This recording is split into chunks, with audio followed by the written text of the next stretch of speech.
Hi, welcome back guys. This is your friend, the What If Guy, back with another fanfiction. This is the first part of What If Issei Became the Dragon of Bael. Now before starting, please give this video a like, and subscribe to the channel if you want more videos like this. Now let's get into the fanfic. Issei was making his way to the old school building. He was excited to continue club activities with the rest of the orc members and continue his life as a devil. He had defeated Razor and saved Rias from her marriage. A few devils may hate him, but he didn't care. Nothing could make him happier than to see the huge smile on his master's face. He had saved the woman who had given him a second chance at life. And just maybe, she would see him as more of a man. They did kiss after all. Afternoon Butchu Issei called as he walked into the clubroom. He held his hand high as he waved to everyone with a bright smile. Issei, perfect timing, Rias spoke from behind her desk. She wasn't as happy as the brunette. In fact, none of the other orc members were as happy as the boy. They were, actually, very quiet and distant. It almost seemed like they got the worst news possible. It was just like how they were when Razor first arrived. Could he be back with a vengeance possibly? What's wrong, everyone? Issei asked with concern.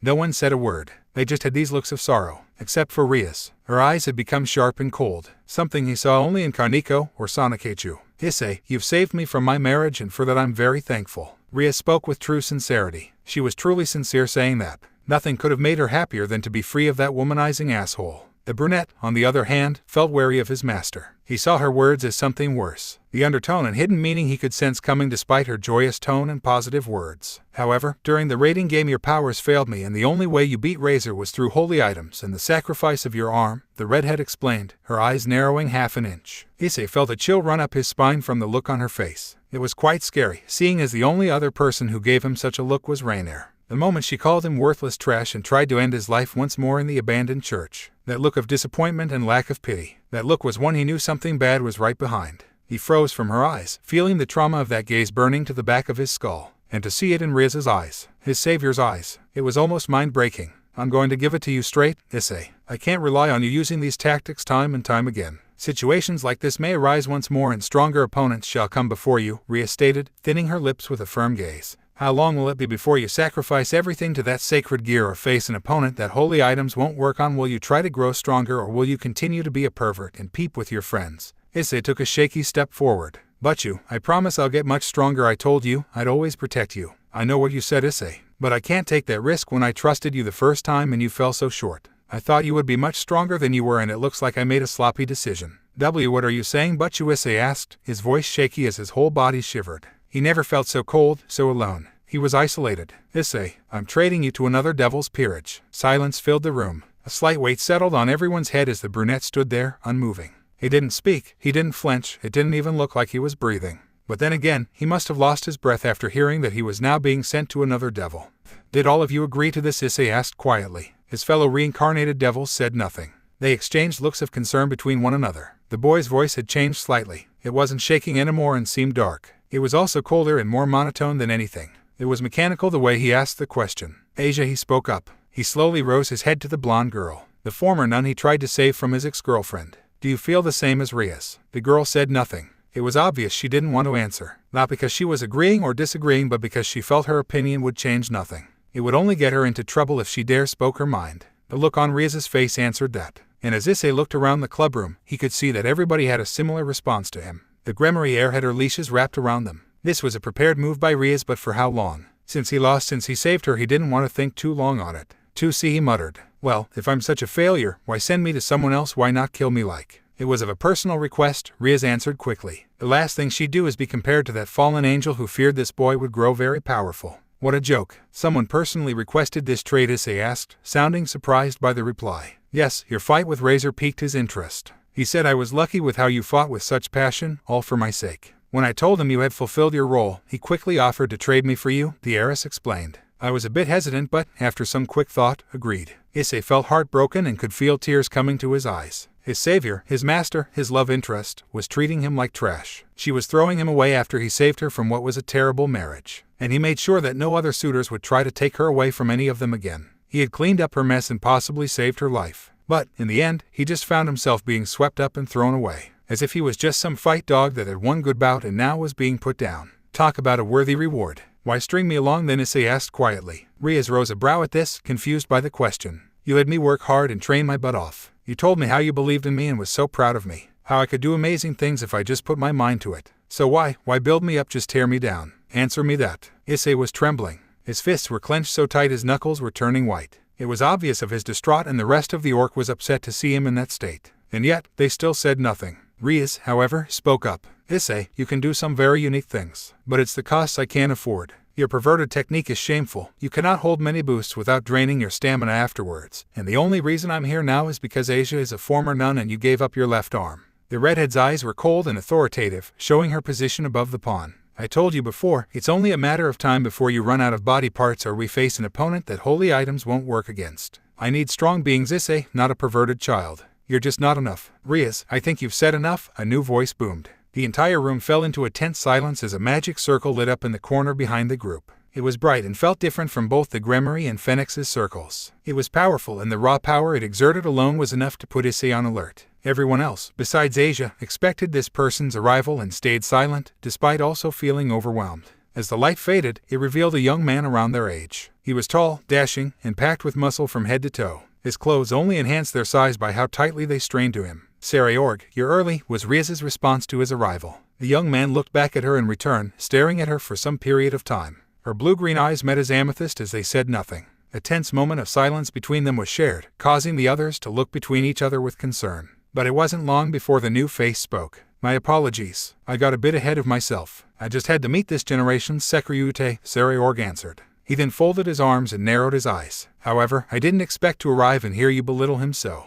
I'm not belittling Issei. If anything, I'm telling him of what I think he'll accomplish. He's the weakest Sairaorg by far, Rias snapped back with an ice-cold tone. Her remark made Issei feel even worse as his broken heart was continuing to be smashed into dust. His head fell lower and his eyes sunk deeper as the tears were so much closer to falling. He could feel his world shattering as the woman he looked up to tore him down, as if he was some broken toy. Was this what the world crumbling around him felt like? A feeling of emptiness as everything he put his effort into was suddenly destroyed, this moment of darkness that surrounded him and made him feel so alone and isolated. If so, it started to grab a hold of him as he felt weak, tired, and most of all, disgusted. Not at Rias or at anyone of the club, but himself. He believed he was completely worthless, that everything he did could have been avoided if Rias hadn't wasted her time on someone as pathetic as him. Sairaorg noticed his new pawn's behavior and his eyes narrowed further. Rias, I'll be taking Issei with me. For good, Sairaorg stated, with little room for argument. This shocked the group, Rias included. What, but he's a student here, as well as a club member, she replied hotly. He'll be transferring.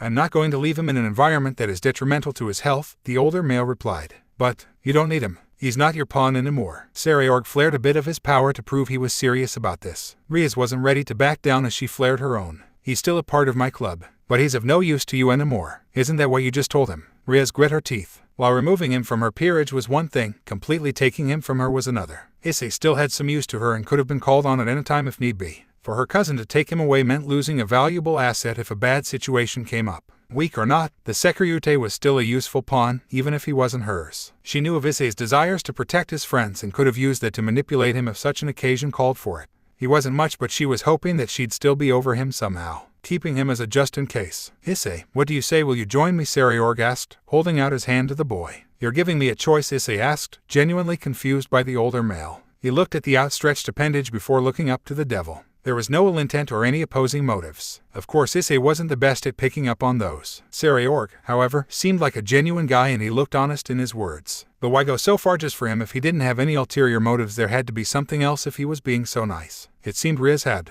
Why wouldn't I? Sairaorg asked back, just as confused. But you told me of how devils would kill for a piece like me. How they'd do anything necessary to obtain me. Because of this, he replied slowly, lifting his arm and activating the boosted gear. Sairaorg stood there for a moment, silent. But he soon placed a firm hand on Issei's shoulder, causing the boy to look up in confusion. The devil smiled reassuringly, giving a small sign of comfort to the younger devil. Issei, I'm not going to lie. Being the Sairaorg is a big part of why I want you. But I won't do anything that will put you in a tough position. I only ask that you strive to be the best and grow as an individual so that we may come together as partners, equals even, Sairaorg stated firmly. You mean I could actually grow to a high-class devil? Issei asked, his eyes remaining the life they lost from before. Of course, hell, with the way you stayed on par with Razor, I'm surprised you weren't offered middle class, Sairaorg replied. His smile widened and it fueled Issei, contagiously appearing on the brunette's face as he gripped his fist tighter. If you really believe in me, I'll do it. Issei looked down at his gauntlet-covered hand and clenched it into a tight fist. He would get stronger and prove to Rias that he wasn't weak. He'd make sure she regretted trading him and, just maybe, see him in a different light. He'd make sure all of them knew that Issei Hayadu wasn't just someone and done type of dude.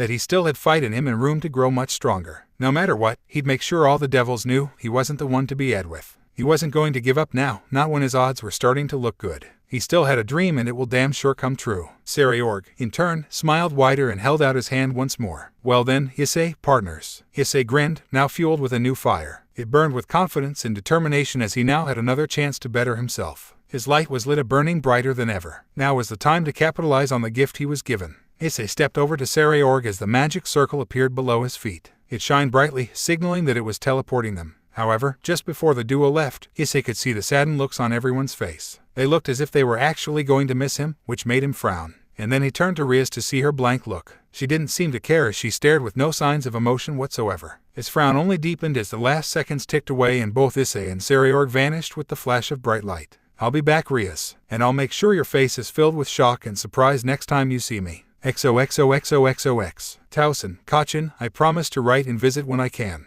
Issei, are you sure you want to do this? This is so abrupt. Yeah, going across seas is a big move. Issei stood in front of his house, just outside the doorway with his parents. The brunette wasn't a heartless son, so, before he would leave from the underworld, he had to make sure he didn't up and disappear without telling them. He wasn't going to make them worry about him and he had to make sure they were at ease before his departure. I know, but I want to see more than just Japan. Having this opportunity, I can't just pass it up, he replied, still uneasy and nervous. His parents were right, it was a big move with what he was doing, especially since it was happening so fast. But who knows what would happen to him if he stayed, so maybe a change of scenery would do him some good. He still had ties with the orc and a small connection to the student council. Staying near them both would only make him sulk worse with how close the two kings were, despite their deal of separation. So it was best to just avoid it altogether. Issei, you can't be serious. Europe is so far away and you know nothing about it. Or where you're going, the boy's mother argued. She didn't want her child to leave yet as she cherished little time with him. It felt like yesterday that he was in diapers, clinging to her no matter where she went. What happened to her baby boy? I have someone to help me out, Kachin.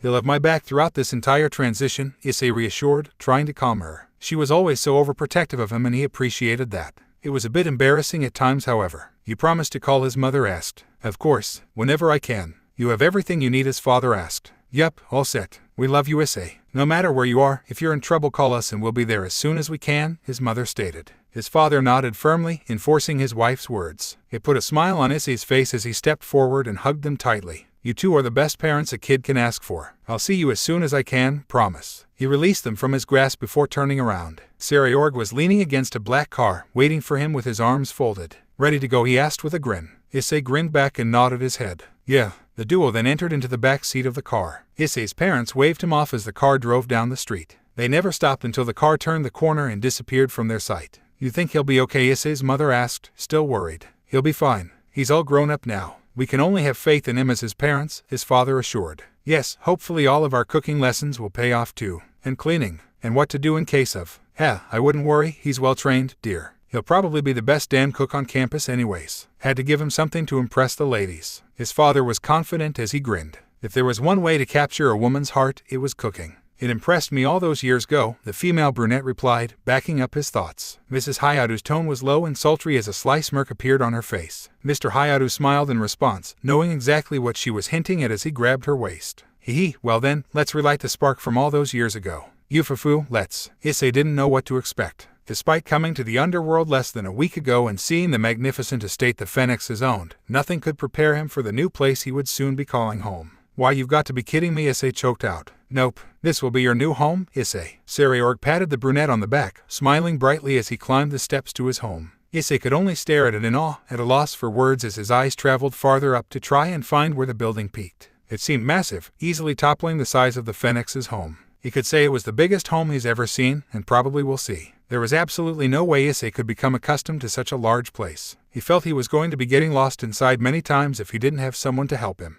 That is enough gawking, Issei. We have much to do while there's still daylight to burn, Sairaorg stated, continuing into the large palace. Could Issei even call it that? No, it was much bigger. But, with little time to think on it, the pawn followed behind his king. It'll be quite lucky if everyone is at the training ground. That way you'll be able to meet your new friends and allies, Sairaorg said as he began to walk down one of many halls. Issei stayed silently, taking in all the details of what he could describe as a glorified castle. The walls were aligned with amazing paintings and items that looked very rare. The floors were spotless and shining to the point he could see his face. And the ceiling had beautiful chandeliers hanging, shimmering as the large windows allowed the light to shine through. So Issei, I must ask you, Sairaorg spoke up, snapping the brunette from his ostracan staring. Why did you give up your arm for Rias? Issei blinked a few times before looking down. His boosted gear sat there, its emerald gem glowing as if recognizing the older teen's words. He too wondered for a moment on why he did, but easily found the answer after a few seconds. Because she saved me, he answered, sounding as if he was talking to himself then answering.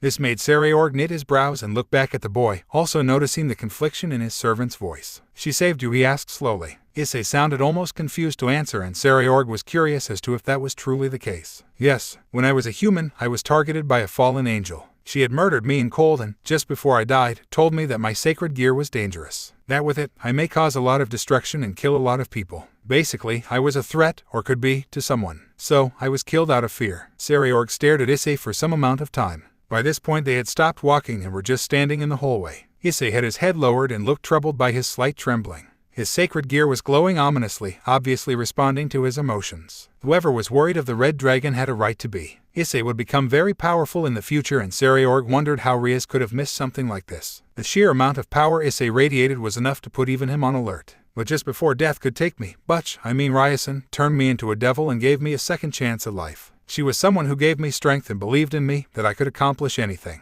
And for once, I felt like I truly could. Then Razor came along. I just wanted to pay her back for all she did for me. Issei grit his teeth and clenched his fist. Despite it all, in the end, she told him he was too weak to stay with her. That despite all of it, no matter what he did, he'd never be strong enough to protect her. That no amount of sacrifice he could make would be enough to keep her safe. Sairaorg took notice of his distress and conflictions, all pointing to his former master who supposedly was his savior. It seemed Rias had a heavy impact on him. So Issei, with all that's happened to you, what do you plan to do now? Sairaorg asked, folding his arms. The brunette didn't need any time to think on it. He already decided with what he was going to do. So he clenched his fist and quickly wiped his tears. There was no time to dwell on the past. I'm going to grow stronger. I'm going to prove that I'm not weak. I'm going to make Rias see me as someone worthy of her, and, most importantly, I'm going to strive for my dream to become Harem King, Issei shouted, pumping his fist into the air. The air blinked a few times before chuckling. He quickly tried to stifle it with his fist, but it was hard to control. Eventually, he couldn't contain himself and he started to laugh aloud. He clutched his sides as tears stained the corner of his eyes. Sairaorg expected the first part of Issei's claims, but the last bit caught him by complete surprise. Of all the things he prepared himself for, that was the least likely. Although it was not unheard of, it was still a surprise that that was his goal despite the recent events. Oh my, please excuse me, I never expected you to have such a passion for that kind of dream eyes, Sairaorg said, trying to explain his sudden outburst.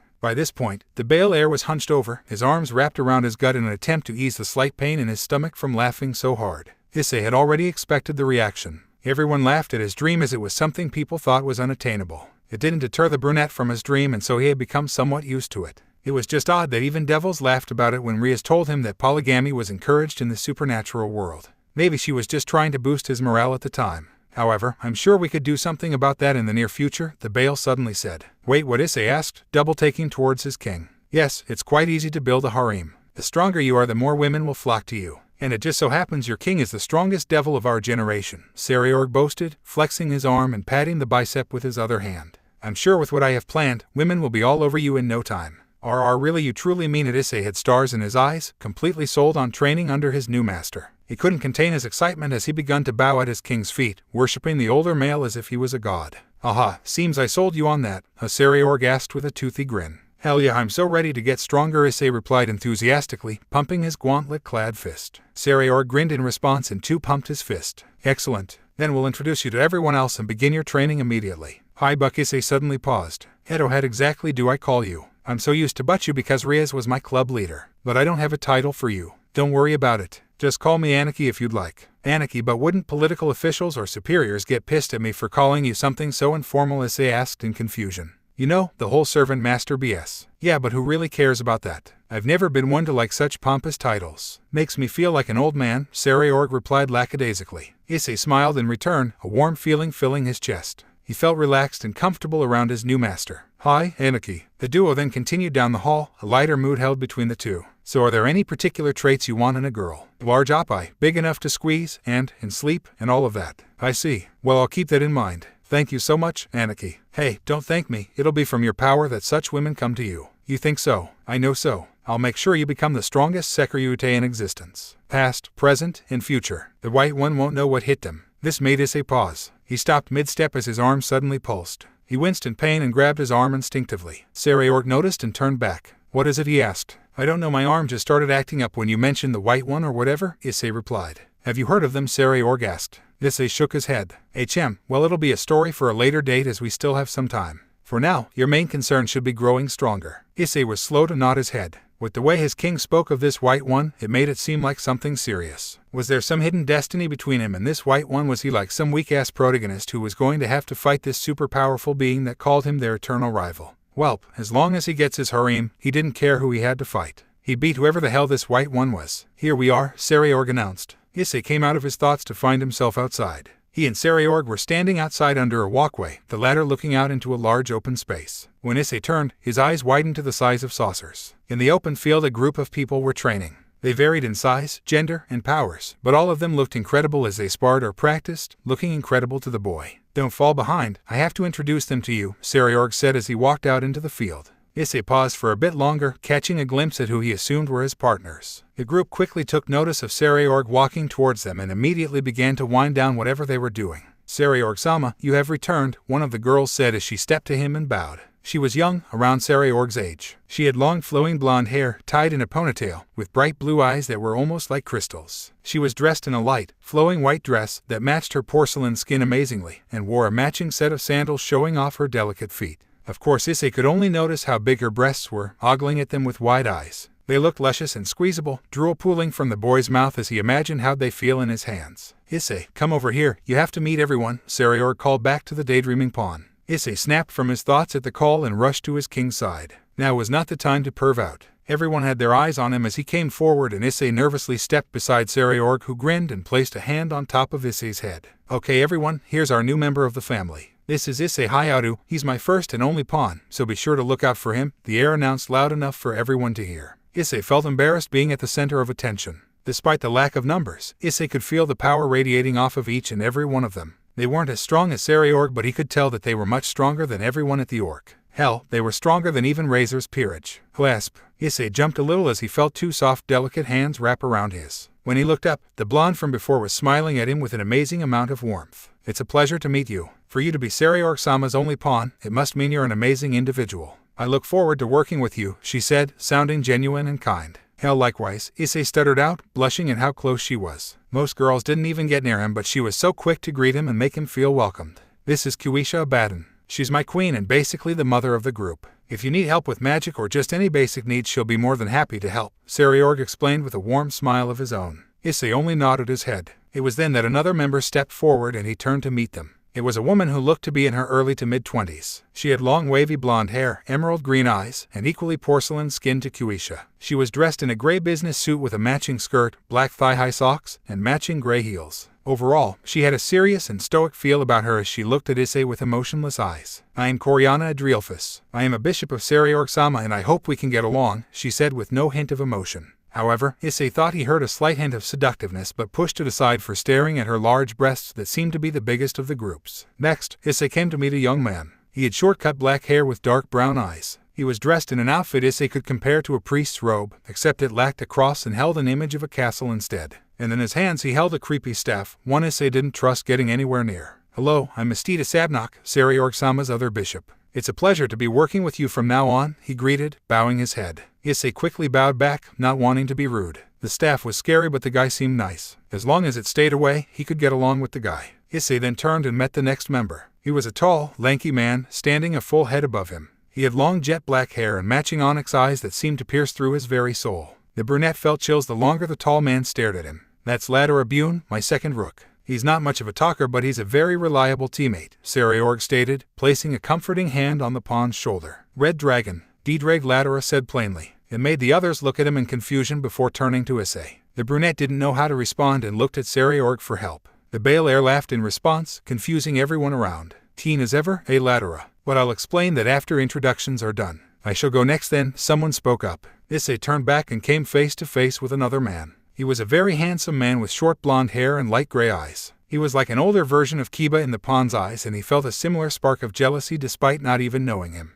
My name is Libin Krosel. I'm one of Sairaorg-sama's knights. It'll be a pleasure working with you, Hayat-asan. He gave Issei a friendly smile as he stretched out his hand. Issei took a moment before swallowing the jealousy he felt in favor of shaking the man's hand. He had to create better bonds, that was for sure. Just call me Issei. All right, Issei-san. As the knight moved aside, a hulking figure then stepped forward. Issei's eyes widened as he curved his neck back to look up at the walking wall in front of him. That's Gendoma Bael, my other rook. He talks less than Ladora but is a sweetheart to the core. If you need any comforting, just have conversation with him. I know I always feel better, Sairaorg stated before laughing a bit. Issei couldn't help staring at the large man. He stood about a good 3 meters and was thick from top to bottom. He was the biggest guy Issei had ever seen and knew that this large guy could easily crush him. Hell, Milkadin had nothing on this dude. Gendoma then stretched out his hand to Issei. The brunette had flinched, thinking he was going to get punched, but when he looked back noticed that the large figure was holding a flower. Was he offering it? Issei slowly reached out and took the plant. He stared at it before looking back up at the large creature. Gendoma smiled in response, which Issei didn't think was possible, and nodded his head lightly before walking over to Libin.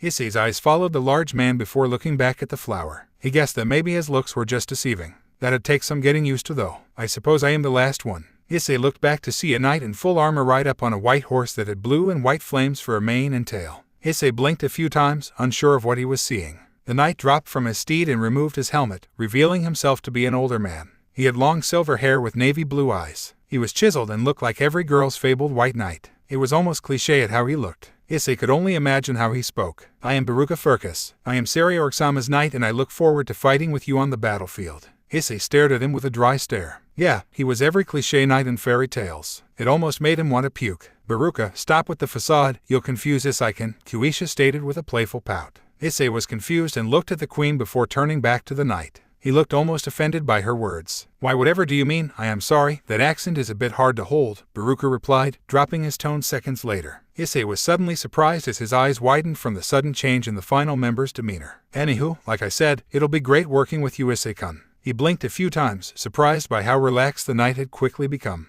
It seemed he judged too quickly. So, Mr. Pretty wasn't what he portrayed himself to be. That was actually a first. The brunette's master noticed this and pulled him into a tight bro hug. Trust me, Issei, you'll find many more surprises with us, Sairaorg said, giving a hearty laugh at the end. Issei couldn't help but join in as well. The others around him soon followed. As they shared the laugh, Issei couldn't help but feel a bond already forming with his new allies. He connected with them much faster than with the others at the Orc and somehow felt a part of the family more so than with Rias. While Kaneko hated him and Kiba and Akino felt somewhat of an acquaintance with him, he felt that these guys actually wanted to make him feel a part of the group. He felt this warmth they gave off and, for once, felt he could maybe grow to something better. Sairaorg believed in him as he gave him this new opportunity, and he was damn sure that he wasn't going to waste it. As the laughter finally died down, everyone sighed in contentment. Afterwards, Sairaorg placed both hands on his hip as a fire lit in his eyes and confidence began to radiate off him. All right then, let's continue with training. I want everyone to be as strong as they can, he said with a small fist pump. The group responded together. It was then that they turned to Issei, who they noticed had said nothing.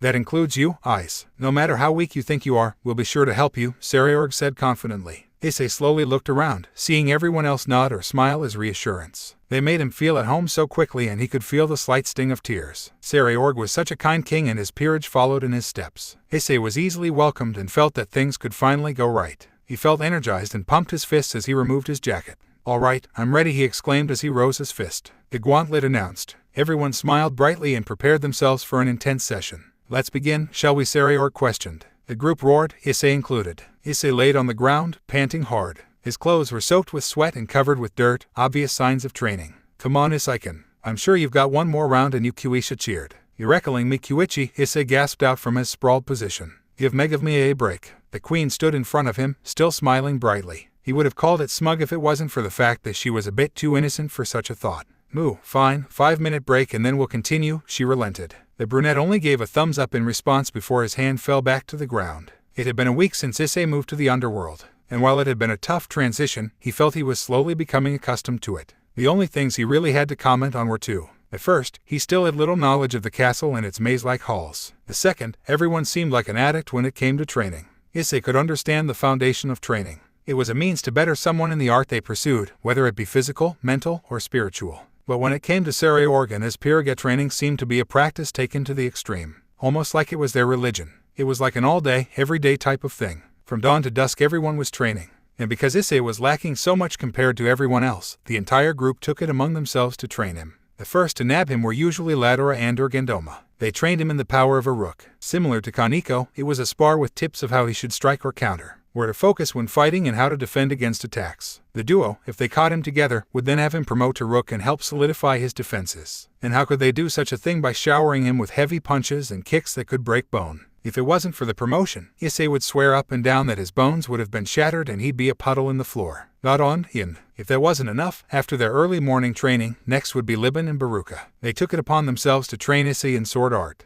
Well, Libin would, while Baruka would attempt to impale him on his spear. He would give the usual response of wanting to improve his reaction speed and judgment of the enemy's reach. And Libin would agree and end up joining in on trying to dissect the brunette. After that, Issei would then receive an hour break, which was taken up by a 5-minute lunch and the remainder spent on a hardcore study session. Sairaorg didn't allow the pawn to slip in his studies, so he took it upon himself to drill a whole day of classes in a 55-minute time span. Issei felt like he might go insane at some point with the constant lessons of warhead figures and battles of this and that. It was odd how the underworld's history was along the same lines as humanity's. Whether it was political or simply trailblazing, it seemed the supernatural and human world shared some common occurrences. After Issei's heavy study hall, he would then continue his training with Coriana and Mastita. They were a bit of a breather, only focusing on helping Issei with his magic. The trio knew of the pawn's lack for magical reserves, so they helped him learn basic spells. Such things like hidden spells and even concealing magic. Things that even someone like Issei, with little to no reserves, could perform. It would help keep him alive in fights or sneak around if need be. It even allowed for him to go undetected if he returned to the human world. Finally, Issei would then finish the day with Kuisha. Being the queen and second in command, she taught Issei the most important points. The first being his power of promotion, the second being teamwork, and the third being his sacred gear. When it came to promotion, the first thing Kuisha explained is how vital each piece was. Issei, when it comes to promotion, what would be the piece you'd choose, she asked. The queen, Issei replied almost immediately. Kuisha nodded her head in response. A likely choice. But what if the queen wasn't the correct choice, she then questioned. This stumped the brunette as he didn't know what she meant. The blonde noticed this as she giggled. Think of it this way, what if you needed to get somewhere quickly because a teammate was in trouble? Then I'd go with the knight, Issei replied. Correct. And then if you needed to break down the enemy's defenses or fortify your own. The rook. Yup, and then if you were required to use a large amount of magic. Bishop. Precisely, she commended. Kuisha still saw a bit of confusion on the pawn's face and giggled again. What I'm trying to tell you is that even if the queen is a powerful piece, it's not something to call on every time. Each piece is important and you must know what situation calls for what piece. It may take some practice, but you'll eventually be able to cycle through them as I can. Hi, Kuichi, Issei exclaimed. The brunette remembered the lesson carefully and had begun to train in mastering the transitions. Luckily, he had been somewhat fruitful in the endeavor. Having learned that, with Sairaorg's permission, he was able to switch traits every 3 minutes. Issei focused on trying to lower that time to 30 seconds, at least. Kuisha was able to do it at will, and the boy promised he'd learn to do it too. The second thing the queen taught Issei was teamwork. She explained to Issei how pawns were the vanguard of the team, not a sacrificial piece. They held the most power on the board and that, paired with the other pieces, could dominate the game. Issei took her words to heart and started to take mental notes of everyone's strengths and weaknesses. Unlike with Rias, Issei began to learn of how everyone operated during training. He noticed that whatever one person was weak in, another had it covered. For example, with Ladora, he was a rook of brute strength but lacked in defense. However, Mastita covered him by focusing on defense and healing spells to keep him in the fights longer. Also, with how Baruka wasn't the best at agility, since he rode his horse, Gandoma had a tight hold on his back to make sure there was no room for the enemy to make a counterattack. All in all, the group had great chemistry when it came to battling.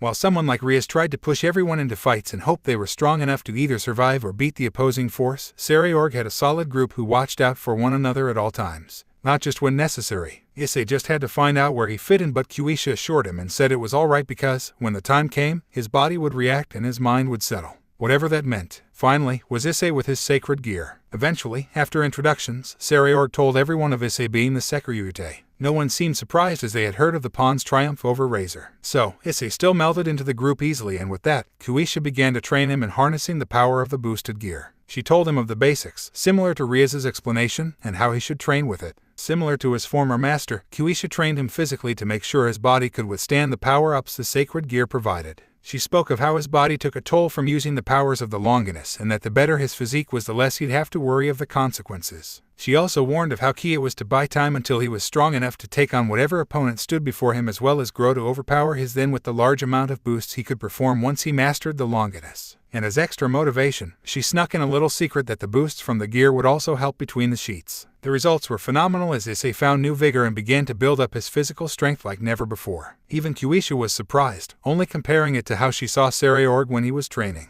different goals but similar results. Alright Issei, it's time for round 8, Kuisha cheered, sounding much more excited than she should. Issei groaned from his position on the floor, wishing he had more time to rest. However, he slowly stood knowing he had to get strong. He could feel every fiber of his being screaming, and it felt like a long time off before Coriana would be able to heal him. How he wished for someone to be his saving grace. Kuisha, Issei, I'm glad I found you, someone spoke up. The duo turned and, much to Issei's relief, saw Sairaorg walking towards them. He had a warm smile on his face and he waved. Sairaorg-sama, I thought you were discussing some things with your father, Kuisha said. The king lost his smile for a moment and a scowl took its place. Yes, well, you know how he is. Besides, much more important matters took priority. And those are our return to school, of course, Sairaorg stated. This made Kuisha gasp in surprise while Issei arched a brow. Wait, you actually attend school? I thought you guys had, like, a personal instructor or something like that, he replied with a shrug of his shoulders. The brunette didn't expect the duo to attend school like Rias or Sona had. We do have a private school here in the underworld, Issei. Speaking of which, you shall be joining us in attendance, Sairaorg announced with a toothy grin. Issei's eyes widened before he responded. Wait, would I have to attend school? Of course. It took some string pulling, but you're now a student like Kuisha and I.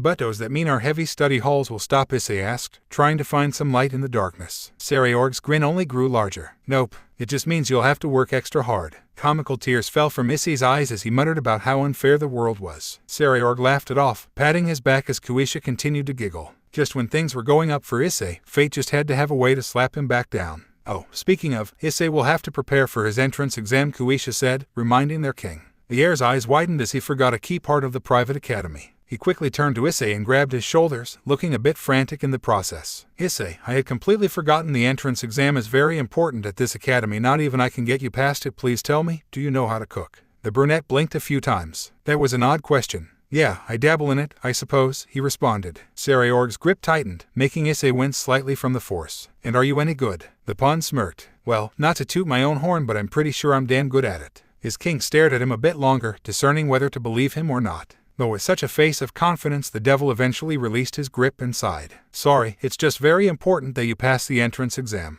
Everyone has to take it and very few succeed. What's so important about cooking for an entrance exam? Issei asked, still baffled by the weird test. It's a culinary school, Issei, Kuisha answered. A culinary school in the underworld? The pawn asked with an arched brow. He could hardly believe that. This place was sounding more and more like the human world the longer he lived here. Of course, even we have a culinary school. It does pay to have that type of skill in high society. And it also helps when we're off on long missions, Sairaorg replied, smiling softly. Issei nodded his head, understanding a bit of the explanation. Odd that the strongest youth devil was attending culinary school, but Issei wasn't going to complain. He simply shrugged his shoulders and decided he'd wait for tomorrow. Well, guess I'll see you guys for school tomorrow. With that statement, he attempted to make his way inside but was immediately stopped by a firm hand on his shoulder. Issei, you still have some training to do, Sairaorg said with a sly grin. This made the brunette pale. What, but isn't it better to get a full night's sleep before a big day? Issei tried to plea. It fell to deaf ears. I'm sure you have a few more rounds in you. We want you to get as strong as possible, and that means getting the full workout.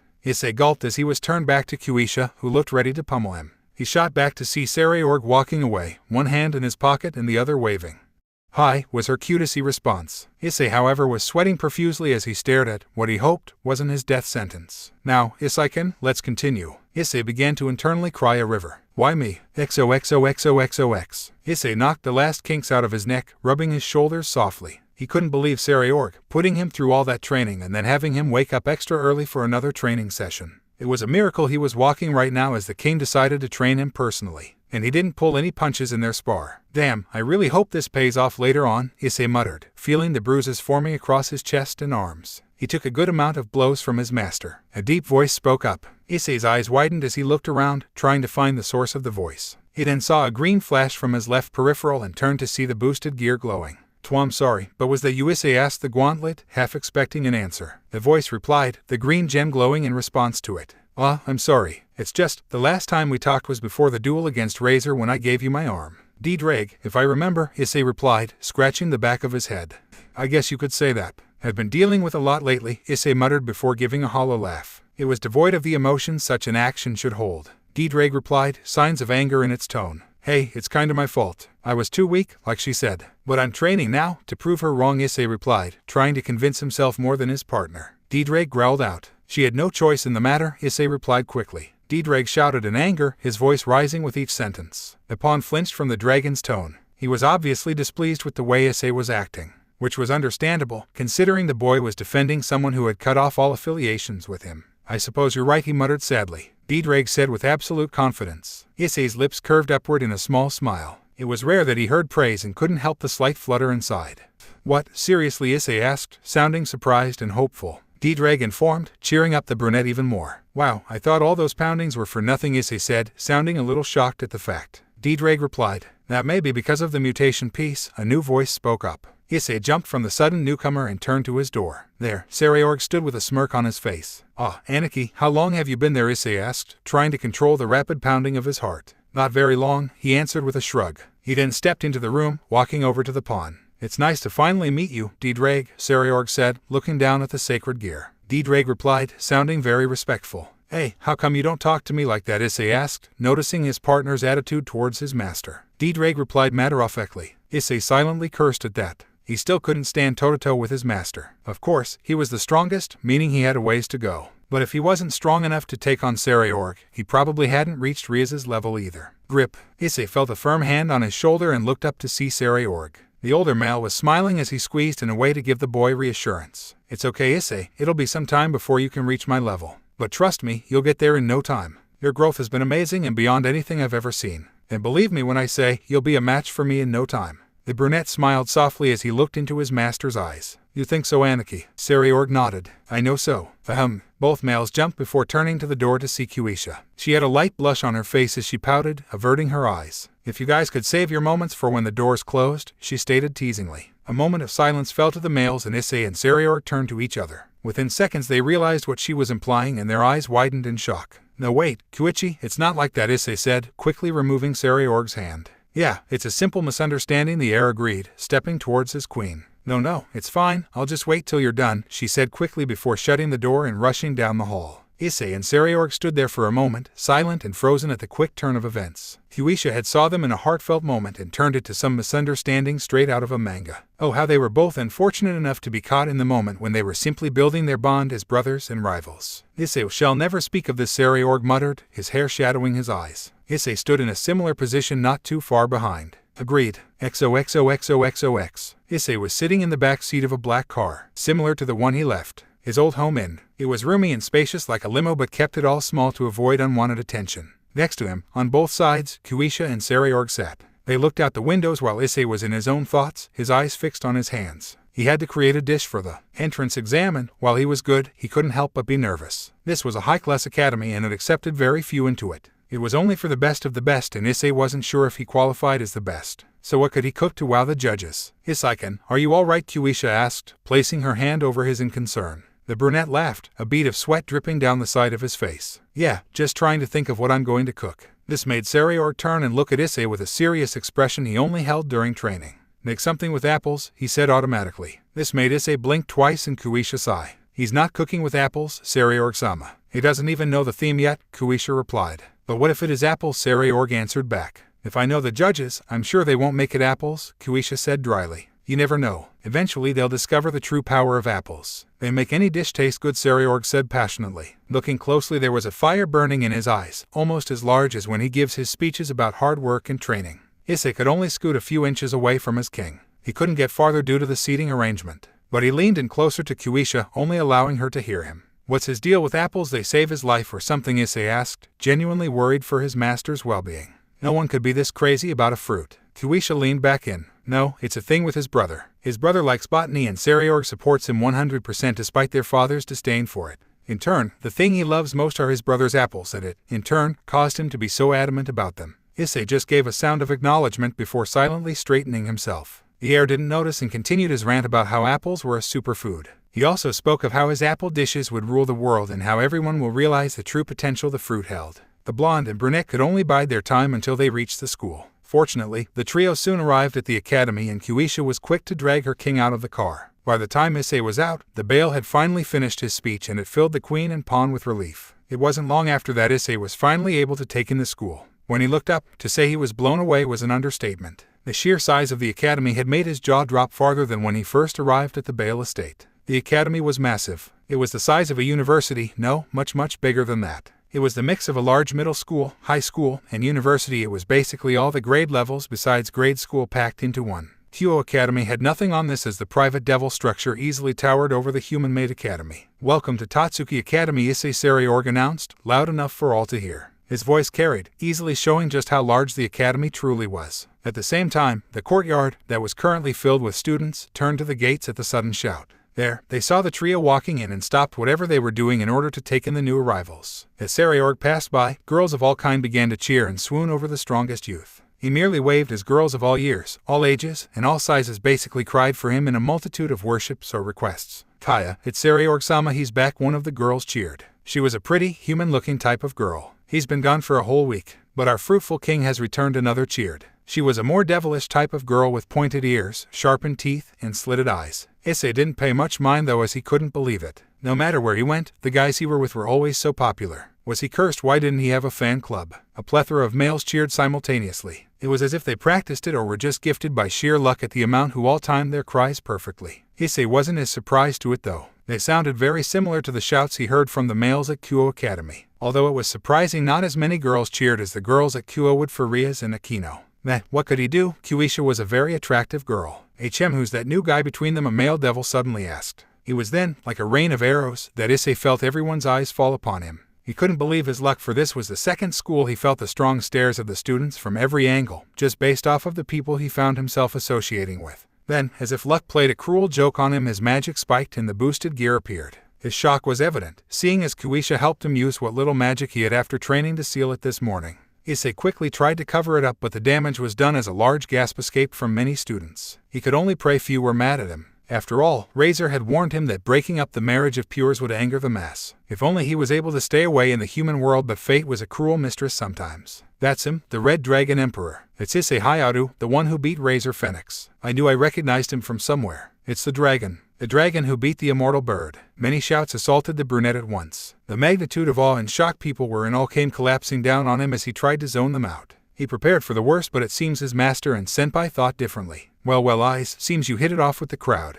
You're a big celebrity now," Sairaorg stated with a chuckle. Issei could only growl in response, hating how relaxed his master was in this situation. "Issei-kun, look, you have fans," Kuisha said, alerting the boy immediately. Albeit confused, Issei shot his head up, trying to find the people the queen spoke of. "It's the Red Dragon Emperor," a female devil said with a flushed face. Once Issei made eye contact, her blush deepened and she damn near fainted from loss. The Red Dragon Emperor, Issei. The brunette could only hope she was all right. He then continued his scan amongst the crowd, finding his next fan. "Anyone who could beat the immortal phoenixes must be powerful. What I'd do to have his babies," another, much older student, stated. When Issei made eye contact, she winked at him while also playing with her large breasts. The school's uniform did little to cover it, and there was a lot to show, leaving little to imagination. Then, to up the ante, the devil girl mouthed, "They're all yours," and invited him over with the slow wiggle of her finger. The pawn had to try his hardest not to get a Y nose. For once in his life, he was popular. His dream may have been coming to fruition sooner than he though. He had to try and contain himself as he started to make his way over to the busty devil.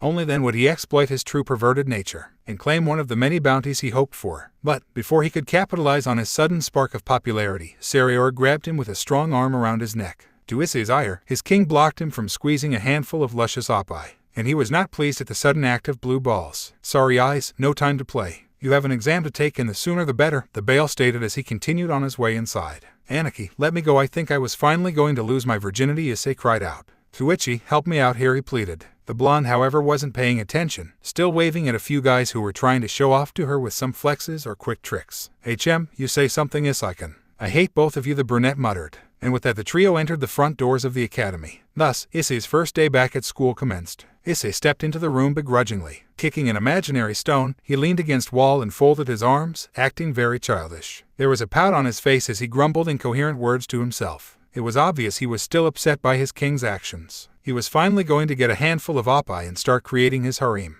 But no, Sairaorg just had to get in the way and drag him to the stupid test. He hated that and complained about how unfair the world was. "It doesn't matter if I'm in the human world or the supernatural. I'm never gonna get the chance to become harem king," the brunette complained with a whiny tone. Ddraig spoke up, the boosted gear appearing on Issei's arm once more. "So she was hot and her oppai were perfect," Issei exclaimed, forming the shape of the girl's breast to emphasize his point. The dragon replied dryly. "Hey, I care for more than just looks," Issei snapped back. He was met with a snort. Besides, it's not my fault you haven't felt the sweet heavenly sensation that is oppai for thousands of years, Issei snapped back. Ddraig retorted, almost sounding like he was bragging. We'll see about that, you overgrown lizard. Ddraig mocked with a hearty laugh. It made Issei turn bright red. I have for your information.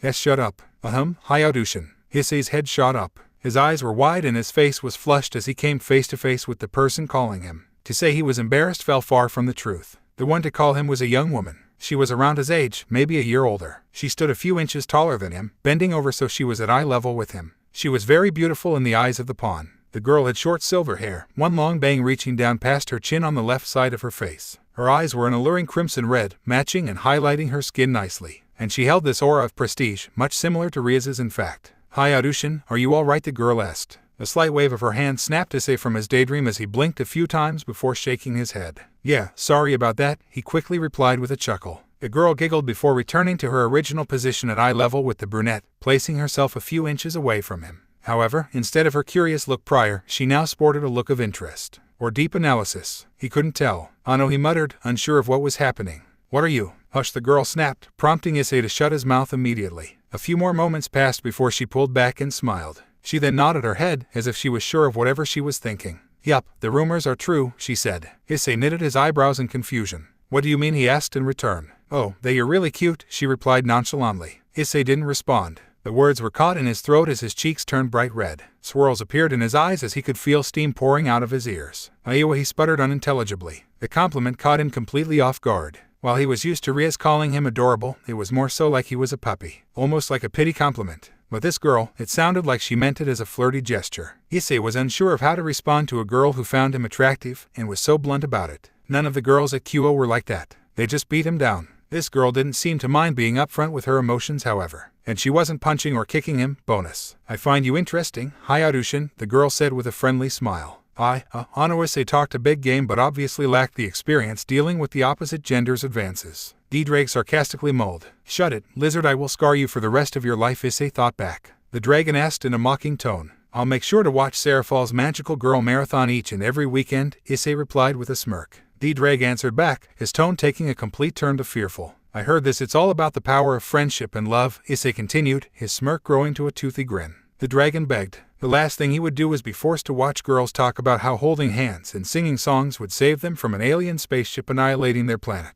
It was unheard of. Good lizard. So zip it. One more remark and I'll start training to create sparkles appear when I use the boosted gear. Ddraig dryly replied. Issei was momentarily silent as his words repeated in his head. Yeah, you're right, he mumbled aloud. Did you say something? The girl asked. She couldn't help but notice how often the brunette seemed to space out, and the longinus would glow every now and then as if it was conscious and knew of the things around it. Was the boy talking to his sacred gear? Did it always happen often? Was he oblivious to everything around him, including her? The girl had noticed how his eyes were left lingering on hers. Despite the lack of focus, they were staring right at her. She didn't mind either. It was common for her because a lot of guys did the same when they spoke with her. Their gazes would stay fixated on hers, caught like a deer in the headlights or a moth drawn to a flame. Her eyes were an alluring sight and most guys fell hook, line, and sinker the moment their gaze met hers. It was usually how things went along inside and outside political business. Once anyone locked eyes, they were caught in her little spell. They would be entranced by her, enraptured, some even aroused by her very first glance. Her bright crimsons were hypnotic, so to say, capturing and sealing anyone's attention specifically onto her. Seeing as she was a succubus after all, it was easy for her to catch them with just one look. Of course, she didn't mean for it to happen, but it slipped most of the time. She couldn't help it and silently sighed. The Silverite didn't want to charm the Red Dragon Emperor, but what's done was done. Hopefully it didn't hinder his cooking. Ano, Sarya, Alice, Nakiri Alice, the girl said, easily understanding his pause. Oh, haha, I'm sorry Nakirisan, I was a bit distracted again, Issei replied with an awkward laugh. The girl blinked twice. Was it her, or had he seemed unaffected? What she meant by that was that his eyes weren't glazed and his focus wasn't towards her. He wasn't lusting after her or claiming himself a fool for ignoring her. In fact, he seemed fine, like nothing was wrong. But how could that be? Alice was sure she made eye contact with him. Hell, he initiated it. She was sure the spell was casted, yet he wasn't staring at her now that he was focused. Or, not with any intention of trying to capture her heart. It was odd that her charm hadn't worked. Male, female, it didn't matter, everyone would fall for her the second their eyes met. Old, young, devil, or demon, no one was immune. So, what are the plans for my test? Issei asked, turning to the ingredients on a table behind the young woman. It was her turn to zone out as she still found herself wondering why he wasn't desiring her. Most guys would be drooling at the sight of her. Some would try to impress her, others would ask her out on a date. Hell, some guys even just asked to have, but this guy was just focused on cooking. It was a culinary school, yes, but she just casted a charm spell on him. How could he be focused on food when he should be begging on his hands and knees for her attention? The Silverette wasn't even interested in a relationship with him. He was very cute and his power was quite a sight when he beat Razor, but she didn't know him well enough to develop those types of feelings. Alice was just curious as to how her spell hadn't worked. He didn't say she was cute. He didn't stare longingly. He didn't try to impress her. All he cared about was cooking. What the hell was wrong with him?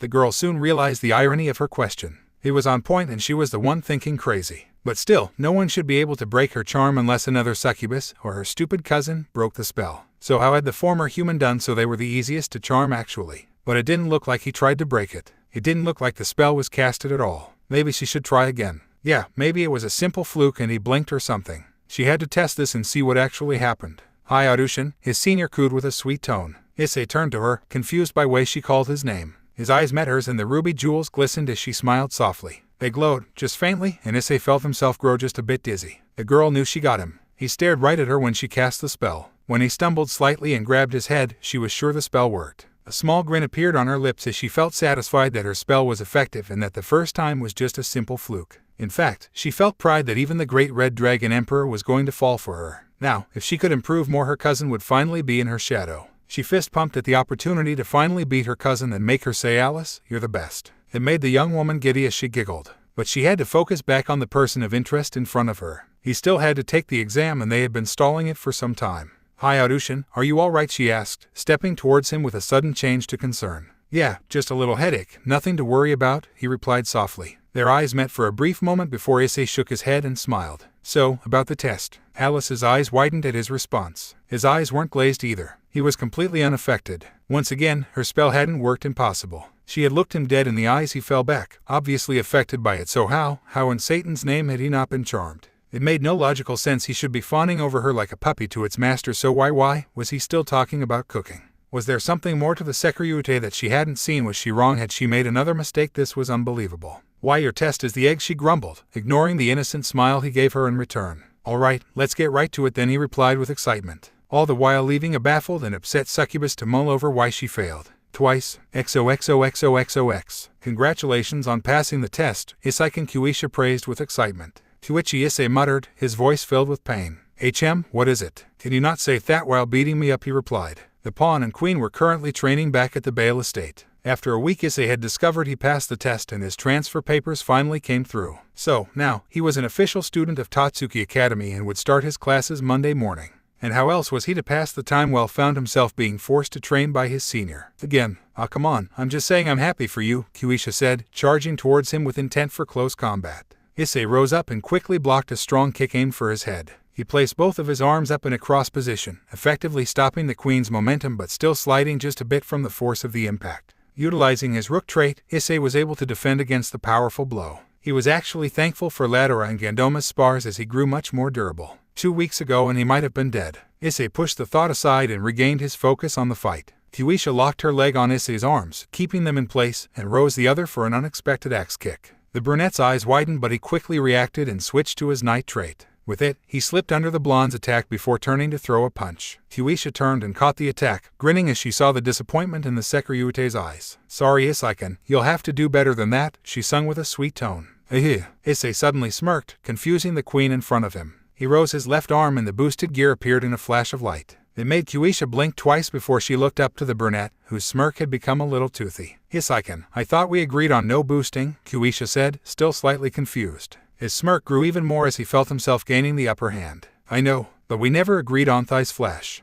Ddraig's voice mimicked Issei's shout and the gauntlet began to glow. Kuisha had never heard of the move and looked down at the boosted gear. Her curiosity betrayed her and a bright green light emitted from the green gem, blinding the queen. At such close range there was no way for her to dodge it. She shielded her eyes and backed away in a stumble, the brunette laughing as if he had won. Yes, it worked. It actually worked. Issei cheered happily. It was a small victory but one he was ecstatic over. Ddraig alerted. The boy's eyes widened at the realization and he turned back to his opponent. He was so excited that his new move had worked that he had forgotten to follow up. "All right," he said, panicked as he tried to rectify his mistake and continue the duel. Issei charged forward and cocked his fist back, ready to deliver the final blow to Kuisha. She was still rubbing her eyes, giving him the perfect opportunity to strike. Charging his demonic power into the gauntlet, he prepared himself to land a hard haymaker to his senior's cheek. Get ready, Kuichi, cause I finally beat Gahhh. As Issei neared the blonde, she suddenly vanished. His eyes widened as he felt a hard strike hit him in his gut. Looking down, he saw the queen smiling at him. Her fist was buried in his stomach, and with a slight twist he was sent flying backwards. The pawn slammed into a tree, full force, the sound of bark cracking echoing throughout the grounds. A silent scream escaped his lips as the wind was knocked out of him.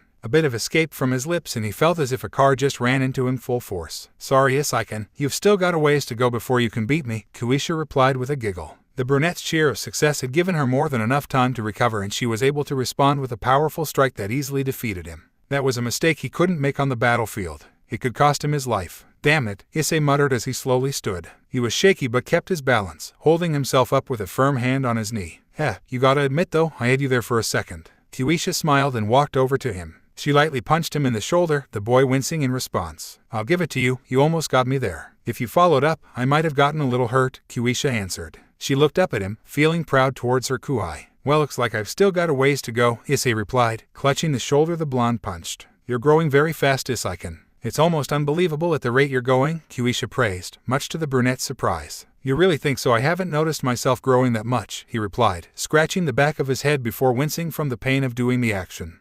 You forced me to use a lot in that punch. My body immediately responded because of your power. I'd say you're doing amazing and will really come to challenge Sairaorg-sama one day. Issei rose up to look at his senior. Their eyes met and she smiled warmly at him. Her eyes shimmered and he couldn't help but smile the longer he stared. You think so? I know so. Issei chuckled as he closed his eyes, smiling warmly. What do you think, Ddraig?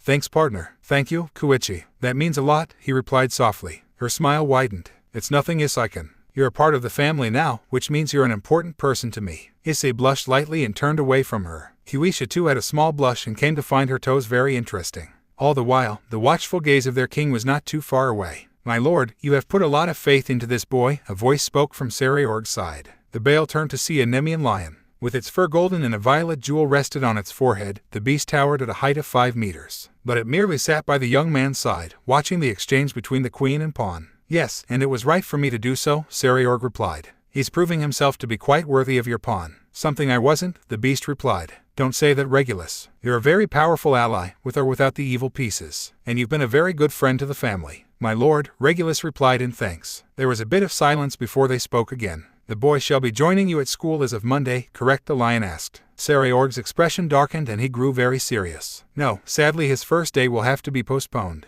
And why is that? In order for the execution of a stray devil. In Europe. I see. And why send the boy? He's still a little green behind the ears, Regulus stated. I know this, but this is the perfect chance to see how much he's really grown, Sairaorg replied. Will he be going alone? No, I'll send Kuisha and Ladora as backup. The last thing I want is for some exorcist or angel mistaking him for a stray and killing him. Good choice, the beast replied, nodding. The duo watched as Issei and Kuisha walked off, having finished their training for the day. The king would wait and tell them of their task tomorrow. For now, he wanted them to rest. It would be a long journey to the home of the angels. Regulus, how do you feel about him? Issei, what do you think of him? The Bael asked again. The lion was quiet for a second. Sairaorg glanced at him, curious of his delayed response. I'd have to say he's got a lot of training ahead of him. Not just physically but mentally as well. Would you mind clarifying? Of course, my lord. The boy is filled with conflictions and doubts. He's holding himself back despite the way he pushes while he's training. If I had to say, the problem lies with the Grimoire girl. Her and her peerage have left him scarred and it still plagues his mind. And Sairaorg repeated, there's something more, something old, something more than his recent dilemma that also weighs on his mind. He was cautious when you asked him to join, correct? The Bael nodded at the question. Then it may be that something happened to him when he was first turned. Sairaorg listened closely to his sacred gear's words. His eyes narrowed and his eyebrows furrowed. His grip tightened as he kept his arms folded, his hands clenched into fists. He was curious as to what the beast just explained.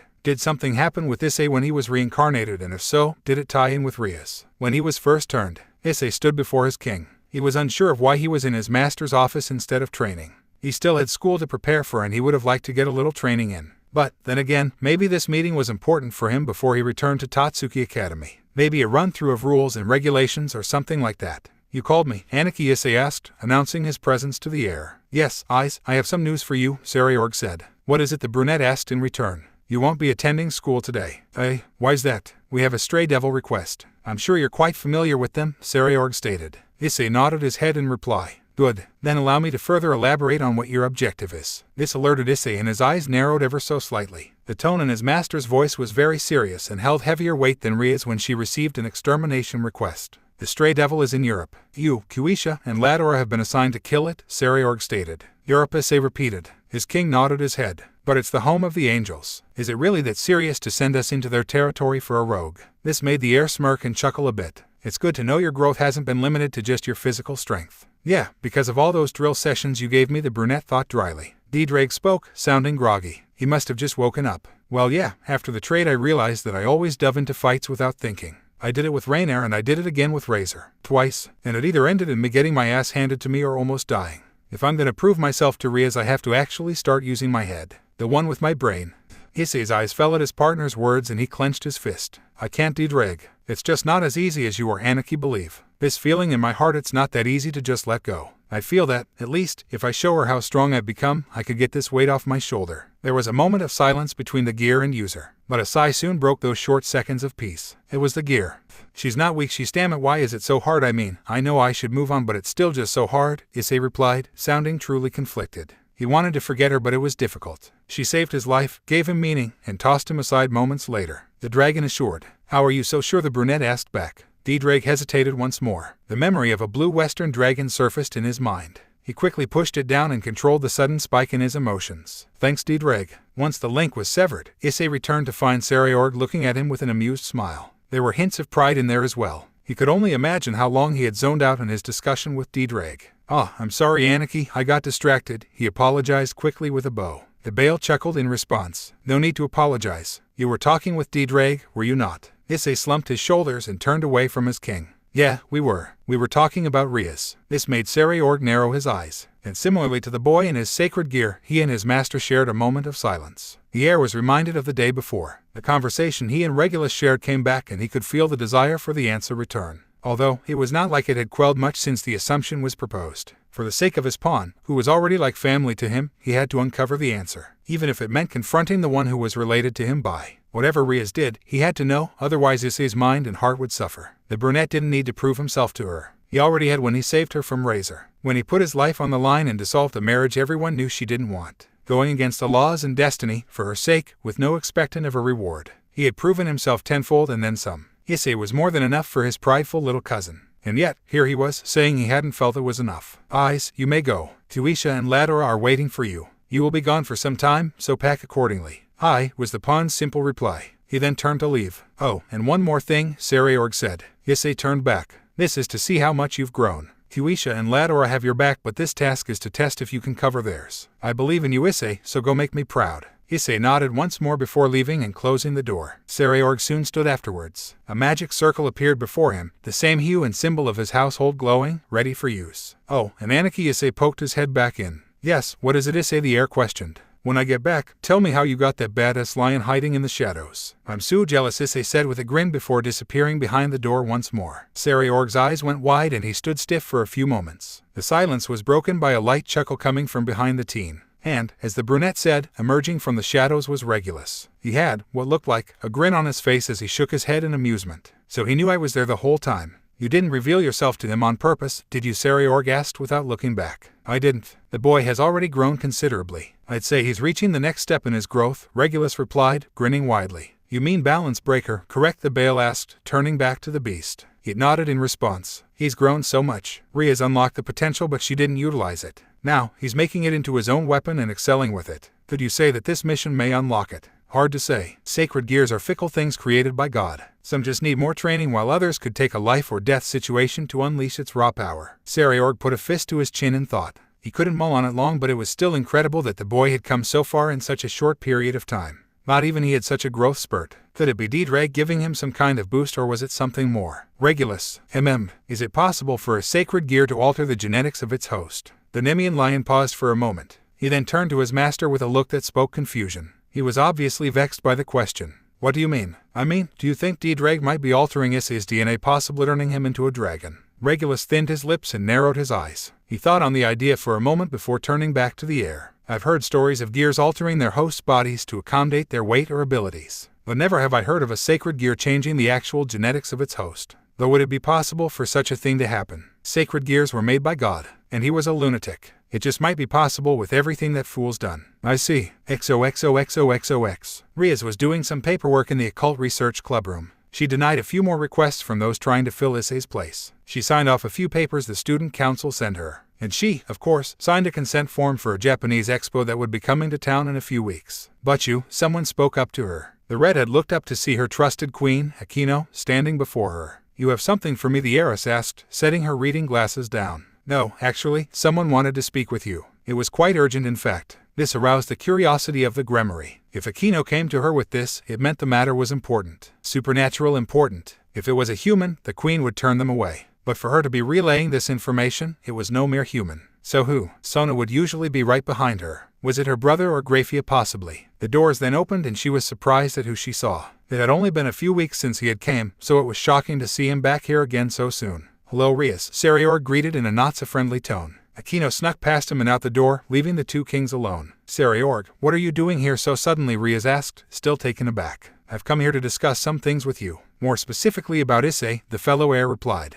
This made Rias sigh. She assumed she knew what was wrong and expected this outcome. I told you he wasn't much, even with the boosted gear. And I'm not trading him back. I already have new pawns and they're actually proving much more beneficial. This made the Bael narrow his eyes dangerously. You think I want to trade him back to you after what you've done? On the contrary, he's become much too important to me, Riri, Sairaorg replied, folding his arms. This made the club leader furrow her brows and look up to face her cousin. He was in front of her desk, looking down at her with an expression that was demanding her to take things much more seriously. What do you mean? Rias asked curiously. The heir's eyebrows scrunched as he glared at her. You betrayed his trust, locked him in this cage that makes him wary and distrustful of anyone. How he came to trust me and Kuisha is well and good, but he's doubted himself ever since. Like he's not good enough for anyone when he's the most unique pawn I've ever seen. This made Rias very curious and she slowly placed her pen down. She stared at the fellow devil before her, trying to find a clue as to what he meant. But there was none and, instead, she found an odd amount of pride. Was he happy to have the pervert? Was he proud of the blunder she thought was her former pawn? No, he was weak. He had just gotten lucky against Razor. How could her cousin, the strongest of all the young devils, speak so highly of someone who was weak and perverted? It had only been a few weeks. How could he feel such pride behind that brash boy? You slipped up, Rias, Sairaorg stated. It made the redhead focus back in on him. Because of you, he found the drive he needed to succeed. It's not the healthiest of choices, but it's provided amazing results so far. And, as we speak, I'm not so sure I'll be the strongest much longer. Rias's eyes widened. He said what he had to be messing with her, trying to deceive her so she would trade back for the perverted idiot. That had to be it. There was no way Sairaorg could be serious about a claim like that. He wanted to be Mao, the strongest of the strong, and yet here he was saying Issei would become stronger than him. But, when she looked at his face, she could only see it as 100% truth. He was confident that his pawn would one day be the strongest of the young devils. But how she muttered in disbelief. He was just lucky against Razor. He had to sacrifice his arm to the dragon. There was no way he could amount to anything. First of all, the dragon's name is Ddraig, learn it. Second, while he sacrificed his arm, he did it for you. While the sacrifice gave him the momentary boost, it was his affection for you that allowed him to beat Razor Phoenix. Maybe if you paid more attention, you would have seen it. I'm sure I did before the rating game against Razor, and even then, there was little to nothing. It was just lust. There's no way he could be any stronger than that, she shouted, shooting up from her seat. Sorry, cousin, but there was more. A lot more. And you made the mistake of doubting a wielder of a Longinus. And doubting someone who saw you as their savior, their goddess. Rias lowered her gaze to her desk. She looked at her hands, seeing both clenched into fists. Was she upset with the fact Sairaorg was telling her all this, or the fact that she misjudged the one who saved her from her marriage? Had she really screwed herself? No, he was just playing her. If this was all true, why wasn't Issei with him? It was a ploy, a scare tactic. Her intuition wasn't wrong, it almost never failed. The only time was reincarnating that boy in the first place. But she now rectified that. Finger snaps to her face snapped her from those thoughts, and she looked up to her fellow devil. Sorry, cousin, can't have you spacing out. We both have busy schedules and I'd rather move this along as quickly as possible, the Bael said, sounding the least bit apologetic. Rias then remembered that the original reason was about Issei. But they had gotten off topic to the point the actual one wasn't said. But if he wasn't here about any of that, what was the real reason? Rias, she looked up to see Sairaorg staring at her with a serious expression. It was dark and showed there was no more playfulness involved. She froze under that gaze as it radiated power and authority, something he had a large amount of over her. Rias, what exactly happened when you originally revived Issei? XOXOXOXOX. Issei walked into the room before falling face first on the bed. Soon to follow were Ladera and Kuisha, the latter smiling at the brunny while the former read his book. It was a large spacious hotel room in a 5-star hotel at the dead center of town. It had a large living area with halls that looked to lead off to separate rooms. A small kitchen was beside the living room, the fridge stocked with food. There was also a large couch with a coffee table in front of it. And above both, on a wall, a large flat screen sat. "You seem tired, eyes," Kuisha said, taking a seat on the bed next to the Dragon Emperor. The boy lifted himself before grinning widely. "Nah, just happy we made it. I've never been to Europe before, so I want to take it all," and he then flopped back down again, enjoying the soft comforts the bed provided for him. He never knew 5-star hotels could be this comfortable. And it starts with how soft this pillow is. I could honestly die with no regrets, Issei thought, trying to sink deeper into the mattress. Ddraig muttered. This made Issei's eyes widen and he flipped over immediately. "Oh shit, how could I forget that?" Issei shouted out. "Forget what?" Kuisha asked, catching the pawn's attention. He had momentarily forgot she was there. "Oh, I forgot my toothbrush." Yeah, he replied, sounding the least bit truthful. He had shouted without realizing who was around him. Damn him and his perverted tendencies. "Shut up, Ddraig." Kuisha, however, ignored his obvious lie and smiled instead. "Oh, that's okay, I brought a spare," she said, pulling a red toothbrush out of seemingly nowhere. Issei blinked a few times before slowly taking it. He kept his eyes on his senpai, curious of how she always did that. She wasn't like Akino, but she had her own quirks as well that made her stand out. "Gee, thanks Kuichi, you're always looking out for me." "Of course, you're family now. We have to look out for one another," she replied, her smile brightening. Issei couldn't help but smile back and then lowered his gaze to his hands. He fiddled with the toothbrush, rolling it around gently in his palms. A soft, sad smile appeared on his face. "Yeah, I know. But you didn't have to do all that you've done. You made me feel welcomed and at home since day one. All of you, but you, Kuichi, and Aniki have truly made me feel like I finally belong." The queen paused momentarily. Slowly, her smile lowered and she sat there a little stunned. She was surprised at his response and took a minute to think on what he just said. Her heart rate had increased for a few moments and she felt a small fire light up inside of her. It was a bit strange, since she hadn't felt that way for some time. It was a bit strange, but she slowly controlled herself and took a few calming breaths. And just as she thought it was a one-off thing. "I mean, if there's anyone I'd like to see the city with, I'm happy that person's you." Kuisha felt her heart thump once more and her cheeks grow just a bit hotter. "Damn it, Issei, why do you like catching people off guard?" The innocence on his face and cluelessness to what he did to her. It was almost too unreal. He had the tongue of a devil and he was still new to the whole thing. The blonde giggled, trying to recover herself. She didn't know what he was doing to her, but she wouldn't let it affect her too much. Not now when they still had a mission to do.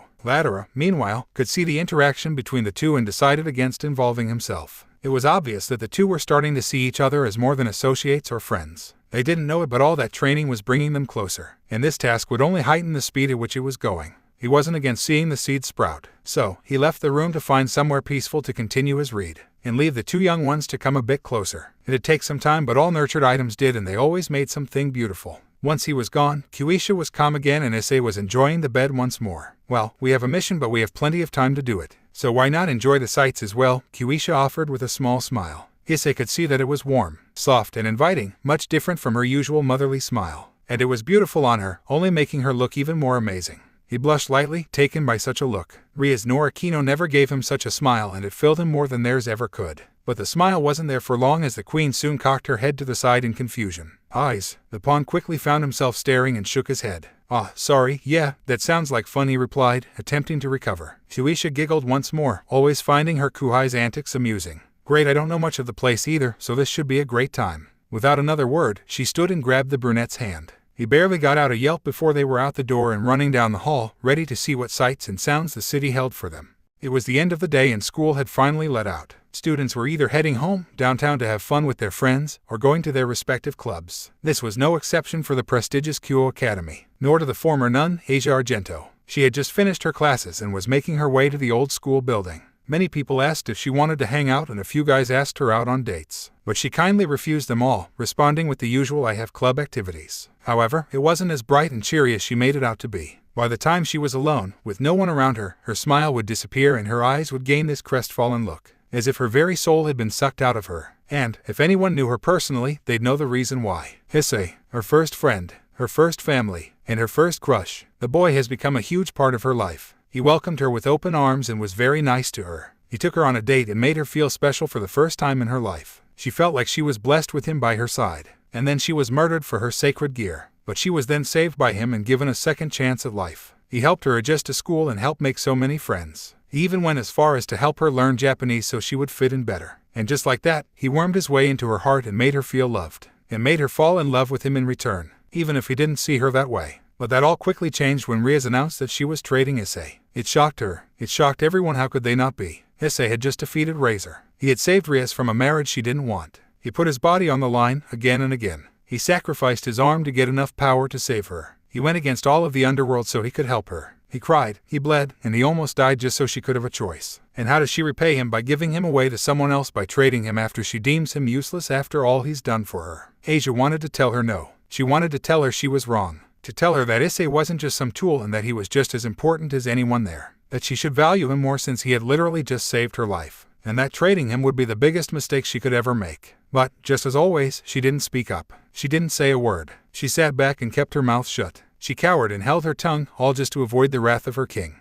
And at what expense the betrayal of her friend. Could she even still call him that? Would he even still see her that way? The look in his eyes, the way he looked at her, searching and begging for help. She didn't have the strength to meet his gaze head on. Instead, she turned away. All because her king declared she'd do nothing. She was S. No, S wouldn't betray their friends. She was worse than S. Where was Issei? How was he even doing? Was he still alive? Was he eating healthy, getting stronger, or even alive? Was he seeing another woman? Questions like these bounced around the blonde's head as she tried to wrap her mind around it. She wanted to see Issei to make sure he was okay. But she knew that her master wouldn't allow it. No matter how much she begged or pleaded, she would be denied again and again. If not by Rias, then by the ones who stayed by her side since the beginning. Asia seemed to be the only one who cared for the absence of her first friend. Aquino, Kiba, Kaneko, none of them seemed to care that he was gone. And if they did, they hid it very well. All of them continued their day-to-day as if nothing happened. Aquino continued her teasing and playful attitude. Kiba had no change whatsoever in how he acted. And Kunko still showed little emotion and ate her snacks. Was this how things were before Issei came along? Was it really always this boring bland with no signs of anything productive? This accomplished nothing.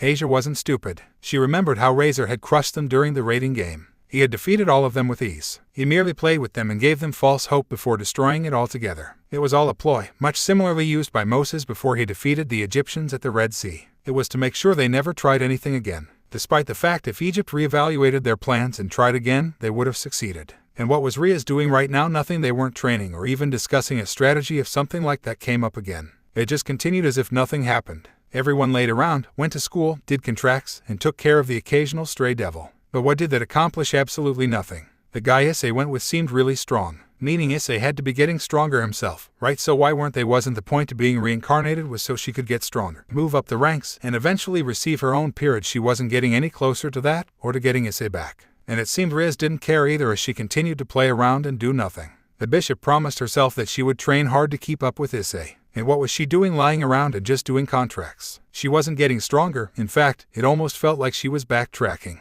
And if she didn't fix that soon, she was sure that Issei would be too far out of reach. And the last thing she wanted to do was lose him completely. Issei, Asia whispered, clutching her hand over her heart. She had to do something. Find some way to get stronger and stand by his side again. But what could she do? She wasn't strong physically like Kaneko or one of Razor's rooks. Nor was she adept in magic like Rias or Aquino. All she had was her healing, and that didn't offer much to improve on. What could she do? Rias, I'm honestly very disappointed. A new voice spoke up. Asia shot up in alert from it and realized she was standing in front of the club's doors. She blinked a few times before noticing the voice came from inside the club room. And it sounded the least bit pleased. Sairaorg, you know the political system. I had to, the blonde heard her master say. I know the system very well. Those fallen were in your territory. You had every right to do something to at least warn him of the impending danger, and the fact that that's how you reincarnated Eyes is disgusting. The trust he had for you, it was obviously a lie, Sairaorg growled in response. Asia poked her head in the door, making sure she wasn't seen or heard, watching the two kings glare at each other. The only thing in between them was the desk, and that did little to suppress the energy they were releasing.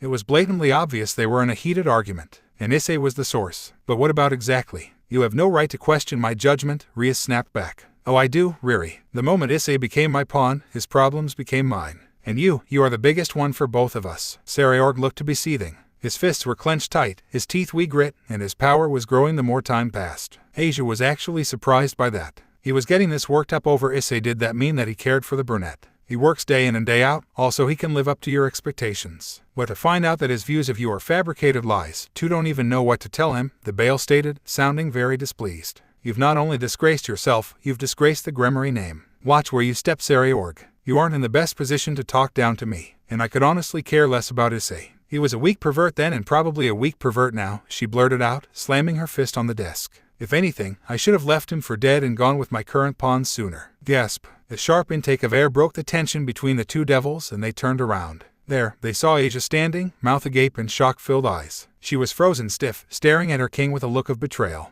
Asia, what are you? Is that really what you think of him? The former nun asked softly. But it was easily heard by both devils. Was he some toy to you, a tool or something? She asked a little more aggressively. She took a step forward, feeling an emotion she never felt. Asia, let me explain. After he saved your life, was that when you deemed his role fulfilled? She said a bit louder. She clenched her hands into fists and her eyebrows dropped, narrowing her eyes. Asia, it's not like that. Are you going to do the same to me too after I've accomplished whatever you see fit? Will you trade me to someone else as well, or just flat out get rid of me? She tightened her jaw and her shoulders squared. No, I would never. Then why did you abandon Issei? She shouted at the top of her lungs. Rias flinched from the emotion behind it and, for the first time, was wary of the bishop. He loved you, Rias, and you just threw him aside like trash. The redhead's eyes widened to full size. She was caught off guard by the blonde's sudden claim and hesitated to answer. Her breath hitched as Asia felt this new emotion growing in the pit of her stomach. It slowly spread and filled her with the want and desire to hit something. For the first time ever, Asia wanted to inflict pain upon someone. And that someone stood right before her. Hee. Why else would he sacrifice his body for you, his life for you, his pride, his dignity, and the respect of many just because he kinda liked you? This was not the same Asia everyone knew. This wasn't the kind, caring, gentle, and lovable ex-nun that Rias had reincarnated. No, this was a completely different girl. This girl was nowhere near the same Asia before Issei left. Hell, it wasn't the one they had to deal with for the past few weeks. But why it was so sudden, it was like she suddenly snapped. Seems that your sneaky tactics and desperation to get out of the marriage contract with Razor are now coming full circle, Sairaorg spoke, garnering the club leader's attention once more. He looked as dead serious and angered as Asia, still showing a large amount of disappointment at her. I'll leave you to your business. I've spent too much time here and it looks like you have a lot of explaining to do. And just like that, the magic circle appeared and the older male stepped in. But as it began to flash, he looked over his shoulder. Oh, and I'll be sure to tell your family of your decision. I can only wonder how they'll react once I relay your exact words to them. And with that, he disappeared with the bright light. Rias stared at the spot where he left before turning back to her bishop, who was still fuming. Now, not only was Asia angry at her, but now her parents and brother would catch wind of her deeds. They had told Rias of how much they liked the boy and hoped to properly meet him. But she kept putting it off in favor of the trade. Now, they would know before she could tell them. And, to make matters worse, she knew Sairaorg would make her out to be the bad guy. What could she do? First, she had to try and control a raging bishop. This was the last thing she needed. Asia, please let me explain. No, I'm not done. It's your turn to listen. Rias took a step back, feeling what seemed to be fear. And the source of it was the blonde before her. The one who never got angry or yelled at anyone. What had happened to her bishop because, for the first time, Asia was experiencing what was known as rage. And she didn't look to be attempting to control it at all. XOXOXOXOX. Come on, eyes. You gotta keep up, Kuisha shouted over her shoulder. Hey, it's not my fault you're so nimble and can slide past everyone, the pawn replied, not too far behind. He shoved past a few more people, trying to keep track of the blonde in front of him. It was a little difficult, being in the center of the city, but luckily his sensory skills had improved and he was able to track her easily. She stood out from most of the human tourists and the few holy followers due to her demonic aura. You're such a slowpoke, eyes, she said once more, spinning around to see how far back he was. When she noticed him cutting through the crowd like a sharpened blade, she realized she had underestimated him once more. Who's a slowpoke, he replied with a big grin, just a few yards behind her. Kuisha smiled and turned, deciding to continue their game of cat and mouse. It wasn't much training but a good exercise nonetheless. And it was pretty fun at the same time. It wasn't long after that the blonde found an open street. As she turned, a sight immediately caught her eyes and she stopped. Not too far behind, Issei came charging around the corner. It was a split second between when he sped around and when he saw his senpai. He knew he couldn't stop in time and shifted his body to the side, just barely dodging Kuisha. She was left untouched, but he, on the other hand, lost his balance in the process. And, soon enough, he found his face on the floor and his ass in the air. Issei, are you okay? The queen asked. The boy shot up and turned back to her. Don't stop so suddenly, he shouted from his spot on the ground. His cheeks puffed out and he folded his arms as he sat cross-legged and turned away. Kuisha giggled at the act. Sorry, but that store really caught my eye. Issei rose a brow, momentarily losing his disdain, before turning to see what she was talking about. His eyes landed on what she was looking at and he discovered it was a pastry shop. He blinked a few times before looking back at the queen. She smiled sheepishly and placed a hand over her stomach. It was actually kind of cute. We didn't eat anything before we left, so I'm a bit peckish, she admitted before sticking her tongue out. Issei stared at her a bit longer before he began to chuckle himself. His stomach growled in response, proving the fellow devil's words to be true. He stood and dusted himself off before jabbing a thumb at the place. Well, why not? I've always been curious of European desserts. Maybe I can find an idea for a new dish while we're there. That's the spirit. Let's go then. I can't wait, Kuisha said, barely containing her excitement. She quickly grabbed the brunette's hand before hurrying into the store with him close behind. As they entered, a little bell above the door rung. From behind the counter, an elderly couple smiled and waved to the two. Welcome, welcome. Can we help you too with anything? The elderly male asked in what was known as English. Luckily for Issei, Sairaorg had taught him how to understand some of the language, at least to the extent where he could hold a conversation. Yes, we saw your shop and had to come in, Kuisha replied with a bright smile. The elderly couple smiled in return while Issei stared at her, awestruck with how fluently she responded. It seemed like it was almost second nature to her. Ah, well thank you. There's lots to choose from, so take your time, the older male said, smiling just as bright. Thank you. We'll be sure to look over carefully, she replied. With a nod, the older couple walked into the back, most likely to make a few more desserts. See anything you like, eyes? Kuisha asked, glancing over at the brunette. I'm curious of the soufflé. But then there's also the apple crisp quiche. What about you? He asked, glancing back at her. Well, there's the pie a la mode, but then there's also scones. It's a really tough decision. Why not get one of each? A third voice spoke up. Both devils were caught off guard and shot around. There, they came face to face with another male. He waved in response with a lazy smile, but both of them became very defensive by the very sight of him. The male was taller than both of them by a few inches. He had long blonde hair and soft green eyes, giving him a very refreshing look despite his lazy expression. But what had the two teenagers on edge was his priest outfit and silver cross. Ah, sorry, I didn't mean to scare you, haha, he chuckled, waving his hand defensively. The two devils didn't budge an inch. They could feel the power radiating off the male in front of them, and it far exceeded either of theirs. It was powerful, despite being a human. Was he an exorcist or a mage of the church? Ah, Dulio, it's good to see you again, the elder woman spoke from behind the teens. He looked up to her and smiled. Yes, it's been some time, Alice. How have you been? He asked with a warming smile. I've been well. How are the kids? Did they enjoy the treats we sent? Yes, very much. They loved yours and Adam's cooking.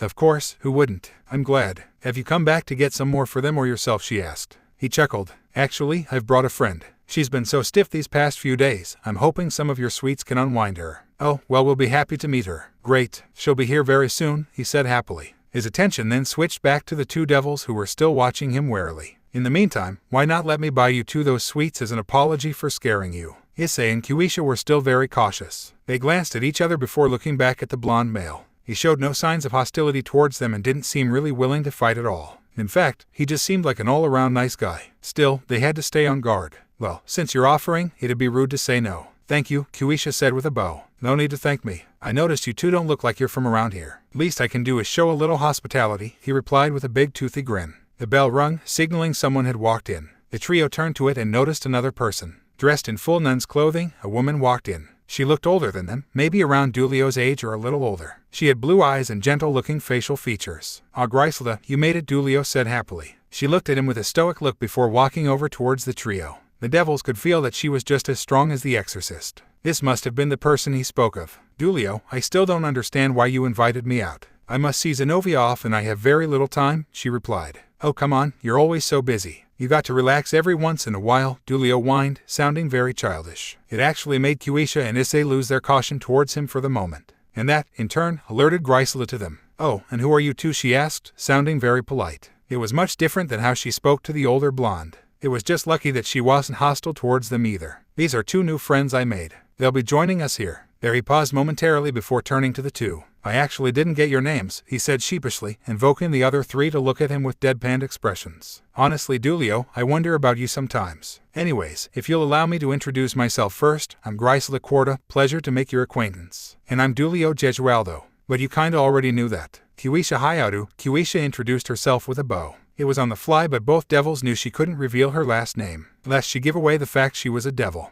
Better they didn't know if they already haven't figured it out. Issei Hayadu, nice to meet you. He went along with the flow and they both silently decided to play the part as brother and sister. See, now with introductions out the way we can enjoy some sweets, Dulio shouted, immediately changing the subject. He was met with looks of disappointment or caution, the former from his partner and the latter from both teens. He was obviously a weird one. Well, seeing as we're here, might as well, Grisla said with a sigh. No use trying to argue against the blonde male. He was a stubborn one. Issei and Kuisha looked at each other once more. They saw no problem with it, but they would still stay on guard just in case. So, with a silent nod, they turned back and smiled softly at the two. Thank you for having us, Kuisha said. Please take care of us, Issei added, both bowing simultaneously. All right, well, let's chow down then. So, Issei, Kuisha, what brought you two all the way out here from Japan? Dulio asked with a light smile. We're actually here searching for something, Issei replied. Oh, it must be important if you two have traveled this far, Grisla said from her seat next to Dulio. Yes, it is. If I remember correctly, it was left in this city and we have to retrieve it as soon as possible, Kuisha answered.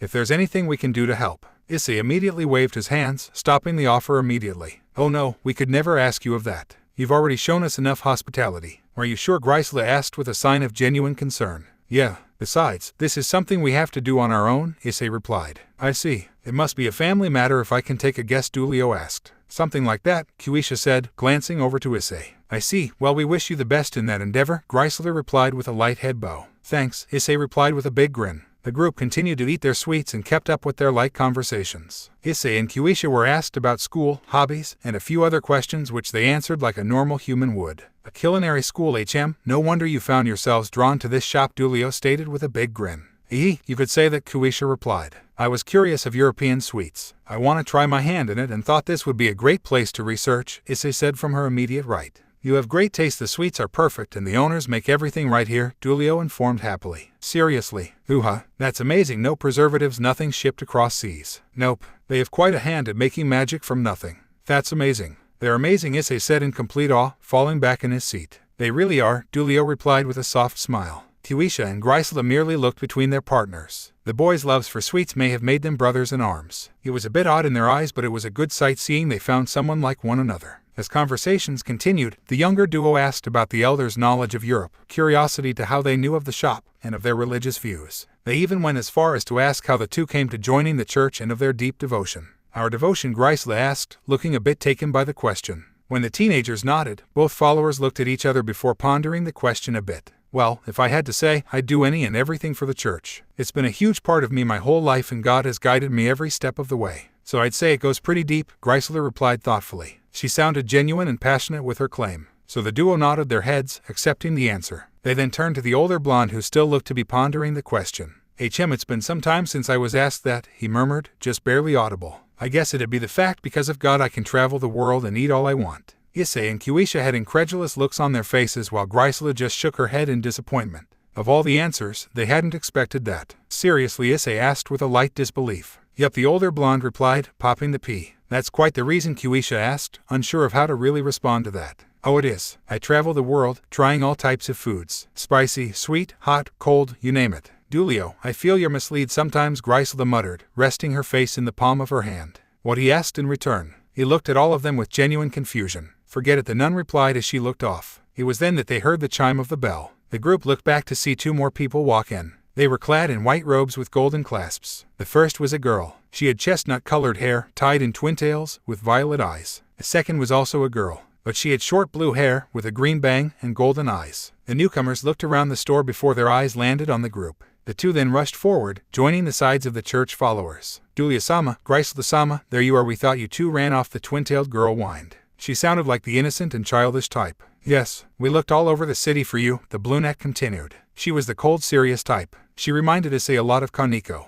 except with bigger breasts and height. Despite that robe, Issei still could somehow see those two luscious bags he would have loved to squeeze if he were his old self. Still though, they were very nice. No bad. My apologies, you two. Dulio somehow convinced me to come here, Grisela replied, switching her gaze from them to the blonde. The other two followed, placing the spotlight on the priest. Hey, sorry, he said, rubbing the back of his head sheepishly. It's just whenever we come here I have to come. And it's a good thing because we made some new friends. Once the young man mentioned the other two, the spotlight shifted. Issei and Kuisha tensed a bit as they noticed the power of the four before them. Or, more so, the four powerful energies from the people before them. With the way the attention changed towards them, it was as if the holy energy shifted as well. And the pressure on their shoulders wasn't the easiest to ignore, not in the slightest. Ah, Issei, is that you? The first girl asked in shock. The devil duo felt the attention turn away in favor of the chestnut-haired girl's question. I'm sorry, do I know you? Issei asked, genuinely confused. The girl was momentarily hurt but realized it had been a few years. It's me, Irina Shido, your childhood friend, she answered.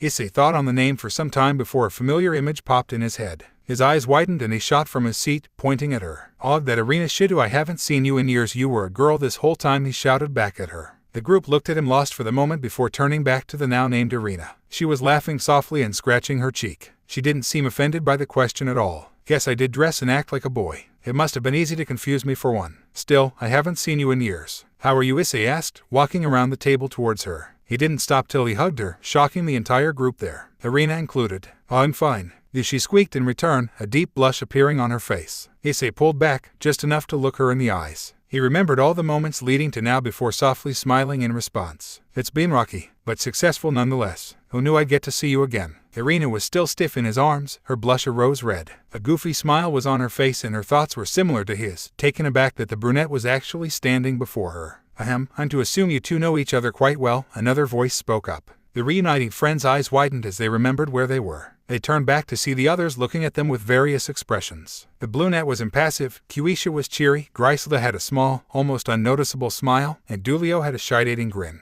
He was the obvious one to poke some fun at them and ask the question. A reunion between childhood friends, soon to blossom into pure love that neither realized they had for one another, he said, going through the actions someone would expect to see in an anime.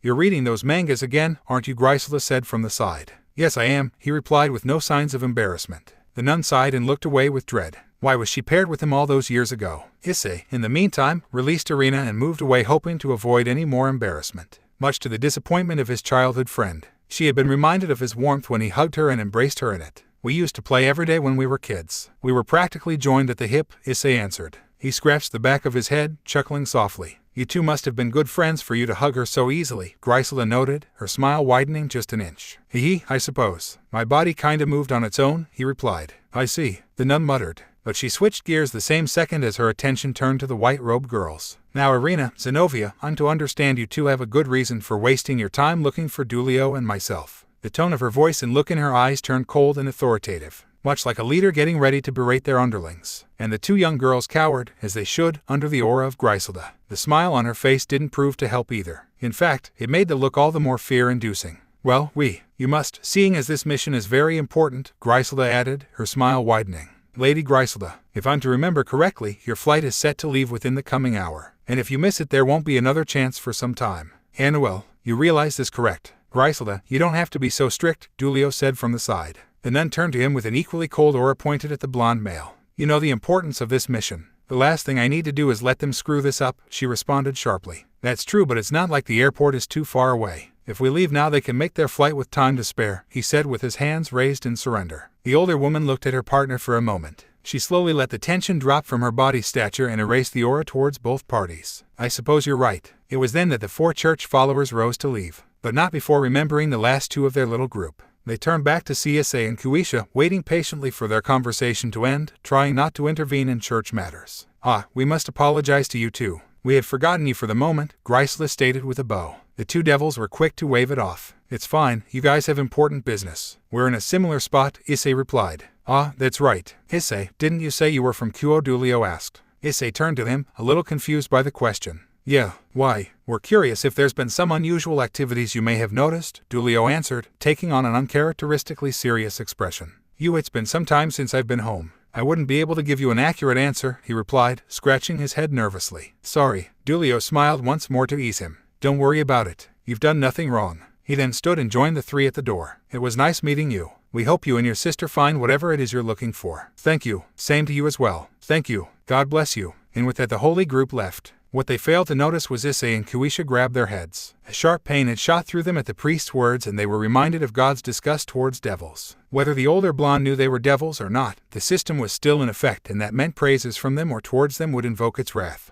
And the last thing the duo wanted was a headache from a priest's lack of knowledge. We dodged a huge bullet there, Kuisha said, still recovering from the pain. Yeah, you think they noticed? Issei asked. If they did, we'd be dead, Kuisha replied. Fair enough. XOXOXOXOX. Outside the shop, the group of four had gathered by the street and hailed a taxi. At the same time, Griselda and Dulio shared a look at each other, knowing what was on the other's mind. They were devils, Dulio, the female exorcist said. I know this, but come on, they weren't causing any harm, the blonde replied with a shrug. Why else would devils be here? They have to be causing some kind of trouble. Griselda, they didn't seem to harbor any ill intention towards you, me, Irina, or Zenobia, Dulio reasoned. When they walked in with the Excaliburs, Issei and Kuisha made no hostile moves. Of course, there are 4 exorcists with 2 Excalibur fragments. They shouldn't even think of it. Dulio gained a serious look on his face, one that made the nun question how important this topic seemed to him. Griselda, would you attack those kids if you had the chance? The woman paused. For a moment she didn't answer as she contemplated her response, which was odd for her since she already knew the answer. She was an exorcist, they were devils, the math was for the birds. Yet why was she hesitating? Was it the fact she sat down and talked with them? Could their innocent demeanors have softened her heart just enough to let them go? You see, the fact you're thinking about it is more than enough to see reason, Dulio continued. He knew his partner was still perplexed by her heathens. It's okay that you didn't act. It means you're thinking and realizing not all devils are bad and don't mean to cause harm. You saw children and not spawns of the underworld. I don't like this Dulio. I shouldn't have to think about it. I should be doing God's work, Chrysler replied. I understand this. Dulio casted a glance at Irina and Zenobia before continuing his statement at a much lower tone so the young exorcists couldn't hear. You remember what the Vatican told us though. God is dead. So what? That doesn't mean we stop listening to what we've been taught and preached our whole lives. I understand this, but times are changing. We need to evaluate ourselves before we go judging others. Are you suggesting that we are like devils? No, not at all. What I'm saying is that those kids meant no harm to us, and I don't think they mean any harm to anyone of our faction. Whatever they're here for, it doesn't concern us and we shouldn't interfere. We have enough to worry about on our own. Chrysler studied the blonde for a long time. Her eyes lingered on his, looking for any point where he might back down or question himself. But Dulio stayed resistant and didn't budge on his words. She then released a sigh and shook her head. You are a stubborn man. Dulio smiled his usual smile. Yup. A moment of pause ensued before the next set of words were spoken. Dulio looked out the window and Chrysler stared at her hands. No words were said, but it was easy to tell that the two grown exorcists were in thought. You know, I didn't mean my words to sound hateful towards those two. It's just a warm hand touched her shoulder, and she looked back to see the blonde smiling comfortingly. I understand. You're protecting yourself and Zenobia. It's okay. Chrysler smiled softly and nodded. Thank you, Dulio. You're a good man. The male exorcist grinned wide and chuckled in response. Of course I have to be. Chrysler's appreciative smile quickly faded and her expression took on a very annoyed look towards the man. And other times you're something else. XOXOXOXOX. Eyes, he asked you about QO. Do you know of anything? No, nothing really, the brunette replied with a shake of his head. He hadn't kept any communication with those from QO except his parents. But he couldn't ask them if they noticed anything unordinary or supernatural. Kuisha crossed her arms and looked to enter a deep thought. Issei and herself had left the sweet shop and continued on as the blonde continued her unvoiced speculations. What in a city controlled by devils could garner the attention of another faction? Has there been any incidents with another faction there, like a dispute or crime hindering the ceasefire, that you know of? Issei immediately flashed back to the run-in with the fallen angels. His death, his revival, meeting Asia, the kidnapping, and finally the end of it all. It brought back many emotions just from the thoughts. The confliction, the anger, sadness, rage, happiness, and resentment. It was hard trying to control them, as Issei still had issues when it came to the fallen angel and, now, the devils of that city. The Longinus wielder unknowingly clenched his fists and grit his teeth. And, in response, a surge of power swirled around him. It was unstable, powerful, dominating, and, most importantly, felt more draconic than any of Issei's surges of power. Kuisha noticed this and turned to him immediately. She saw the turmoil in his eyes and could tell he had thought on some things he wasn't thrilled about. She felt the power of the Welsh dragon burning within, feeling his emotions and returning them with power that would destroy. It was a sign of his growth and further evidence of Sairaorg's observation. Issei was growing closer to Balance Breaker, one step closer to truly becoming the Red Dragon Emperor. And then, the power was released. Issei took a deep breath and calmed down. Closing his eyes, he realized his place and where he was and quelled his emotions for a bit longer. The Queen smiled at this, seeing as he was able to regain control from his moment of turmoil. He was still growing and getting past what happened to him. And it was hard, especially since his sacred gear fed off of those emotions. Anguish, hatred, rage, fear, sadness, they were all fuel to the boosted gear, and it turned that fuel into a dark fire that could consume the user if they weren't careful. Kuisha was very happy for her Kuai. He wasn't just growing physically but mentally as well, and she was sure that one day he'd beat what was holding him back. She wanted to see his growth and see him achieve more, not just as a devil but a human too. He was reincarnated as a devil, but he held on to those human traits and had ties to it that he couldn't just let go. But to see him maturing and facing these types of problems, it showed that there was much more to him than the person she saw at the Phoenix Manor. There was an incident with the Grigori. Orwell, they were rogue fallen angels. They attempted to kill me and Asia, Rias' bishop. They succeeded, but she revived us. We had fought them at an abandoned church to get to Asia and we killed them. I see, Kuisha responded. She looked around, making sure they weren't hurt or around unknowing civilians. Luckily, it was a path through a park and the people were ignoring them altogether. Eyes, these fallen angels, were they connected to something you think might attract the angels' attention? The blonde asked. Issei paused and thought back before a thought did come forward. Now that you mention it, they had a machine that extracted sacred gears. Does that help? The pawn asked. Maybe. We can't tell for sure, especially since we're going off speculation and assumptions. Let's finish this mission quickly and join up with Ladera. Once we defeat the Stray, we'll report back to Sairaorg-sama. Sound good? Yeah. The two turned and began their trek back. Kuisha asking Issei those questions began to make him question a few things himself. Looking back at all that transpired, he began to realize a few things throughout all that happened during that entire incident. The first was Rainier. Looking back, he noticed how incredibly weak she was. He had no room to talk at the time, but, after all his training, he noticed how much of a cakewalk she would be now. Hell, the him after training with Rias was more than enough. So why was she so cocky, so arrogant, prideful, and narcissistic like she was assured of winning, and why had it increased after she took Asia's sacred gear? It only healed injuries and provided no form of attack whatsoever. Sure, she could sustain in fights, but anyone at Issei's level could obliterate her before she had time to do such a thing. It just seemed odd. Was there something more she didn't tell him, or was there a higher power he just didn't know about?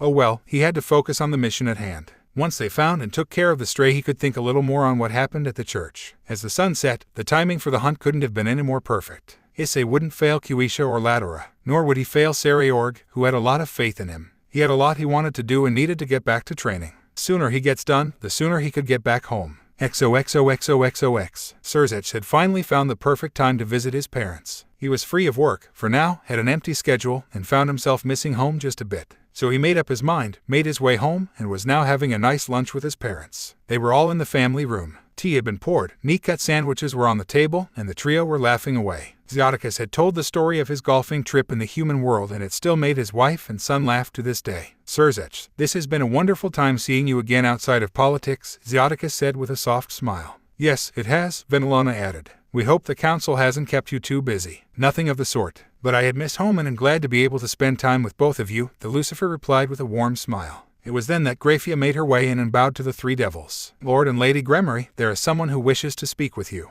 Yourself as well, my lord, she said before raising her head. The three devils in turn were confused by the request. Who is it? Grafia Sirzech asked. It is the heir of the Baels, my lord, the Silverette replied. Sairaorg, what does he want? Sirzech asked aloud to himself. He looked to his parents to see them confused as well. Grafia, please bring him to us, Xiaticus said. Hi, Lord Gremory. It was but a few minutes that the maid had returned with the young Bael in tow. He had a serious look on his face, one that alerted the Gremory that the sudden interruption wasn't a warm and welcomed one. Sairaorg Bael, what brings you to our humble home? Xiaticus asked. The heir walked up and bowed, making sure he was formal before anything else. Lord and Lady Gremory, and Lord Lucifer, I have come to speak with you about one of my pieces, he answered. It only perplexed the family more. Your pieces? Sirzech repeated. Yes, it is my pawn, Issei Hayaudu, he replied. The family's eyes widened and it made the boy shake his head. That reaction has led me to believe Rias didn't tell you. No, we didn't know of such a thing, Venelana answered. I see. Well then, allow me to fill you in, the Bael stated. After the duel between Issei and Razor Phoenix, I spoke of the pawn with high regard to his former king.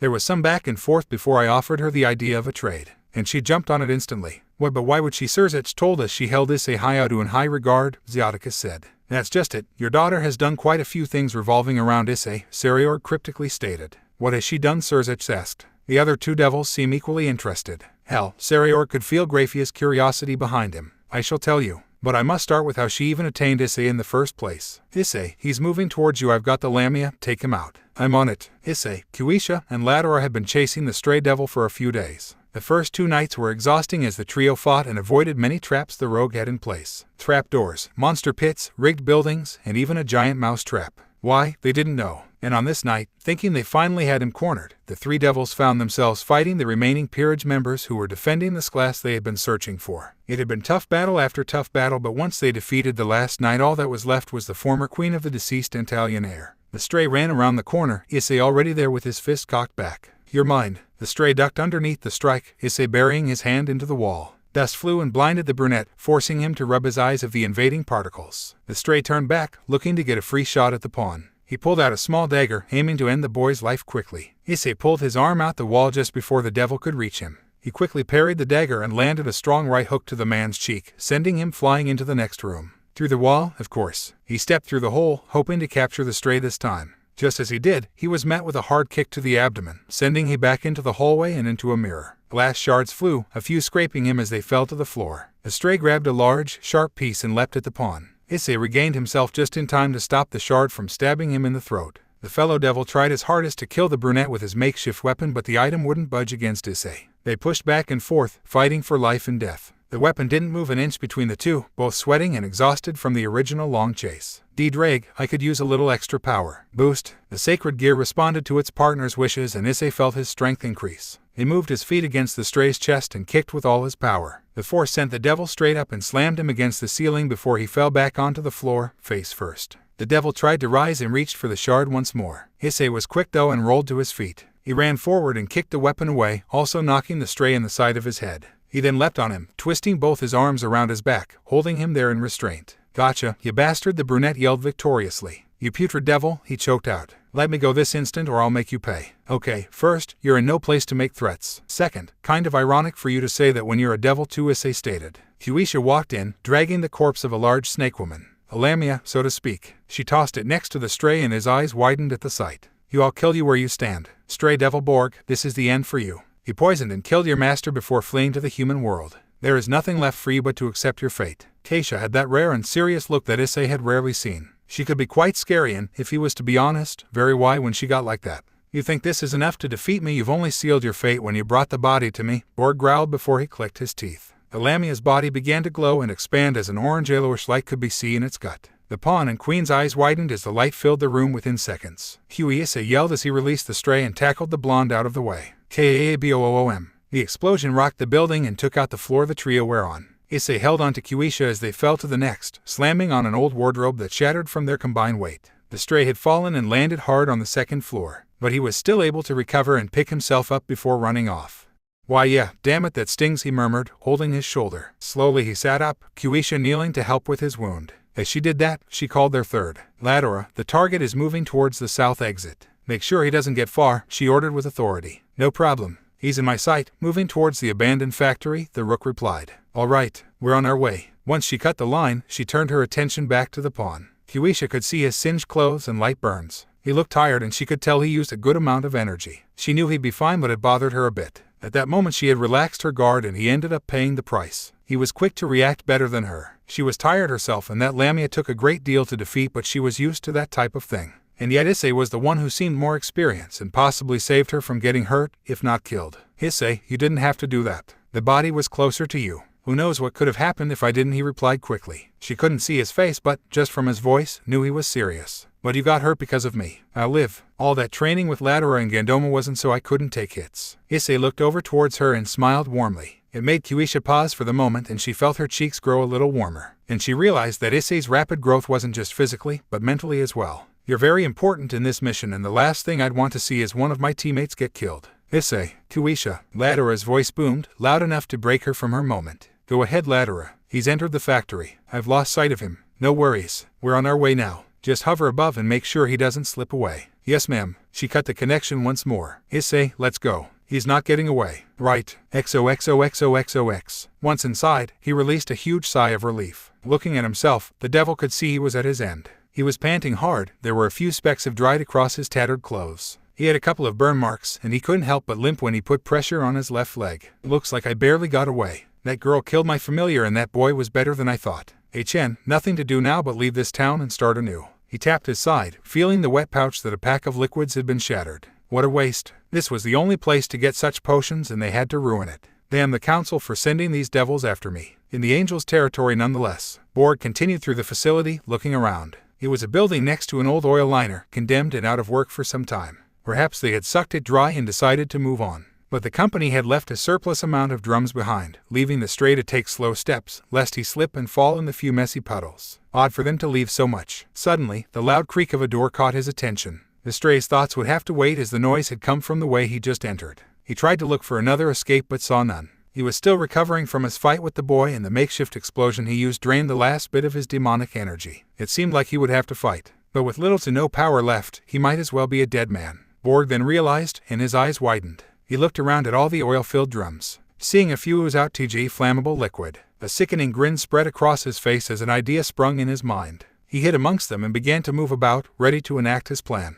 XOXOXOXOX. Kuisha, Issei, and Ladora entered from the main door of the factory. Seeing how large it was, the amount of places the stray could hide was vast. "We'll have to spread out and cover more ground," Kuisha stated. "Right," the two males agreed. Fanning out, the trio searched for the stray. Kuisha looked behind old mining equipment, Ladora searched through a few offices, and Issei slowly made his way through the supplies of oil. The brunette made his way to the middle of it, where there was an old steel container that was probably used to store the oil inside. He climbed on top of it, hopping to get a better viewpoint and spot the devil. "Ddraig, you ready?" "As always." Flash. The room lit up, allowing Issei to see everything around him. The place was filled with oil drums surrounding him. It was actually scary seeing the large multitude of them, and all of them were surrounding the container in a ring. If all of them were to be lit, Issei muttered to himself as his flash died down. He still was unable to find the stray. It didn't fall upon deaf ears as a voice behind him said, "Ah yes, I wonder what would happen." Issei shot around, throwing a punch, but was met with a block. Borg grinned as he wrapped his arm around Issei's and pulled the brunette in close. Let's lighten this place up.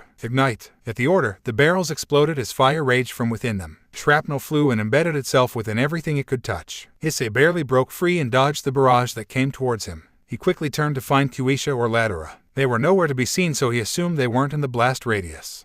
Don't worry about your friends. I had a few more friends who are taking great care of them. You bastard, Issei growled, turning back towards him. Say what you will, you devils should have left me alone. You killed your master and half of your comrades, and you didn't care when you left the other half to die your ass, and I'm going to make sure every last person's death is held accountable on your head. Issei was angry, pissed, furious, outraged, and every other word of similar meaning. It was no longer a mission but a personal vendetta to him to make sure this guy paid for his crimes. Abandonment, betrayal, deceit were all things this devil before him had done. And it was those same three things that led the pawn to where he was now. The deceit and betrayal of Rainier, and the deceit, betrayal, and abandonment of Rias Gremory. It hurt him to his core, as he still had affections towards both women, and he wanted to prove both of them wrong and become the biggest mistake of their lives. But first, he had to take care of the trash in front of him, and there was no type of affection towards him. You're gonna pay, Issei growled. His eyes flashed green. It was so fast that Borg didn't even see it. All he saw was the flames from around them dancing in his eyes, and he was ready for it. Well, come on then. The two charged each other, meeting in the middle of the container. The fire continued to burn, growing stronger as if it grew excited for the epic battle, raging in anticipation for the one that may be fed to it, impatiently expanding as it hungered for chaos and destruction. Boost. Issei landed a hard right hook to the stray's cheek, Borg following with one of his own. Issei ducked and swept his legs from underneath him before landing an axe kick into his gut.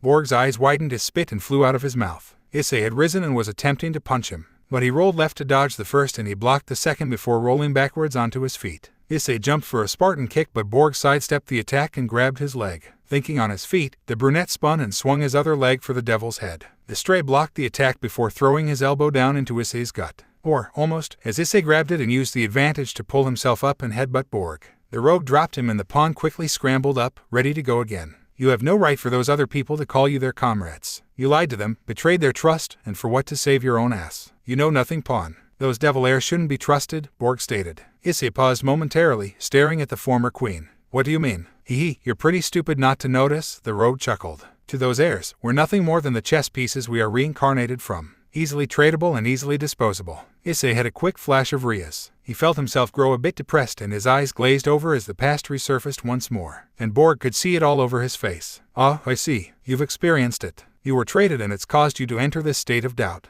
You don't know if you can truly trust someone ever again. Yes, that's it. Issei, don't listen to him, Ddraig spoke up, feeling his partner's distress. If it's happened once, it'll happen again. Issei, you'll either be traded or let go. That boy took you in when the Gremory girl turned against you. Never truly able to find your place in the universe. He gave you a place to call home. All to then be left to fend for yourself. Just as I had to when I took a stand. He gave you people who you can call comrades, friends. Issei stood there quiet, his fist clenched and his head low. He didn't move for a few seconds. Those few seconds Borg took to call forth the fire around them and send them towards the brunette. Don't worry, I'll help and make sure that won't happen. Issei. The boy dodged the attack at the last second. He charged silently and cocked his fist back for a hard right hook. Borg was surprised but readied himself for the strike. As Issei landed the punch, he clenched his jaw as the counterattack from the rogue landed in the form of an uppercut. But he quickly grabbed the fellow devil's fist in the moment and wrapped his legs around his enemy's shoulders. He then twisted his weight, flipping both of them, and slammed Borg onto his back. The rogue let out a cry of pain as the pawn placed him in an arm bar, and his cry turned to a scream as Issei pulled back, putting heavy pressure on the joint. Damn it, Sirzech, Borg cried as he held his hand out towards the fire. It flew straight towards Issei, forcing him to release the hold and dodge the torrent of flames. He then noticed the rogue release it and clutch his arm in pain, exactly where the fire had touched him. His sacred gear doesn't grant him immunity to the flames. Issei then came up with a quick idea and raised his boosted gear. Ddraig.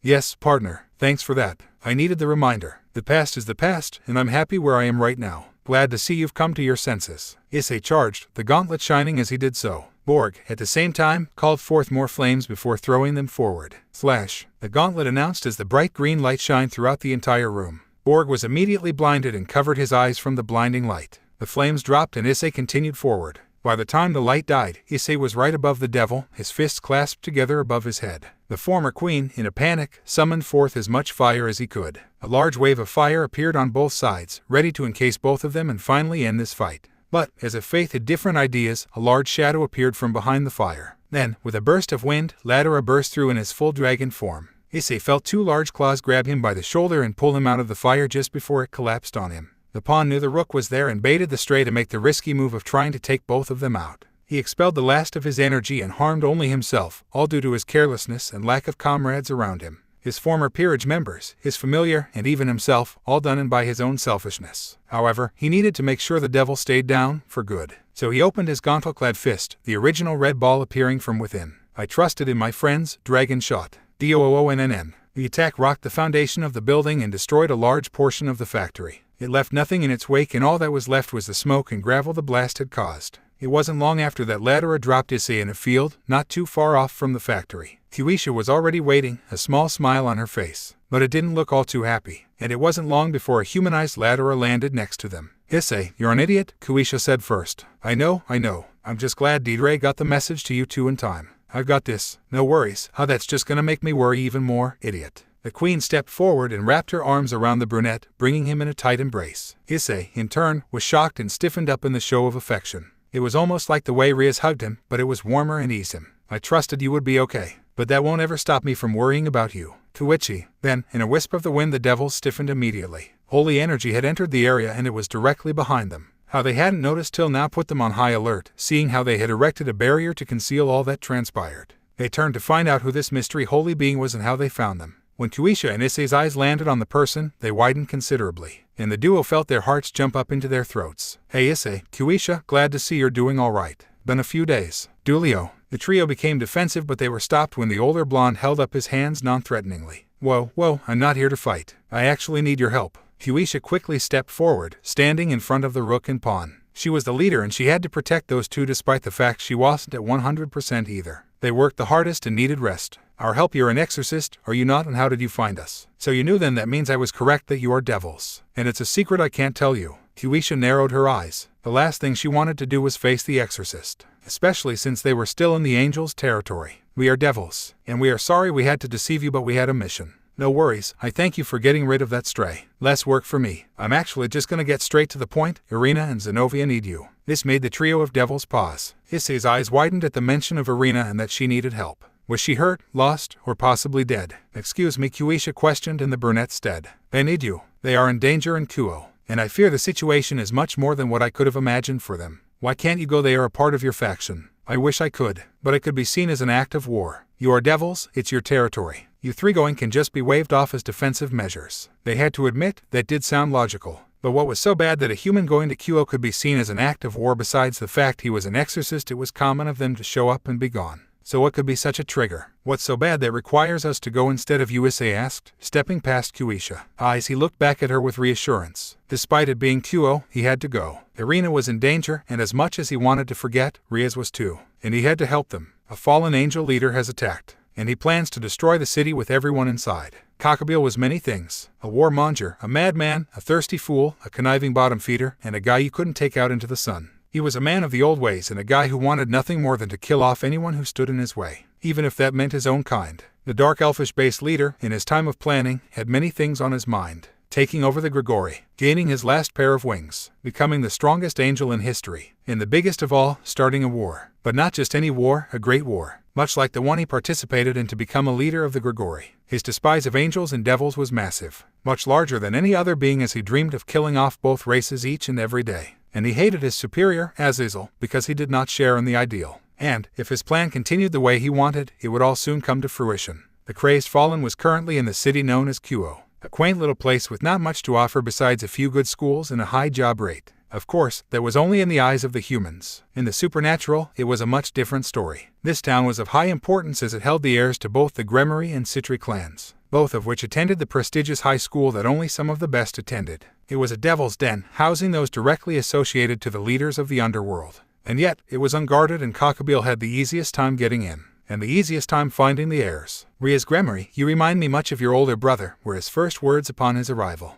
Ones that drew the ire of the red-headed heiress. Unknowing of his reasons behind his invasion, Rias gave the order to protect Kuo from the battle-hungry beast that was Kakabil. Of all people, she hadn't expected the cause of the recent events to be a leader of the fallen. You will not harm the civilians of this town, Kakabil. They are under my protection, was her response. But it was met only with a wicked cackle from the pale man, one so dry and dark that it sent shivers down the spine of everyone who heard it. including Sona and her peerage, who erected a barrier around Kuo Academy, encasing all the devils and the fallen leader inside. Do you think that is a promise you can keep? I could destroy this town with ease and kill you in the process. You are nothing. His words only angered her more as her insignificance to the angel struck her pride. And boy was she prideful, too much to the point it blinded her, and Aquino had to call Sirzech for help. The Gremory heiress ordered her peerage to attack, and while they tried their hardest they were utterly defeated. The one known as Freed Selzen, an excommunicated exorcist, took care of Kiba, Zenovia, and Irina with 3 Excalibur fragments combined into one, a gift given by a man known as Valper Galilei, a former priest and accomplice to Kakabil.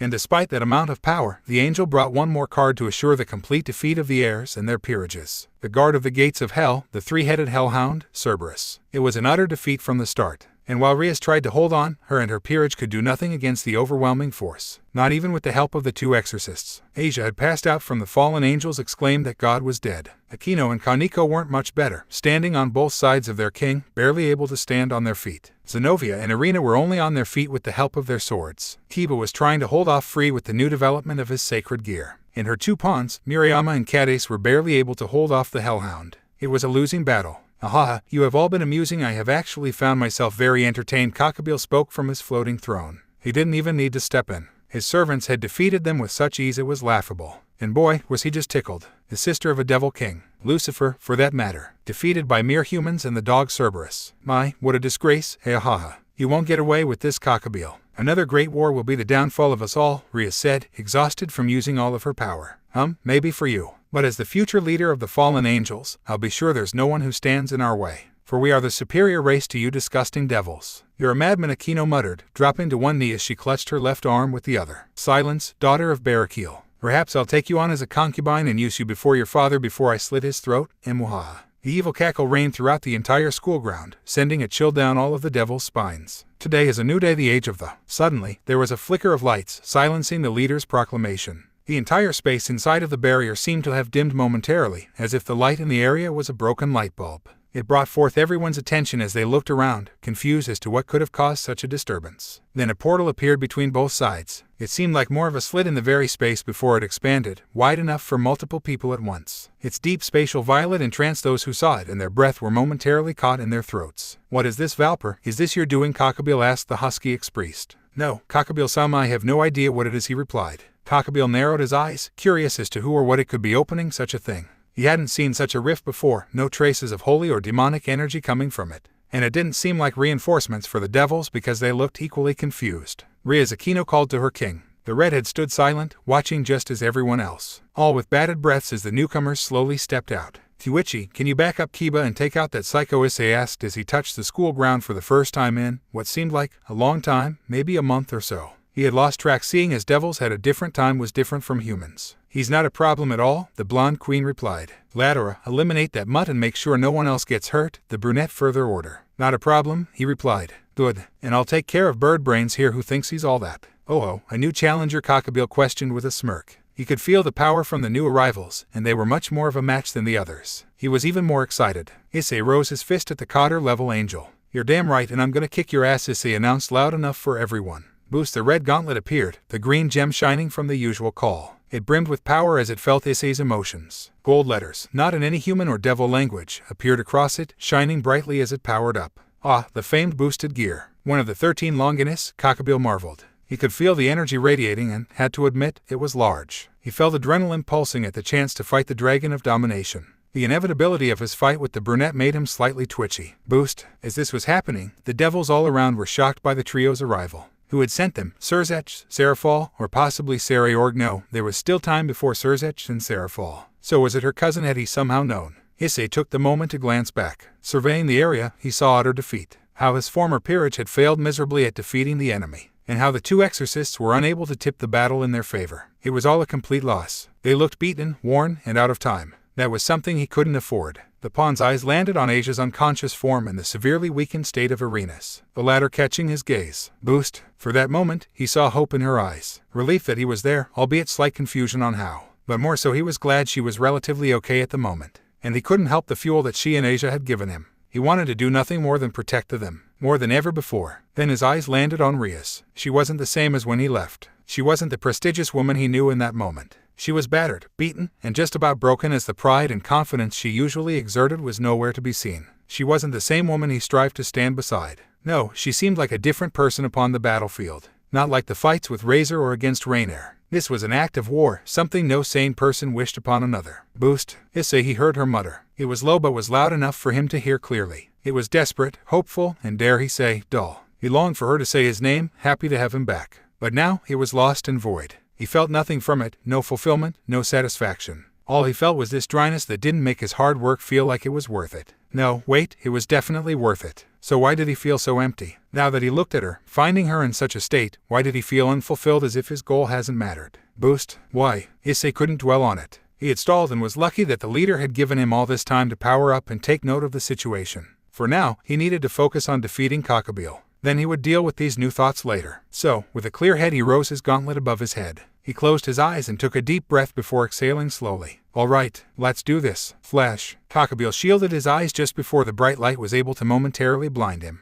XOXOXOXOX. Sairaorg sat at his desk. He was doing some paperwork before he put his pen down and sat back in his seat. He had been feeling strange these past few hours. There wasn't an emotion to really describe it, but he had this nagging feeling of future events. As if something was warning him. But what could it be? The heir wanted to figure out what, but it was hard with no basis to work off of. All he could tell was that the connection to Kuisha, Ladora, and Issei were the source of it. The connection would give signs of their emotions and of their presence. There were times that he couldn't sense them through the connection, which was normal as barriers could block such things. So, now that it has faded once more, he was to assume they had re-entered a barrier or had entered a new one. With little to go by, Sairaorg would simply have to wait until they returned to get more information. Hopefully positivity and growth in the bonds of his family. The heir returned the pen to his hand and continued his report. With the latest news spreading of the Red Dragon Emperor being traded from the house where servants were treated as family, many devils thought he was on the market. News had spread fast of Rias's blunder, and her parents, nor her brother, were all too thrilled about that, especially since they saw Issei as a future son, brother-in-law. XOXOXOXOX. We had no idea. How long has he been a part of your peerage? It has been over a month, Lord Gremory. I'm sorry you had to find out about the situation this way. I expected Rias would have told you much sooner, Sairaorg replied, bowing his head in respect. No, thank you, Sairaorg. If it has been this long, who knows when Rias would have told us, Venelana spoke. I'm to assume Issei left an impression. Yes, the fight with Razor showed us how much Rias meant to Issei. Not as a servant to his master, but as a boy to a girl. And we thought Rias felt the same, Zodicus explained. Yes, I had thought so too. But it seems she had only been using him to get out of her marriage. A dark ending to such a bright boy. How is Issei doing? Sirzech asked. Sairaorg smiled for the first time. Issei is doing very well. The one you saw before is only a small fraction of what he has become. The trio of devils looked at the heir with curiosity. Just the thought of Issei growing stronger tugged at the tendencies they were given as devils. Curiosity made them lean in slightly, wanting to hear of the Red Dragon's progress. A small fraction after only such a short time. Sairaorg nodded. That is correct. Under my training, Issei has made tremendous progress. The former boy from the engagement party, the one who claimed your daughter's virginity and sacrificed his arm, has been replaced by a man.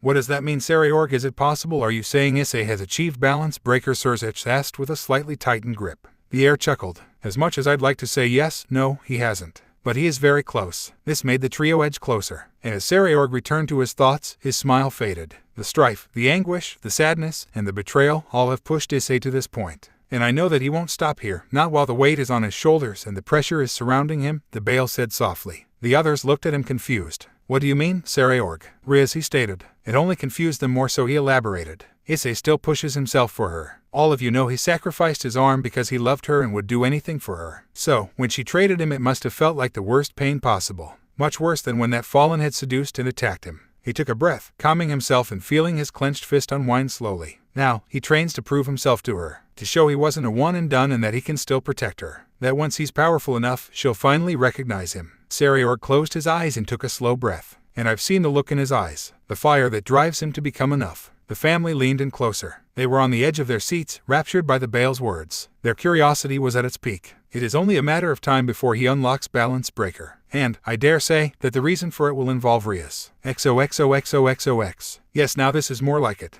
Kakabil hadn't felt such a rush in quite some time. His heart was racing, the adrenaline was pumping, and he felt alive again. He couldn't contain himself as he practically exploded in thirsty ecstasy as he traded blows with Issei. The leader had lost track of how many boosts the boy had, but the more the word echoed, the more excited he became. Each punch grew stronger, each kick felt more devastating, and when they headbutted, the feeling of his own pouring down his face made him that much more enthralled. Boy, you have proven yourself greatly to me. You are much more of an asset than that excommunicated priest and exorcist. You must join me and together we shall conquer the world, he said as he dodged a punch and returned one of his own. Issei parried the blow before throwing a kick to the fallen's head. It was blocked and they pushed away. Fat chance, you gothic creep. My friends mean more than anything you have to offer. Issei charged again and cocked his fist for a Superman punch. Kakabil sidestepped the attack and called forth a light spear. As Issei flew past him, the angel jabbed the spear for the boy's legs but was met with the gauntlet grabbing the tip. Kakabil looked up to see the brunette had twisted his body backwards to block the spear. As he did this, Issei continued to his momentum and brought his leg down for a powerful axe kick. He shattered the light spear in his grip and threw a fragment at the fallen leader, forcing him to dodge one or the other. Shifting his weight, Kakabil leaned back from the shard but also had to catch the axe kick before it could land.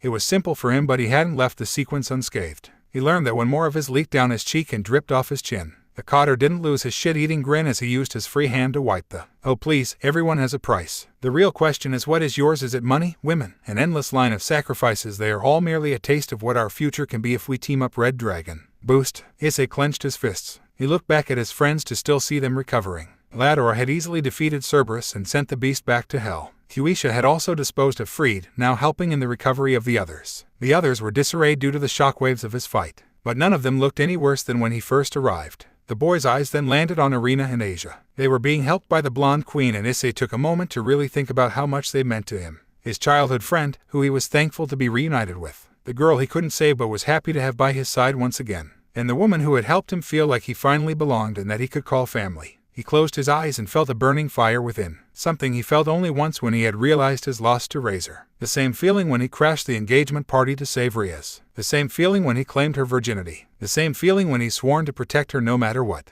The same feeling when let go. Issei turned to the one he used to call his king. The one who gave him a second chance. The one who was his savior and love of his short life. The one who kissed him before trading him and breaking his heart. The one who he swore he would make them regret. There was a dull feeling there. The awe on her face didn't give him what he wanted. But when he looked back at the others, the sight of Asia alive and safe, the sight of Arena well and hopeful for him, the sight of Kuisha confident and supportive of him, it filled him with power. It filled him with satisfaction. It made him feel stronger. It made him feel whole. And it drove him to want to protect them at all costs. So you finally realized it, partner. Ddraig, what do you mean? Your goal to show off to that girl and make her feel regret, that wasn't the goal you should have sought after. It was the same goal that you've had all along since the day that blonde nun died in your arms. Issei took the moment to think, and it clicked just seconds later, to which Ddraig felt and responded to. Exactly. You still hold some piece of the old you that wanted to be strong enough to protect those you cared about. The nun, the exorcist, Kuisha, doesn't matter. They mean something to you. Issei lowered his head, his hair shadowing his eyes. He felt stupid. Very stupid. Boost. You're right, all this time, his goal was to show off to Rias. Make her feel some type of guilt or regret for trading him. Boost. I shouldn't have had such a selfish goal. That wasn't who he was. It wasn't what made him Issei Hayaudu. Boost. All this time I worked my ass off just to prove one person wrong. His dream was to be a harem king and protect his loved ones. Boost. Seems I still have growing to do. Thanks, Ddraig. I think I finally got what you've been trying to tell me this entire time. Finally, you moron. Now show this cotter what it's like to face the dragon of domination. Right. Boost. Kakabil felt himself back away just an inch from the sudden surge of new power. His eyes widened in shock as he realized what was happening.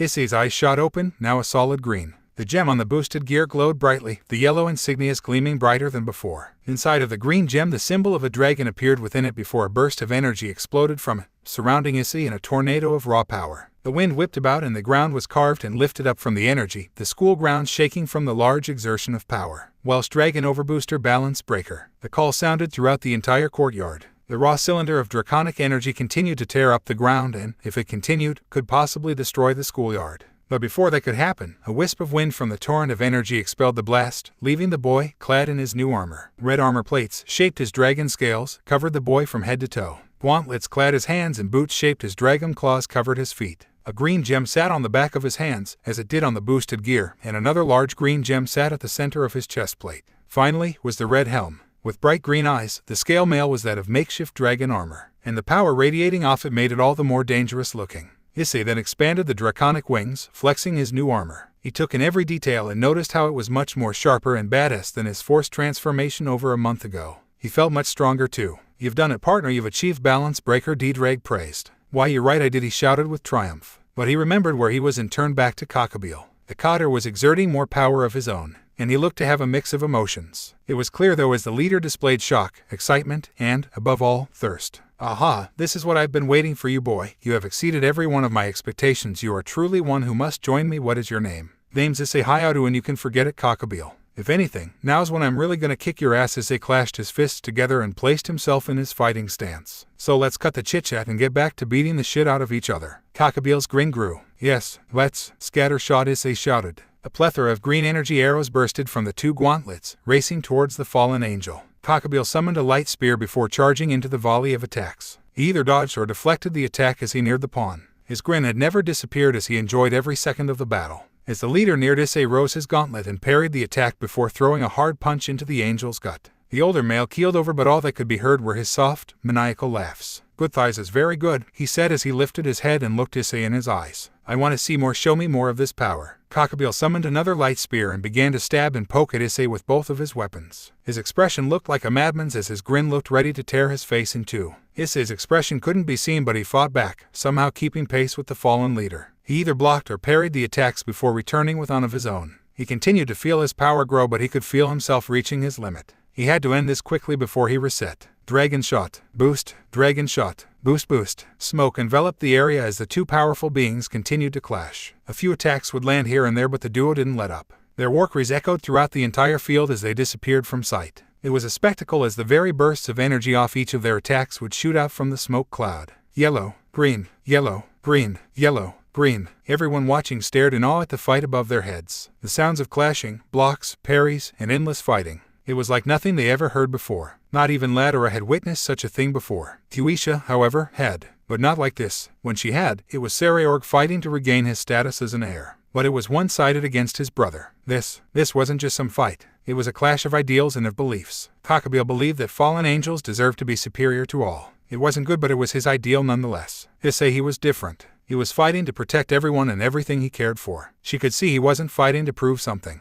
He was finally fighting to help others and to keep all of them safe. He was fighting for them, not himself. He had ascended and reached the next level through sacrificing his original goal. It was why he achieved such a milestone and unlocked Balance Breaker. Another explosion rocked the grounds and the cloud of smoke burst. Issei and Kakabil had collided. The light spear and gauntlet clashed together in a fight of dominance. Kakabil grinned towards the boy. His robe was in tatters and he had a few bruises forming from the powerful blows he received. However, Issei sustained some damage as his armor was chipped and there was a chunk of armor missing with dripping from a wound. You have amazed me every step of the way, Issei Hayaudu. I must have you by my side, even if it means killing and reviving you as my slave, Kakabil said. I thought I said no more talking, Issei replied from the helm. Reconsider my offer, boy. All the money, women, and power can be yours. The information I received from Rainier said you were a fan of women with large breasts. I can give you women with the biggest you'll ever see. All you have to do is join me. The clash of dominance was broken by the brunette as he flung himself in the leader a few meters back. A pause soon followed, leaving everyone stunned. Their focus was on Issei completely as he stayed completely still, looking to be in a deep thought. Think about it, Issei Hayaudu. Women with the biggest breasts, all ready to please you whenever you desire. The older male continued to try and sway. Everyone on the ground stared at Issei. Was he actually considering the idea? Was he going to betray them because he was promised women with large bosoms? Kuisha, however, didn't believe it. She only waited for how the pawn would respond. Issei's face mask disappeared in a light green glow. Everyone could see the look in his eyes and see a fire that was burning very bright. The devils of Kuo had never seen such a burn in the boy before, and the exorcists were in awe from the look. Even Kuisha and Ladora were taken aback from the new look in their friend's eyes. Kakabil, I am not the same from when Rainier killed me. Hell, I'm not even the same from when I first met you, Issei said with such dominance in his voice. The old me from when I was a part of Rias's peerage may have taken the chance, may have. But now, you giving me such an offer makes me only want to hit you harder. Kakabil's grin faltered. He could feel the aura radiating off of the boy and could tell the situation was starting to fall out of his favor. This boy, no, the dragon within him was starting to grow into an actual threat against the Cotter-level angel. And the more he tried to persuade the teen, the more he angered the beast within it. He had to end this before it was too late. Issei, however, felt the angel's panic and was upon him the minute he smelt his fear. Kakabil recoiled from the increase in speed. He could see the red dragon in the boy's eyes and knew he had played around for too long. He had to act now or lose everything he had worked so hard for. Summoning his spear, he went for a quick attack. Issei caught it with ease and pulled the angel forward. He grabbed him by the collar and looked deeply into his eyes. Red met the brunette's new greens and the angel cowered in fear. Oh, and now that I know that it was you who sent Rainier after me, I feel it right that you pay the same price as her. The Cotter angel grit his teeth and had a panicked and angered expression. He released the spear and tried to gain some distance from the Sairaorg. It wasn't long before the brunette was in his face again. This time he buried his foot into the angel's side as he launched him to the ground with a powerful kick. The air was sucked in like a vacuum before being expelled in a large burst that slammed the leader into a crater seconds later. The entire group stared in awe at the new display of power. They looked from the crater back up to Issei, who had a dangerous look in his eyes. Kuisha looked on, worried for the pawn. That was when she felt a hand touch her shoulder and looked away to see Ladora as the source. "What is it?" she asked.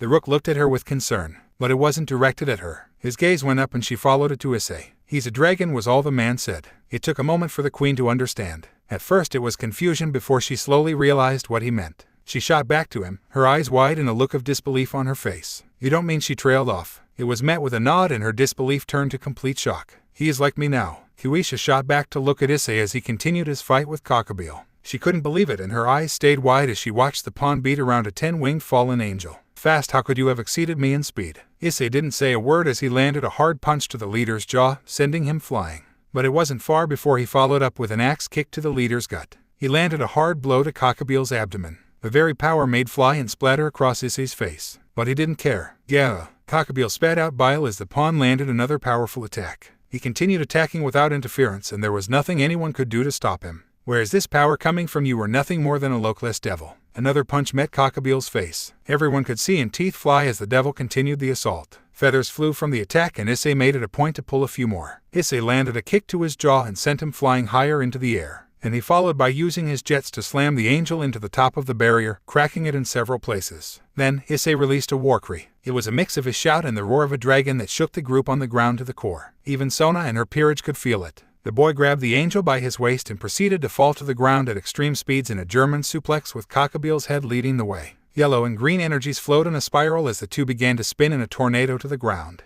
Once they hit, the very earth shook and the ground shattered from the impact. Dust flew everywhere, effectively blinding anyone from seeing the outcome. It was across the entire courtyard, covering the large field in billows as far as the eye could see. Trees were ripped from the ground and patches of grass were missing everywhere. Scorch marks could be seen, ash and soot in the air and on the ground. There were no signs of either combatant. It was still quiet and no one uttered a single word as they watched and waited for the signs of either person. No one had seen Issei enter such a mindset before. The look in his eyes and the way he carried himself, it wasn't what any of them expected of the pawn. He had changed. Everyone in Kyo only saw him as the perverted idiot who would eventually be arrested for Yule harassment. But now, even Kades and Murayama were blown away by the brunette. Zenovia and Irina were shocked but for different reasons. The boy they thought they knew from the sweet shop wasn't like their original assumptions. Irina saw the difference in her childhood friend while Zenovia saw this strong guy who somehow went unnoticed by even her own teacher.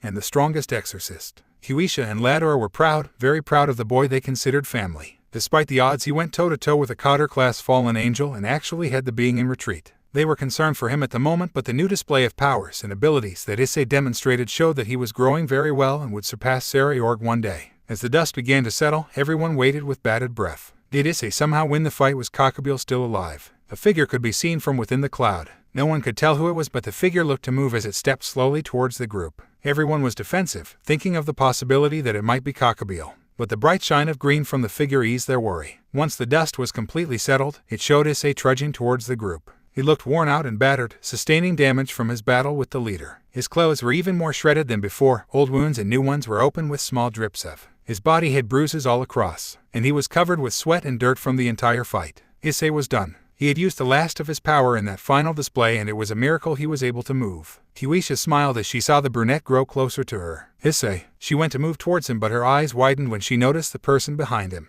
"Issei," she cried, but it wasn't enough to alert the boy. A large yellow spear pierced the boy's stomach from behind and he let out a pained scream as he felt himself being burned from the inside out. The pawn slowly turned his head and his eyes shot open when he saw the maniacal figure that was Kakabil, still standing and with a grin more malicious than ever. "Excellent, excellent, that was most extraordinary, Issei. Hiya, you actually had me worrying during that exchange," Kakabil said in absolute delight. That heavy aura of the dragon, those devastating blows, and earth-shattering kicks, all of them were splendid. "But you are millennials behind me." How Issei groaned before he coughed up. The light spear was eating up his insides, he had to get it out. "Oh please, you must realize that even with the power of your dragon that I, a 10-winged angel, would not go down so easily. Sure, you beat me up a little, but it takes much more than some kicks and punches to kill me. Honestly, that naivety is your downfall. But I don't blame you, I am that good of an actor." Issei grit his teeth and felt his boiling. He reached down and grabbed the spear with both his hands, ignoring the burning pain of the one that was still part devil. Kakabil noticed but didn't make any moves as the devil used the last of his strength to rip the spear out of his abdomen.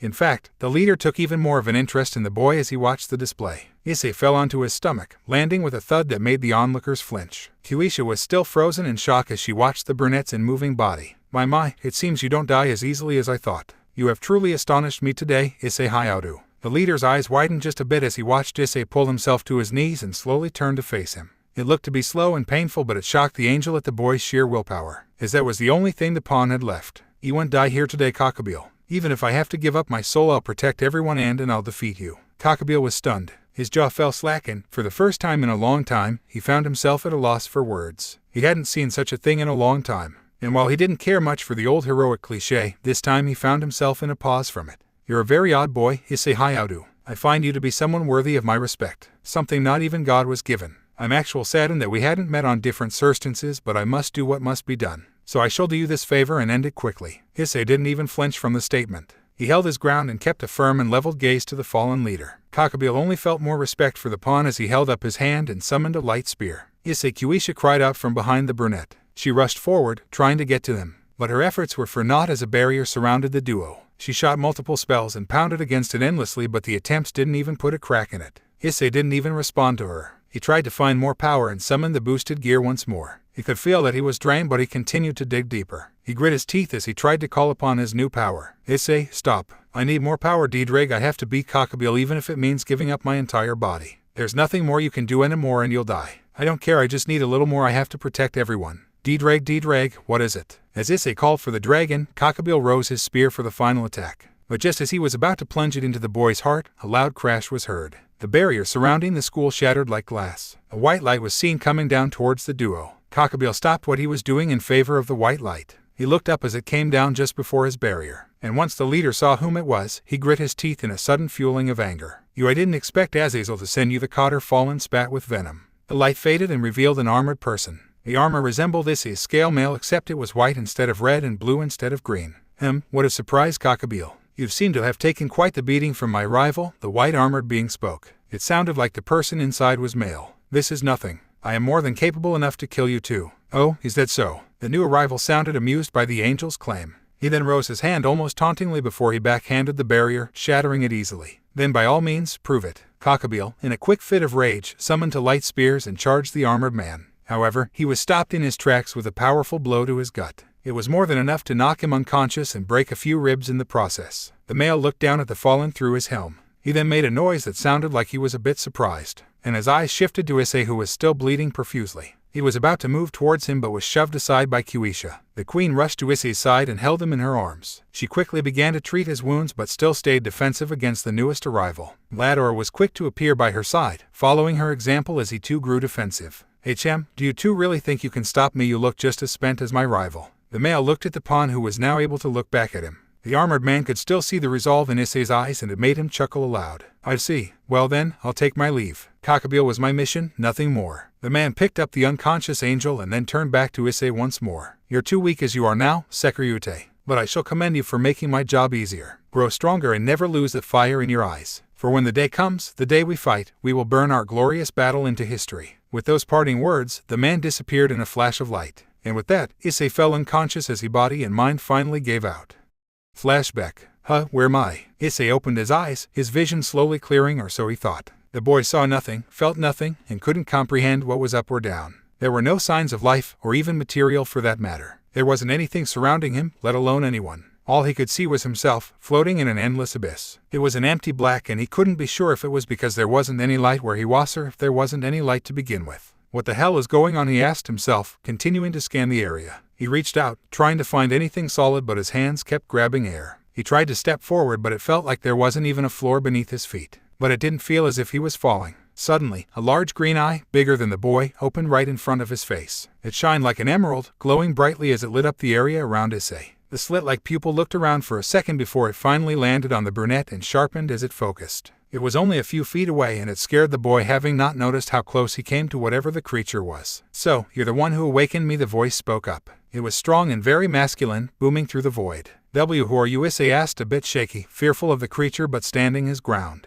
"Whom have you forgotten when you called for me in your fight against the fallen angel?" the eye asked back. Issei's eyes widened and he felt his left hand twitch. He quickly noticed how the sudden surge of power from his fight with Rainier was the same as the power radiating from the eye in front of him. The red dragon, he muttered in awe. He remembered the name from Rias. Rias. In response to his answer, a large torrent of fire filled the void and brightened the area surrounding the teenager. It didn't burn him and was more comforting than dangerous. It also allowed him to see much better, and his eyes widened in shock when he turned back to face the eye. Before him, a large dragon stood where the eye once was. The large creature had crimson-red scales with long sharp claws and jagged teeth. It made the boy stare, awestruck by the beast's great size and powerful appearance. So, this was the legendary creature from fairy tales. So, you do remember me. The dragon spoke, breaking the trance. Its mouth hadn't moved, but it spoke as if it did. Not much, to be honest. I wasn't exactly filled in on who you were or what you did. Hell, I don't even know your name, Issei replied, scratching the back of his head with an awkward smile. He was always taught to ask of someone's name, but he hadn't done that due to the situation he was in. So now, he hoped to rectify that. The dragon looked at him curiously. The boy was no longer scared of him, not that he ever was. He was more surprised, really. In fact, he now seemed relieved to see the red dragon.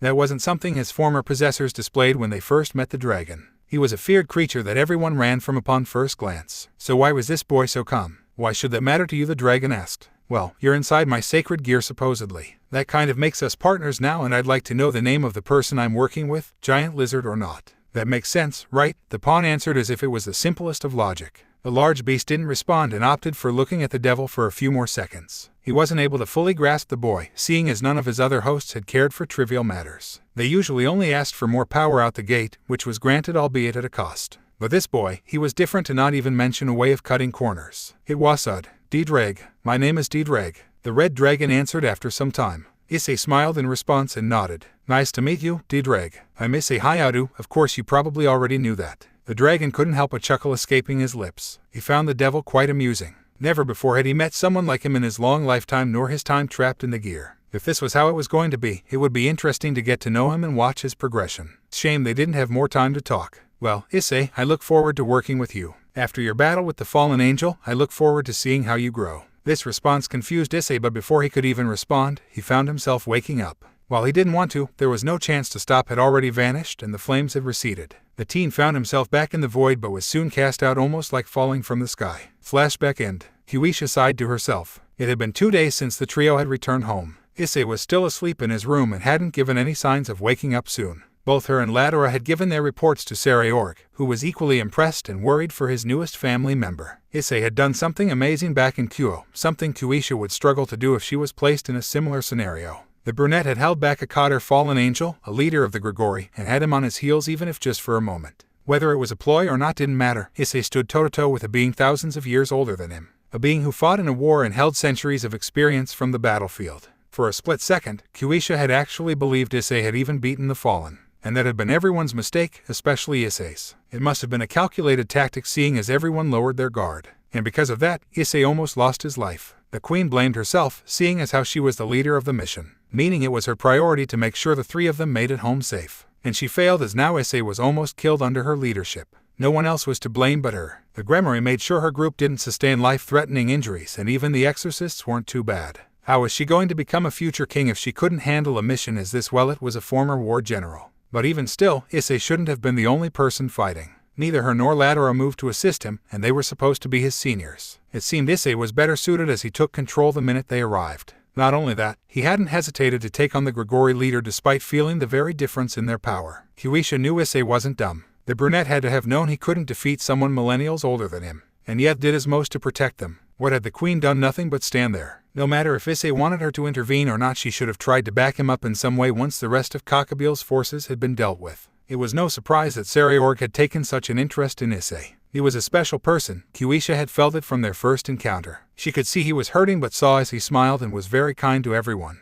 He accepted all of them almost immediately, and the little time they spent together only allowed the bond between them to increase. The devil knew that Rias made a mistake giving up the Red Dragon Emperor, but over time, she realized that the heiress made a bigger mistake by giving up Issei. She placed a hand over her heart, feeling the slowly increasing heartbeats. The more she thought about the brunette and his kindness, his humor, his bravery, his chivalry, and his generosity, the more red dusted her cheeks. She knew what it meant and couldn't help the developing feelings she had for the pawn. He was one of a kind, and she knew that women from all over would kill to make him theirs. She couldn't call her feelings extreme or love, but she genuinely liked the boy. And she was curious to see how her feelings would continue to develop with him. Maybe a little eyes or Kuisha running around her blush turned bright red at that though. For now though, Kuisha could wait. She knew of Issei's feelings towards Rias' grimoire and knew that he still needed time to heal after she essentially stepped on those feelings and crushed them. The moment their eyes met back in Kuo was more than enough to let the blonde know there was still pain there, but if there was still affection she didn't know. That wouldn't stop her from helping him heal faster, and, hopefully, he would be able to move on from the red-headed heiress and be able to truly be happy. He deserved it, and the fact that Rias caused all this only made her look worse as she sullied the grimoire name and disgraced herself as a person. Kuisha reached for the brunette's door and slowly opened it, trying not to disturb him if he was still asleep. She quietly entered, hoping to check on him and see how he was doing. Coriana had aided the queen in healing his injuries after hurrying him home once the battle ended. He had been in a deep sleep since but was stable and had recovered otherwise. The blonde neared the boy's bed and went to move the covers. However, she noticed that the bed was empty and her eyes widened. She quickly checked the closet and bathroom to see that he was in neither of those, and worry began to set in. Was he awake and had wandered off, or had somebody moved him without telling her? DOONNN. A heavy explosion of power shook the room, answering the devil's question as if on cue. She didn't even need to think much on it as it was obvious where he was now. That explosion was Issei's dragon shot. Kuisha hurried out to the training field. She looked to see Issei standing across from Sairaorg, a small distance between them. The former was down to one knee and looked to be out of breath and covered in small injuries, while the latter was standing with just a few cuts and scrapes. The field itself was in ruins with giant craters and blown-out debris everywhere. It had much more collateral damage done to it than when Issei and the queen would usually spar. Impressive, Issei. To think you were to gain such a power boost after achieving Balance Breaker. I'm so proud of you, the heir said with a grin. Issei chuckled through his panting as a sad smile crept on his face. Thanks, Aniki, but I'm still nowhere near as strong as you. Sairaorg stepped forward and held out his hand. The brunette looked at it before grabbing it. The king helped him up, then placed the same hand on his shoulder with a firm grip. Issei, you have to remember, you have only just started out as a devil. You've been training seriously for about half of that and have made staggering progress to the point you stood on equal footing with a leader of the Grigori, even if just for a moment. I'd say that has more than solidified your strength. Yeah, but to be honest, I felt like he wasn't taking me serious until the end. And even then he hadn't used his full power, Issei replied, a little upset as he thought back to the fight. Yes, while that may be true, he has been around for over many more years than you and I. He has fought in a war that weakened the three factions, and he is one of the leaders of the fallen angels. For you to bring him to his knees and distract him long enough for reinforcements, there's no amount of praise I could give you. The pawn felt a slight sting in his eyes as they began to water. Just when he fell down, he was brought back up. Once again, his king had reassured him and erased the negative thoughts in his mind. The doubts within himself were replaced with his master's compliments, and Issei was empowered by it. Thank you, Aniki. It means a lot. You're welcome, Eyes. Kuisha watched from the sidelines as the two shared the moment. She envied Sairaorg as he had a special way with words. His charisma could equal that of the Maoist, as he had a great talent for being a leader. It was only a matter of time before he would realize his dream and, hopefully, take up the mantle as a Satan. She then turned to Issei. He was looking much better than the last time she saw him. He was alive and full of life versus the weakened state when he was in bed. For a moment he looked upset with himself, but now he looked like his usual self. Obviously from their king's kind words. The blonde only wished it was her who encouraged the pawn and cheered him up, but she knew her king had that kind of effect on the boy and had achieved a much better result than she would have. As the queen was about to step to join the duo, another figure was quick to step by. At first she was confused, but her eyes widened once she realized who it was. Another figure then joined her side and she turned to see the legendary Queen of Annihilation. There was a silent exchange of greeting before Kuisha turned back to her peerage members. That was quite a duel, the new addition spoke up. Issei and Sairaorg turned to see Sirzech walking towards them, a gentle smile on his face. Both of them immediately bowed in respect at the Mao Lucifer's sudden appearance. Thank you, Mayusama, Issei replied. He could hear Sirzech laugh lightheartedly. I told you, Issei-kun, you are free to just call me Sirzech. Ito, that's still a bit difficult for me to do, even if you say so. The brunette scratched his cheek nervously, receiving another laugh in response. I shall allow it this time then, as I am on important business here. I have come to deliver some news that I'm sure you'd be interested to hear. Especially you, Issei-kun, the redhead stated.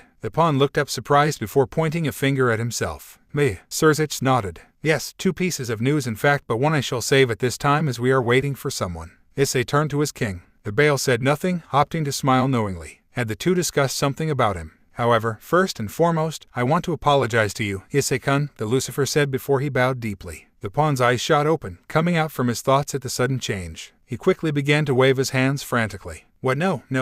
What do you have to apologize for, Lucifer-sama? My sister Sirzech stated. This made Issei pause abruptly, confusion evident on his face. She had hurt you in ways I can't imagine, and for that, I am truly sorry. I love my sister and would defend her to the ends of the underworld, but what she has done you is unforgivable and something neither I nor my parents could have foreseen. She had abandoned you after we all had just began to get to know you and after you had saved her from a marriage she wanted no part in. For her to go behind your back and trade you no amount of apologies could ever amount to the cruelty she must have caused you. But still, I come here, in this moment, not as a Mau, but as a brother to Rias Gremory and a son to Zioticus and Venelana Gremory, for your forgiveness." Issei was unsure of how to respond. He turned to Sairaorg, but the devil didn't offer any type of assistance nor gave any signs to help. It was obvious that he didn't want to sway Issei in his decision, as this was the pawn's choice. He turned back to the Devil King, who had yet to lift his head. He had come all this way to apologize for his sister. Not only that, but both him and his parents were asking for his forgiveness from what he was calling his sister's blunder. Why they cared for all of this was beyond him, as he was a simple Lokeless devil. Sekurute or not, Issei was still just a starter devil. "Ah no, Mau-sama, I am not a Mau in this moment. I am coming to you as Sirzech," he replied quickly and firmly. "Ah, yes, Sir Sirzech-sama." Issei paused, truly unsure of how he wanted to respond. He hadn't expected this. Nothing would have prepared him for such a thing.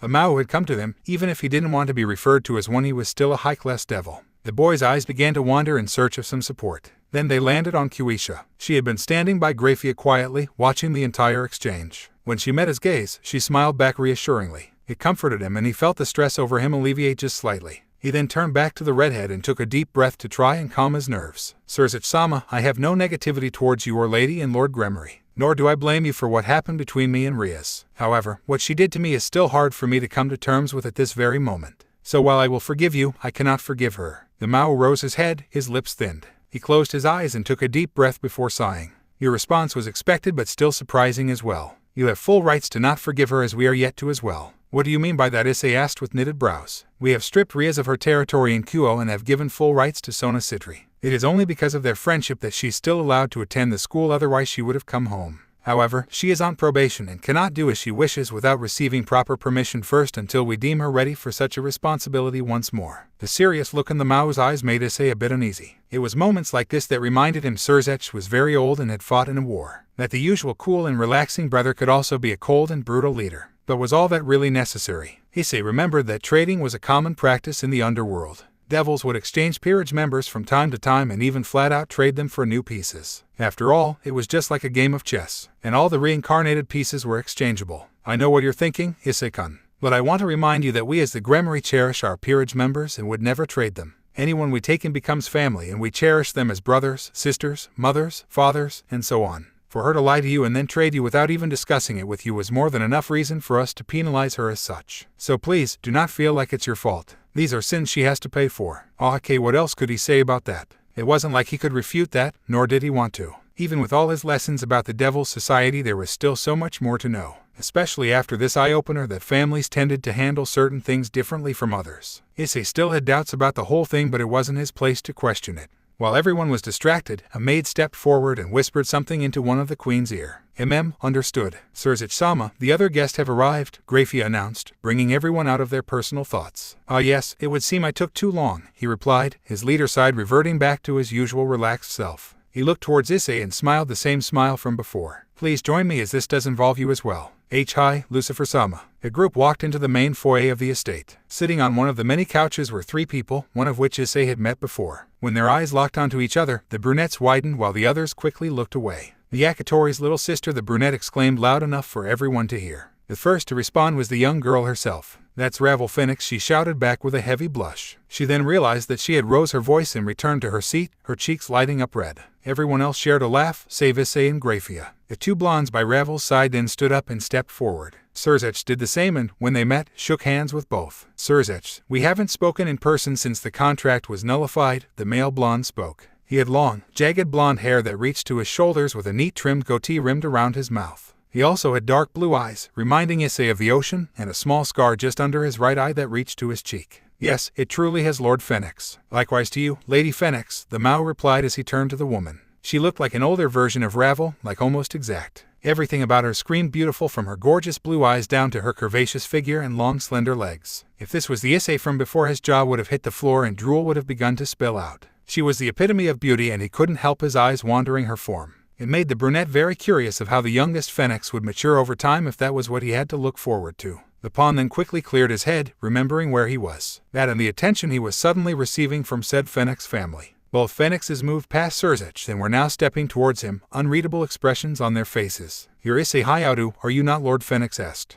"Yes, it is an honor, Lord and Lady Phoenix," he exclaimed a bit louder than he'd have liked. Ah, well then, I am Rumia's Phoenix, pleasure to meet you, the man replied holding out a hand. Issei blinked a few times before slowly returning the gesture. Strong grip, that's good. You were the boy who took down Razor, correct? Iano. Aha, no need to fear son, we hold no ill will towards you. In fact, we thank you for it. That idiot needed to be taught a lesson, Rumias laughed out. The pawn didn't know how to respond, only making the confused noise instead. What he means to say is that we appreciate what you did. Razor only believed in the family trait and spent no time training. Thanks to you, we hope he now realizes that the Phoenix name is an absolute, Lady Phoenix explained. Oh well, I'm glad I could help, I think, Issei said, his sentence hanging at the end. The blonde woman caught on and smiled a refreshing smile that made the pawn's heart nearly skip a beat. Ah yes, where are my manners? I am Rekka Phoenix, a pleasure to finally meet you. She then bowed to which Issei quickly reciprocated. Yes, a pleasure ma'am. Oh, he is a very respectable young man. Much different from when he stormed our party. Just makes me like him a little more, Lord Phoenix joked with a grin. Yes, he is quite special, isn't he? Sirzech, have you spoken to him about what we discussed? Lady Phoenix asked, turning from her husband to the redhead. Everyone too turned back to the Mao who was scratching his cheek. Unfortunately not. I was actually waiting for you before I spoke to Issei-kun about it, the Devil King answered.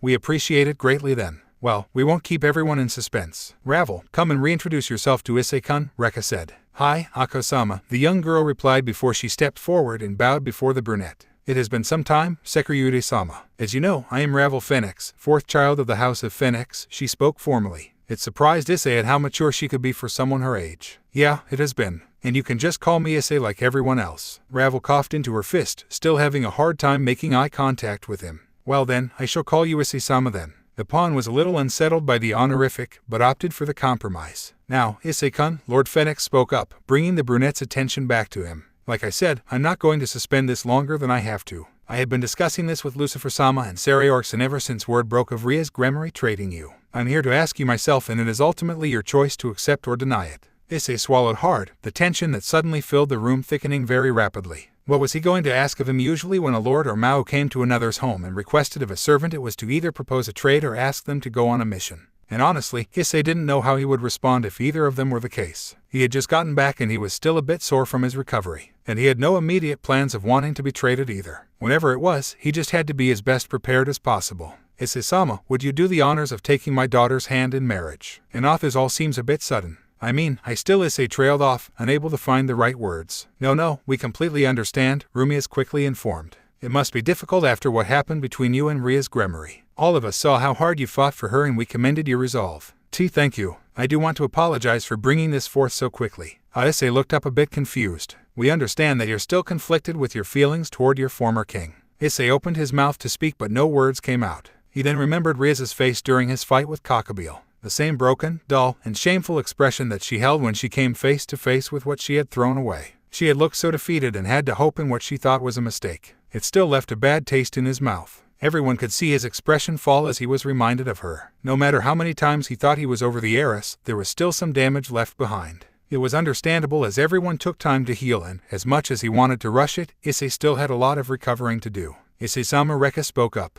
Sorry, I was just thinking, he replied before chuckling awkwardly. We didn't want you to bring forth some unwanted thoughts. Our intentions were not to upset you but to try and explain our abrupt meeting and request towards you. Issei paused momentarily. Rumias continued after his wife. Devil politics are a fickle thing and won't necessarily play to humans' logistics. Has your king told you of other devils' requests for you? The lord asked. The brunette's eyes widened and he quickly turned to Sairaorg. The heir said nothing and simply sat with his arms folded. Rumias saw this and nodded. I see. Then if he doesn't mind, the heir nodded for him to continue. Issei-kun, when you were traded, no one knew until Sairaorg brought it forth to the Gremories and Sirzech's. Word then spread fast and a lot of devils were hoping to bid for you as well. I am pretty sure Sairaorg has had to deal with a lot of requests since announcing the news. The Sairaorg turned to his brother. The older teen did have a lot of paperwork on his desk, but to think how many of those were actually requests for him. He had no idea how much he was putting his king through. The amount of people that must have been asking, demanding, maybe even begging Sairaorg, just for Issei must have been taking a toll on him.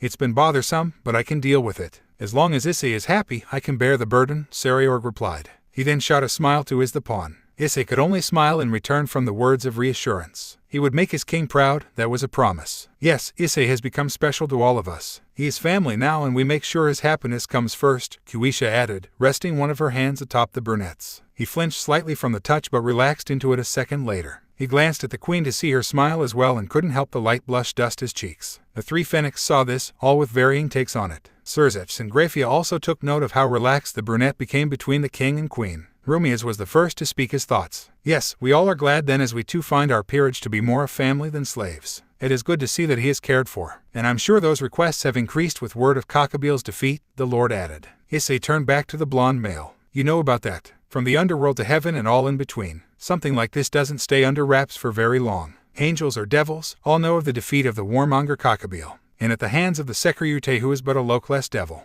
As the phoenix spoke, Issei clenched his fists and grit his teeth. When I didn't defeat him, he stabbed me clean through my gut because I let my guard down. But you were the one who had him on his heels, Sirzech spoke up. Issei's anger subsided for the moment and he turned to the Mao. Issei-kun, you were but a human mere months ago. There are pure devils who wouldn't have even been able to scratch Kakabil. And yet you, a lockless devil, were able to leave him in such a state that the capture of the fallen was mere child's play. So says the Grigori. Issei blinked a few times. Sirzech spoke similarly to what Sairaorg had just told him before. They praised him for what he did despite the fact he hadn't won. If it wasn't for the other guy, everyone would he'd rather not think of that. Was he really worthy of the praise from his king and the Mao? It was hard, as he had so much to live up to. Despite being a devil for so little time, technically he was the Sairaorg his whole life. And if only he knew, maybe things would be different. Maybe he would be stronger. He's right, Issei-sama, Rekka spoke, breaking him from his thoughts. Because of you, Kyo is still safe. You bought more than enough time for someone to arrive and stop him. That takes a lot of strength which a lot of others do not have.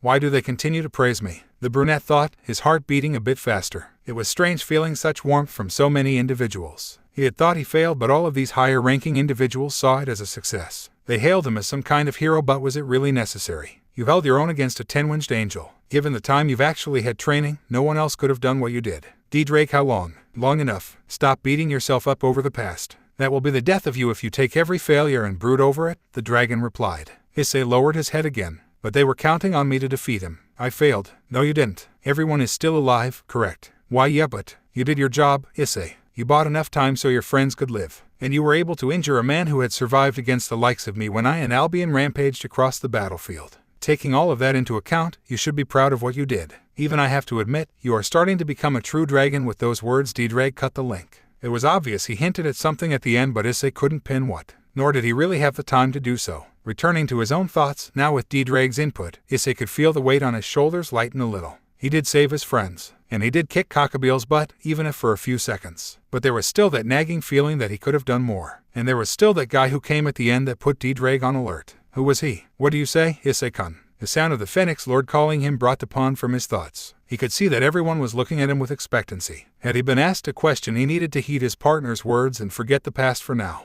These were important conversations and ones he needed to pay attention to. My apologies, there's a lot on my mind. Could you repeat that? Certainly. As stated before, your king has received a lot of requests for you. But not all of them have been trades, Rias stated. What do you mean? As you probably know, the 72 pillars are not what they used to be before the Civil War. Issei nodded and the Lord continued. Many of the pillars have resorted to mixed breeding in order to sustain their title as clan heads, so pure devils are become fewer and fewer. Because of this, the shift in society is becoming more based on power, whether those that stick to old traditions like it or not. Hence why we tried to please both sides by marrying Rias and Razor. You could understand, a child between the families would not only wield extremely powerful abilities but also be a pure, so to speak. I see. You were simply trying to preserve what little of the devil race that's left, Issei replied. The Lord nodded and Issei found himself understanding the arranged marriage a little more. He still disagreed with it but could understand it was done out of fear of losing the last bit of purity that devils had. Another thing his former immaturity had blinded him to. He still believed his decision was right and would do it again, but now he could tell what Razor meant during their duel. If only he knew, maybe the Yakitori would have seemed like a less of a prick. If only by a smidge. Yes, well, we have now decided that the times are changing and we must adapt as everyone else. So we've come to you before any other clans decide to actually meet with you in person.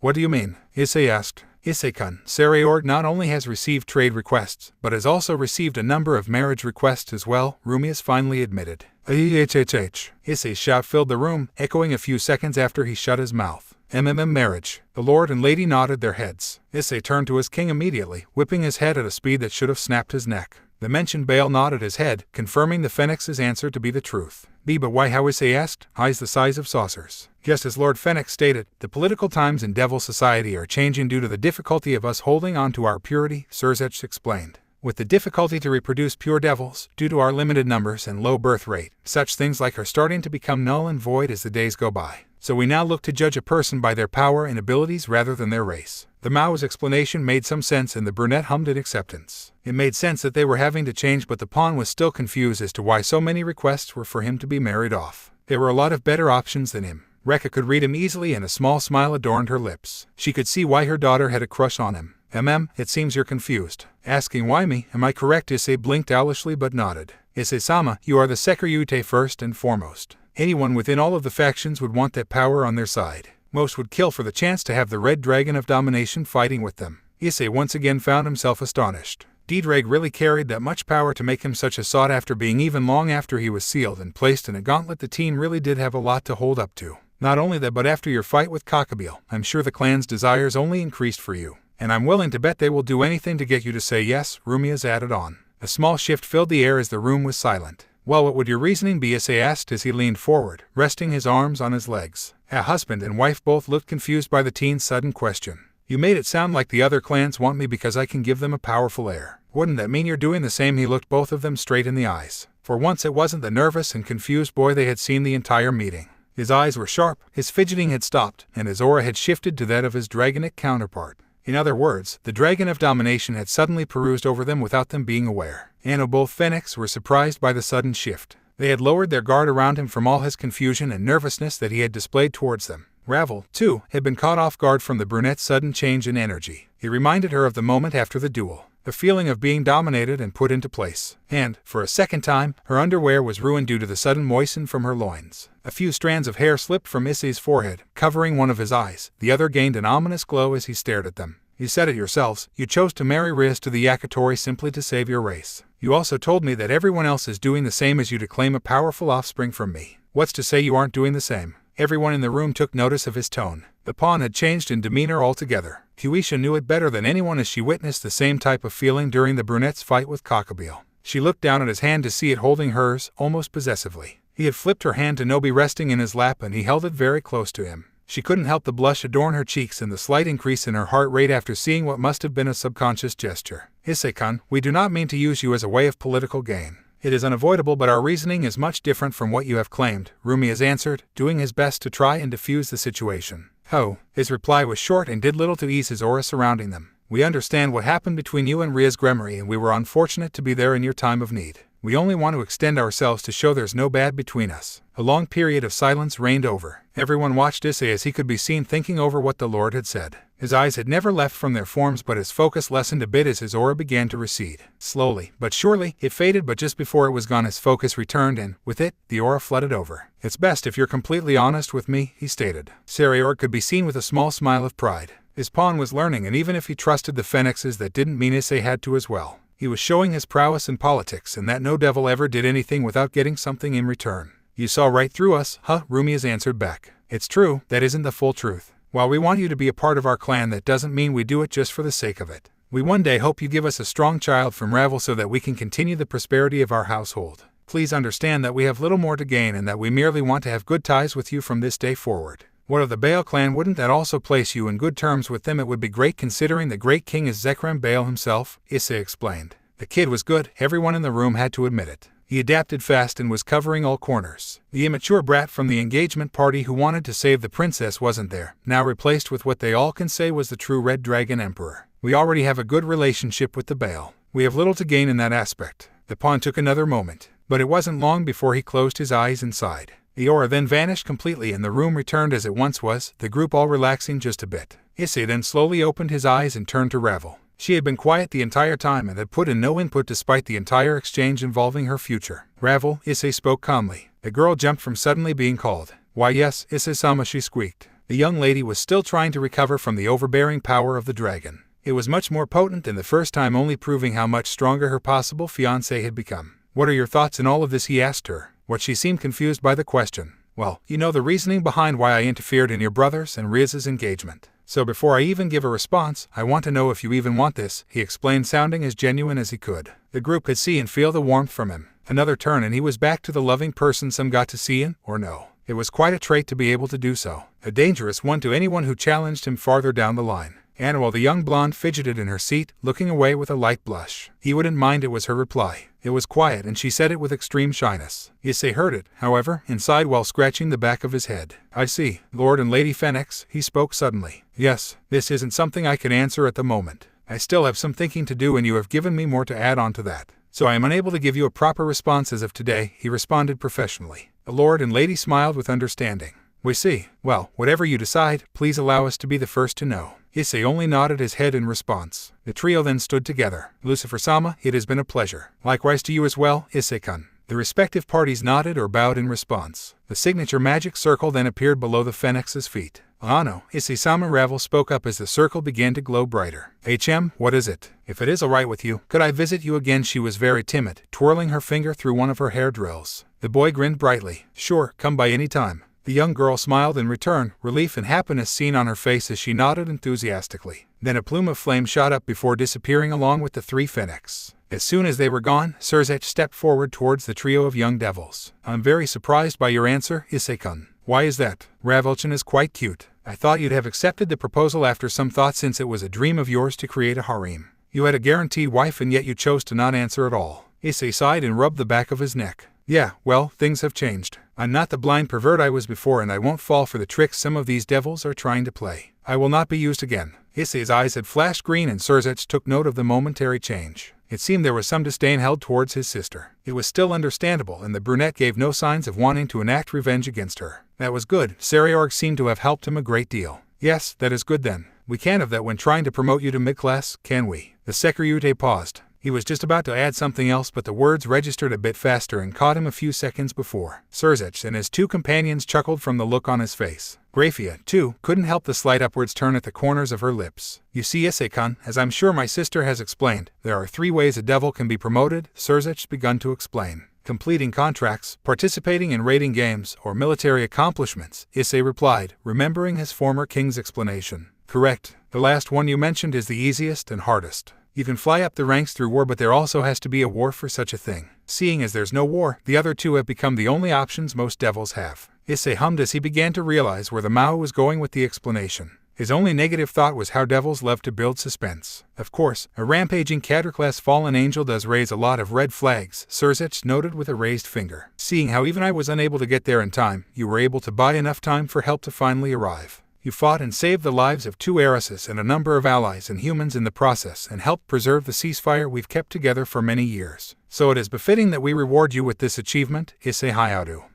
Thank you for this. I still don't know if I'm worthy but if the Mao Lucifer says so, it must be true, Issei replied respectfully. He was shocked to say the least. Despite his defeat he was rewarded with such a thing. He could only hope it wasn't a mistake as mid-class was something he didn't foresee for some time. No one in Rias' peerage was a mid-class and they were devils far longer than him. But it seemed fate had other things in store so he would take it in stride for now. Best he could do was train and get stronger. Well, this has been an eventful day. I do hope you take all of this in Issei-kun and we will give you a date for your tests very soon. So work hard and stay vigilant. Just as the Devil King was about to leave, his queen leaned into his ear and whispered something which made him pause. His face gained a serious look and he nodded several times, each time his expression becoming sterner and sterner. Yes, how careless of me. Thank you, Grafia, he muttered back to her before he turned his attention back to the trio. My apologies, but it seems I have missed one more bit of important information regarding the Kakabil incident. All 3 young devils looked confused and they straightened up as the Mao switched to his authoritative demeanor. Isay, Kuisha, I hate to ask this of you considering you've returned home just a few days ago,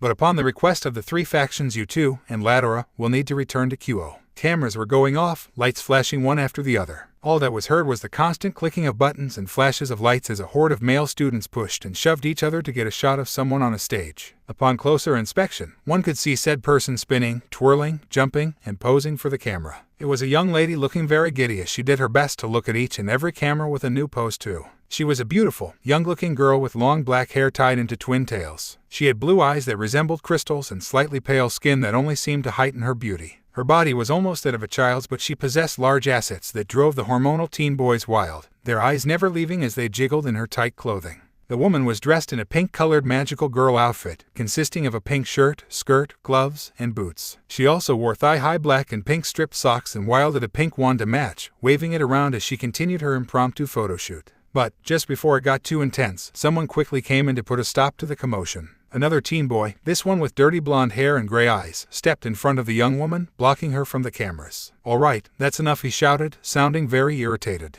"Out of the way, student council." "Yeah, beat it. You're ruining all of our shots." The crowd became angered at the young man's interference, but the blonde didn't waver in the slightest. He folded his arms and, in fact, only seemed more annoyed by the horde of males. "Get out of here. It's an important day and we don't need this kind of commotion going on. Get back to class," he chastised, pointing towards the door. The group grumbled incoherent curses as they finally conceded and began to disperse. A few threw some shouts of encouragement to the magical girl before the gymnasium was finally cleared out. The remaining young man sighed in relief. Things could have been a lot messier, but that must have been the power Sona and her group held as the student council. "And you, please don't wear that kind of costume," the blonde stated, turning his attention to the magical girl. As soon as he did, he noticed that he'd never seen the girl before and crossed his arms again. "Wait, would you be a parent perhaps? You know, there's a dress code, even for parents and guardians." "But this is my uniform," the girl responded with an innocent look on her face. The male just shook his head and pinched the bridge of his nose. "So troublesome," he muttered. It was then that he sensed another group had entered the room. When he turned, he saw Rias Gremory and two of her peerage members with her. Akino and Kiba were at her sides, the group taking a few seconds before finally reaching the foot of the stage. "Ah, Rias-senpai," he greeted with a bow. "Saji, what happened here?" Rias asked. "I was just showing around your family before I came in here and stopped whatever was going on here," he answered, jumping down from the stage. It was then that the sound of laughter reached the young devil's ears and they all turned to the side entrance of the gym. "So, it was Sirzech making all of this noise," an older gentleman joked as he walked in the room.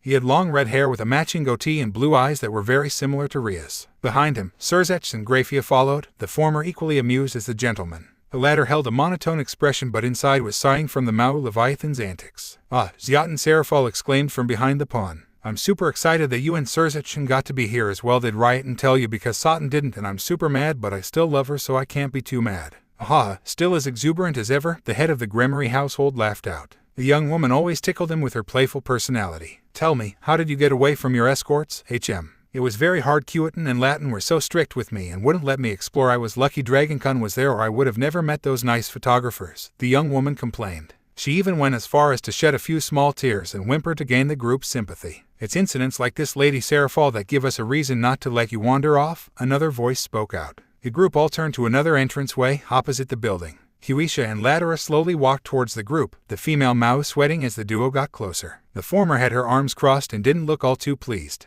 "It was lucky for us to spot the group of boys walking out, talking about a magical girl. You have much to do before the day's over." The heiress's eyes widened as she remembered the two new additions. They had intervened in the fight against Kakabil. Of course, if it wasn't for them, Rias would probably not be standing here today and would either be a slave or dead at the hands of the warmonger. It was also the girl who had saved Issei the moment Kakabil was defeated. All while she stood back and did nothing. Issei, the person she had traded because she deemed him weak. The guy who saved her from her marriage by a fluke in holy water. The perverted idiot who only cared for oppai. For him to achieve such a feat, was it really just luck that he had beaten Razor that night? Had her gut been wrong? Was she the weaker one now? "Mau, but I was having fun," Sairaorg whined, breaking the Gremory's thoughts. "We are not here to have fun, we have to greet the angels soon, Lady Leviathan." "Or have you forgotten your duties?" Kuisha stated with a sigh. "A little here and there is okay, though Dragonkun would totally agree with me," the Mau replied with a childish smile. "As long as you handle your business first and foremost, Sairaorg-sama." A new voice joined the fray from behind the Queen and Rook. Turning around, everyone saw the former resident of Kua walking in. "We are short on time, however, and we must take off soon, so I'm sorry to say but the fun is over." Issei walked into the gym, coming to stand by his companion's side. He had a refreshing smile on his face and looked to have confidence with his stride. The group of devils all stared at him, more specifically between him and Rias. He paid her little to no mind, but the young redhead had yet to take her eyes off him since he walked in. His aura and stature had both changed since he left, and he seemed more mature too. It was almost like he was a different person. "Issei," she muttered, finally able to get a word out. It was the only thing that came to mind. The brunette glanced over to her. He then smiled an all-too-familiar smile. "Gremory-sama." Issei bowed to her before he turned to the magical girl. "Let's go, Sairaorg-sama, the meeting's in 20 minutes. Sirzech shared a look with his father. Their eyes had met for a brief moment, but the reasoning was clear to both of them. Both saw the way that Rias had looked at her former pawn. She had bit her bottom lip and lowered her head after his greeting. Actual signs of regret were clear on her face, and the young hothead of the Gremory clan was left standing there, guilty and upset for reasons too obvious to anyone who witnessed the exchange. Issei's reaction to her was complete indifference. He spoke to her with absolute formality. No signs of affection, disdain, or any real emotion for that matter. He wasn't happy, sad, angry, or anything. And it was the fact he showed no hospitality or negativity towards Rias that made her feel worse. But the true icing on the cake was the smile. The heiress knew that smile all too well. It wasn't a real smile but one many used as a professional courtesy. It served no purpose but to create a mask of friendliness. The reason she knew was because she used it almost every day. But to have it used on hair wasn't a good feeling. Once outside the gym, Issei released a heavy sigh. He slouched over and placed a hand over his left eye as he shook his head. His heart was racing and his breathing was quick and short. He tried to calm himself, looking the complete opposite of what he was moments ago. Now alone outside of the meeting room, Issei let himself go. After his small exchange with Rias, he hadn't felt the same confident kid he portrayed before everyone else. And now that he was by himself, it all came in full force. His typhoon of thoughts and emotions had returned after holding them off as long as he could. All he could was shake his head, trying to rid the thoughts from his mind. That was tougher than I thought, he muttered to himself. I'm surprised that girl shook you up this much, partner. You claim it will be okay and yet she still has some place in your heart. It's difficult, Ddraig, being so close to her, hearing her voice, seeing that look in her eye. Things were not how I thought they'd be. You don't know how to feel. Does she really mean that much to you after abandoning you when you saved her from a life with a man she hated, after she called you weak and traded you for 2 women who beat you daily till you bled, after she took you away from the priest girl, after you risked your life to save her from the fallen angel? Can you really say you still love her? That wasn't rhetorical. You don't know. It's difficult. Okay, Issei tried to dodge the question, but the dragon wasn't going to allow that. Issei, I told you to forget the past. It's not that easy, Ddraig. Not with her, Issei interrupted, sounding annoyed. And why is that? Issei hesitated for a moment. He closed his eyes and threw his head back. The air around him grew heavy. All the weight from before returned to his shoulders as doubt began to cloud his mind. Slowly he opened eyes, coming to stare at the ceiling above him. These emotions were fresh and old. They plagued his mind as he rocked his head against the wall. Even after the battle with Kakabil, when he thought he could keep his emotions in check. Maybe he was distracted with his fight and his concerns for his friends took over at the time. Now, he couldn't control them and they were slowly eating away at his mind. He sighed again. She saved my life, he whispered out, sounding tired. I was killed because of something I didn't know I had. But she saved me, gave me new purpose, gave me something to actually fight for. For once I felt like I could belong to something and not be a loser. But to be ripped from the people you wanted to call family, to be casted out by the woman who saved your life and began to heal your heart, it's not something I can just let go. I see, and this is how you truly feel. The boy nodded his head. Maybe I can try to understand your reasoning then. You had let your guard down and started to open up to people. But before you could even start healing, another knife was stabbed into you. And not only that, but it was twisted. Yeah, then I can say this reaction is justified. But you still have Sairaorg and the others. Yeah, I know, but it takes time. Yes, I get it. But it is time we no longer have partner. Kakabil was only the beginning, and the more you hold on to this, the more likely you'll die. Issei lowered his head again. Then tell me, what can I do, Ddraig? How do I beat this? You have to heal. Issei paused from the answer. He looked down at his hands, clenching and relaxing them several times. You are the only one who can beat your demons. But your friends are the ones who can help you along the way. Appreciate that you have them, for there are many of my old partners who were alone and were driven insane. Issei swallowed the lump in his throat. I trust them, Ddraig, but can I really get over this? That is for you to decide, partner. Issei walked into the meeting room. The people inside turned to him, 2 seated at a table and 4 against the walls. On one side, Sairaorg sat with Kuisha and Ladder close behind her. The latter too greeted him, and the queen motioned him to join her side.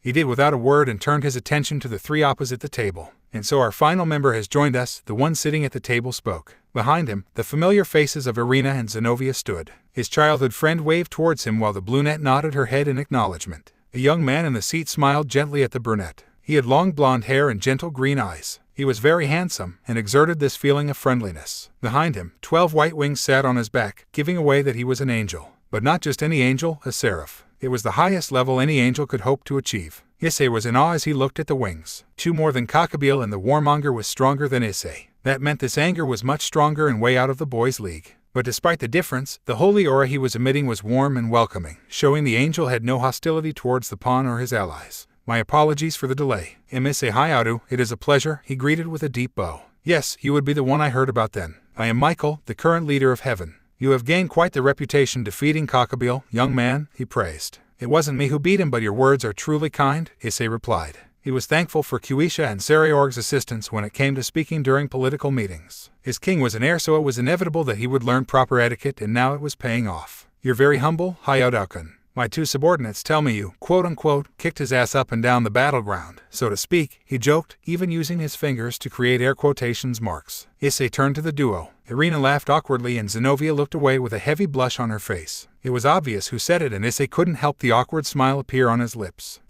That's so. Indeed. When I was told you'd be escorting Lady Leviathan, I thought it lucky for me, the leader then added. Why is that? Issei asked, looking confused. Because of you, Sairaorg spoke up. Issei cocked his head to the side in confusion. The Mao didn't see it but took his silence as a cue to continue. Before you arrived we had a small discussion about the recent events. The angels have come to a conclusion that they would like to make a peace offering towards us. More specifically you. Me, but I've done nothing to deserve such a thing, the brunette replied. I didn't do anything that would bring about peace. Actually, you've given us a necessary reason to finally bring it about, Michael cut in. If it wasn't for you, Irina and Zenobia might not be here. They are two very devoted followers of the Lord, even after learning of his death. And for you to risk your life and save them, two individuals who aren't even a part of your faction, I couldn't thank you enough. You have shown that it is possible to spread kindness even as we stood on the grounds of a possible war. Ah, but still, I am undeserving. Anyone would have done the same in my shoes, he replied, waving off the praise. Even still, we in heaven wish to give you this gift. Please accept it, the archangel insisted. Issei was going to retort again, but before he could, an elbow jabbed him from his left. He looked to see Ladora looking back at him. The dragon nodded his head without a word. The boy easily understood and sighed with his hands up. All right, I accept, Lord Michael. Thank you. The blond man smiled and rose from his seat. He held out his hands before a bright light and shine from both his palms. It came and went quickly, revealing a large sword in its place. It was a European-styled sword with a reddish-purple grip and a golden hilt with stylized crosses at the edges of the guard. It radiated holy magic throughout the room, almost as if it was searching. Issei and Ladora's eyes widened the moment the sword appeared. Something else flooded from the blade's aura and it reacted with their instincts, telling them to be careful around it. Michael saw this and smiled apologetically. Maybe I should have warned you first. This is a scalon, one of the holy swords that we have kept safe for quite some time. It has dragon-slaying properties after slaying a powerful dragon in the past, so I can understand your caution towards it. Lord Michael, I could never accept such a gift. Even if you say so, I couldn't. Hayao, the council and myself decided this. If anyone is worthy enough to wield it, you are the one. The pawn was still hesitant. He looked to Ladora and Kuisha, both nodded. He then turned to Sairaorg, who smiled and nodded as well. Then he looked across the room to the two exorcists. They nodded as well. He looked back to Michael, who was still smiling that gentle smile. Please, Hayao, accept our gift. Issei swallowed hard. He slowly moved across the room, his eyes on the blade the entire time. Each step he could feel the blade's power pulse, filling him with its warm radiance. Upon reaching it, he could see his reflection in the steel. The dragon-slaying properties still made him wary, but other than that it almost felt as if the blade was inviting him to touch it. Its holy aura made no disdain towards his devil traits and, in fact, almost seemed to welcome him as a whole. He slowly reached his hand out, hovering it over the hilt. A bead of sweat slipped down his face, showing how nervous he actually was. The blade was yearning for his touch as the aura seemed to beg him in. Ddraig, focus on the blade. It will respond in kind. It was a short reply. Issei shut his eyes and took the chance, grabbing the blade. The boosted gear shined onto his arm and began to glow a bright green light. The scalon responded with a bright light of its own, filling the room with a clash of green and gold. Issei could feel the wavelength of the sword and matched it with his own, feeling as the powers communicated with one another. It wasn't long after that the light slowly started to die down.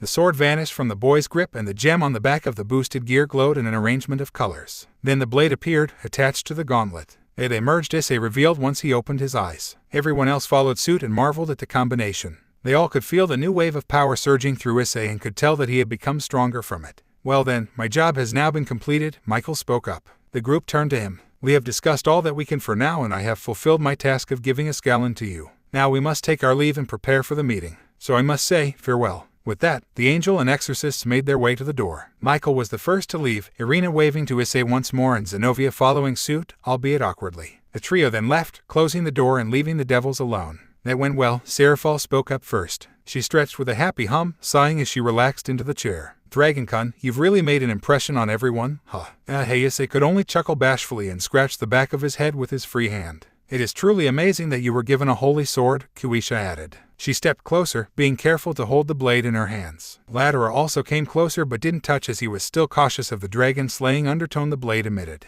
Guess that means I'm lucky, Issei said. I'd say you're special, eyes, the queen retorted. Issei blushed at the comment and averted his gaze from the young woman. Thanks, Kuichi. Mao, so cute, Sairaorg gushed from the side. Both devils in question blushed and avoided making eye contact with anyone. It only made the Mao's smile grow wider. Well, we'll save the teasing for later. For now everyone get some rest. We must prepare for the meeting, so chop chop. The day of the meeting had finally arrived. The three factions gathered at Kuo Academy, the leaders making their way to the large meeting room at top floor. The faction soldiers stood guard throughout the entire academy, filling the courtyard with angels, fallen, and devils. And a large barrier, much stronger than Sona and her peerage, was erected around the school, not allowing anyone in or out. Inside the building, the groups walked down the halls, heading towards said meeting room. They could feel the tension and some couldn't help but feel nervous. The first to arrive was Sirzech. He had his fellow Devil King, Sairaorg Leviathan, at his side, looking as perky and easygoing as always. His trusted queen, Grafia, also stood close behind them, standing as the escort to her king.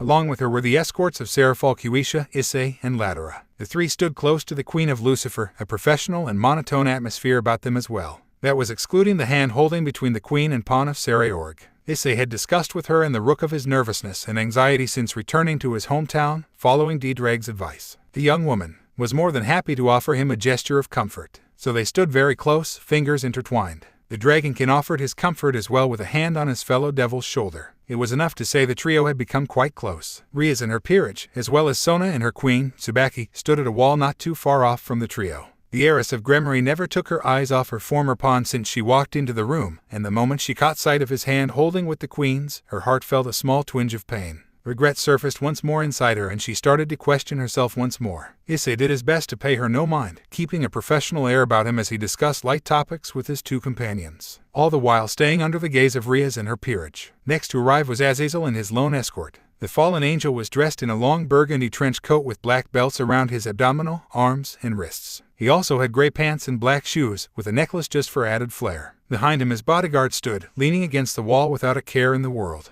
The boy was in his late teens with silver hair and hazel eyes. He wore a dark green V-neck shirt with a high-collared black leather jacket over it. With it were burgundy jeans with a silver chain and black leather chaps with 3 bands encircling his right calf, and black shoes with black buckles. It had been revealed by Sairaorg to Issei that the boy, Voli, was the one to defeat Kakabil in the end. He was the White Dragon Emperor and Issei's fated rival. But with all the important business that transpired, the brunette had been unable to see him until the moment he walked in. Upon first eye contact, a fire could be seen in both teens' eyes. It was easy to discern that both dragons' first meeting with one another wasn't a good one, though it was to be expected, seeing as the duo were destined to fight one another. But even the Wilders themselves seemed to have a personal connection to their rival. The last to arrive was Michael. Behind him, Irina and Zenobia sat as escorts. The former had her Excalibur mimic strapped to her side while the latter held Durandal over her back. The leaders took to their seats at a round table. And with that, all parties had arrived and the meeting could commence. Now that everyone is accounted for, I'll say the preconditions for the meeting. The people present here acknowledge the most important event and forbidden subject, and uphold their word to keep what is said here to be truthful. Sirzech spoke up first, looking at the entire room carefully. Everyone had nodded their heads. Then we may proceed. As the meeting began, the leaders bounced around a few topics, speaking of each other as if they were old-time friends. There would be a few light chuckles and small banter. Issei knew it as a way to ease into the more important subjects. He could feel everyone's tension in the room, seeing as the stakes were high, but with the leaders' charisma and jokes of one another, the brunette could feel the heavy air lighten bit by bit. Once it was deemed time, the reports on the Kakabil incident were called forth. All right, now to discuss the main topic that brings all of us together, Sirzech announced with closed eyes. Rias and Sona, if you would please give the report that was received by all parties. Ah yes, Lucifer-sama. The heiress was caught off guard, having been watching Issei the entire time. But she snapped from her stupor and turned to face the room, now focused elsewhere. She made sure to give a full summary of the event, not missing a single detail. She spoke of the initial attack, the fused Excaliburs, the mentioning of God's death, the arrival of Sairaorg's servants, the battle, and the arrival of the Hakayuku in defeat of Kakabil. With each detail, the leaders each had different reactions upon the matter. Sirzech and Sairaorg were upset and concerned over the matter as a whole. The fact their sisters were attacked and they were unable to do nothing was very worrisome for both Devil Kings. And with each detail of how he toyed with them, it made the Maoists wonder if they should have the princesses return to the underworld or possibly leave someone there who could protect them. Michael had a saddened expression, hearing how corrupted his former brother had become. Kakabil and he weren't close but had a well enough relationship in heaven. But once the former angel got a taste for war, never had been the same. And it seemed that the very desire he felt for was also the reason for his inevitable downfall. And Azazel, he was smiling. It wasn't positive in any way, in fact, it was out of embarrassment. It was his fault for letting Kakabil run free. Now, because of his carelessness for his underlings, he, as the Governor-General, had to sit there, in a meeting room, and fix what thin thread the factions had for a ceasefire. He'd much rather continue his research, but Shemai's would never let him hear the end of it if he skipped out. So here he was, playing damage control due to his lack of being a leader. After she finished with the departure of Voli and Kakabil, Rias stepped back before Sona signed on the review. Thank you, Sirzech said, nodding his head in acknowledgement. Great job, girls. Leviton is so proud of you, Sairaorg added with a big smile. Kuisha, do you or your party have anything to add? The red-headed Maoist. The queen stepped forward, momentarily separating herself from Issei. No sir, the report is accurate and correct. All points are valid and we agree with the report as well. She then stepped back and returned her hand to the pawns. All right, now then, Azazel, what do you have to say about the report given? Sirzech now turned his attention to the fallen angel. Everyone's eyes also followed. With an intrepid smile, Azazel sat back in his seat and folded his arms. Regarding the incident a few days back, Kakabil kept quiet to the other leaders, as well as myself, the governor, and acted independently. His punishment was enforced and he has been eternally frozen in the deepest part of hell, Cocytus. The explanation for that was written in the material that was forwarded to you. That is all. Michael was the one to speak up next. I have read said report and know that you, yourself, haven't intended to cause trouble. Am I correct? Azazel smirked at this and closed his eyes. I have no want or need for war. I am a simple collector nowadays and have no desire to fight, the seraph replied before opening his eyes once more. Sirzech rose a brow, now fully focusing his attention on the seraph of the Grigori. Enlighten us on this matter then, Azazel. Why have you been gathering owners of sacred gears for the past decades? At first I thought you were gathering humans and attempting to augment your battle potential. I even anticipated you to wage war against heaven or us, but the Mao drifted off, to which the leader of heaven quickly picked up on. Yes, no matter how much time passed, you didn't wage war on any of us. When I heard you got hold of the Hakayuku, I was enveloped by a strong wariness, he stated, motioning over to Voli. He had every right to be wary of the boy. At such a young age he was able to take down a fallen angel leader with ease. Even the devils brought me concern with the Sairaorg at first, but that was quickly crushed upon our initial meeting, which is also in our reports. I have read them as well. And for the first concern, I am only researching the sacred gears. I'm too interested in the world now to dare try and change it, or wage war. Do you guys not trust the Grigori at all? Azazel replied with a shake of his head. He obviously didn't like that the other two factions were so wary of him. Anyways, let's just get on about peace. That's the hidden motive to why we're all here, isn't it? Few in the room's eyes widened. The only ones seemingly left out were Rias and Sona and their servants. The others in the room tensed slightly, some even narrowing their eyes. Those were talks kept between heaven and the devils. The fallen angel grinned while resting his head against his fist. We do admit that Sirzech, Sairaorg, and I have discussed the topic. But with the attack, it almost seemed the Grigori was against it until we received your report, Michael admitted. It's a good thing you have. We are much too old to still be fighting over problems of the past that didn't involve even half of us. However, it is not truly our place to completely agree on this. Two important figures in this room have the ability to go against this treaty, seeing as they were original causes of the ceasefire. Without their agreement, peace can't be fully achieved. Everyone in the room knew of the two powers and looked towards the figures in question. Voli and Issei had a quick moment of eye contact, and the fire burning inside hadn't quelled at all since the start of the meeting. In fact, the smugness of the white dragon and aegis of the red dragon only seemed to make the fire burn brighter until everyone in the room felt it. Well, Hakayuku, what do you say? Michael asked. My dream is to fight strong opponents, nothing more, Voli answered with a carefree shrug, casting his eyes away from Issei. This made Azazel chuckle and he glanced towards the silverette from the corner of his eye. You can still do that without causing a war, Voli, he replied and received another shrug in response. And you, Sairaorg? His attention turned to the other heavenly dragon wielder. Issei was instantly put on the spotlight. He unconsciously tightened his grip, feeling nervous from the sudden focus of the room. The boy scratched his cheek as he chuckled awkwardly with a tense smile. To be honest, I still don't understand it all too well. Currently, all I wish to do is protect my friends and grow stronger, both with my bonds and with my power. His feelings sounded truthful, and he honestly didn't seem to be against the idea of peace. Issei looked at Kuisha, who was smiling supportively. She rubbed the back of his palm with her thumb, feeling as it slowly relaxed his grip. But still, he was a huge factor and could become a massive threat in the future if his power grew out of control. They needed to know a precise answer so they could prepare for the worst if it ever came. Not that any of the leaders thought Issei would want such a thing, but they had to cover every possible outcome. You are one of those who has the power to change multiple worlds, Sairaorg. If you don't make your choice, then it would be difficult for those standing on top of each of the powers, such as myself, to move without looking over our shoulders, Azazel replied. He was very adamant with achieving peace. His reasons different from others, however, as long as the outcome was the same, he would try his best to ease the burden. Issei Hayadu, let me explain it in a very simple manner. If we fight, then there will be a need for you to also fight at the front lines, seeing as you can stand with the leaders before you. If that happens, you will have to fight and defend those you consider allies and friends every day. And that will also place them in the way of danger as well. This got the brunette's attention. His eyes widened and he stepped slightly in front of Kuisha. Almost no one, except Kuisha and Rias, noticed. Issei also cast a quick glance towards Rias's peerage, more specifically Asia. For the first time in a long time they shared eye contact, and the pawn could still see the nun he had saved from the church. The same innocent and kind girl he risked everything to save. She still had that apologetic look from the day he left, and he could still feel the need to protect her now that he had come face her once more. He didn't blame her. He realized that she was only doing her duty as a servant. He knew that all too well from his first few days being a devil. If there's peace, everyone would be safe, would they not? He asked the black-winged seraph. Azazel's grin widened. Yes, that's correct. If we make peace, then there won't be a need to fight. If that happens, then what is left is the most important: continuation of the species and prosperity. In other words, you could indulge in procreating with the Queen of Bael whose hand you haven't let go of. How's that? Is it easy to understand now? Azazel's grin was a bit too mischievous. Kuisha and Issei's faces were bright red, now having been put out for the entire room to know. Their eyes quickly fell to the floor and the accuser's laughter filled the silence. It would seem I've hit the nail on the head. So what do you say? Sairaorg, too would prefer peace, the pawn replied softly. Everyone heard it. Kuisha's sharp inhale followed as she tightened her grip. Her blush grew darker and she found herself fascinated by the floor. Rias, on the other hand, had a deep frown on her face. She hadn't expected the governor to call out the two for their display of affection, but he had. And when he questioned them on it, Issei admitted that he wanted to continue what she could see was a developing relationship. And it didn't sit right with the heiress at all. Something inside her didn't like what she was seeing.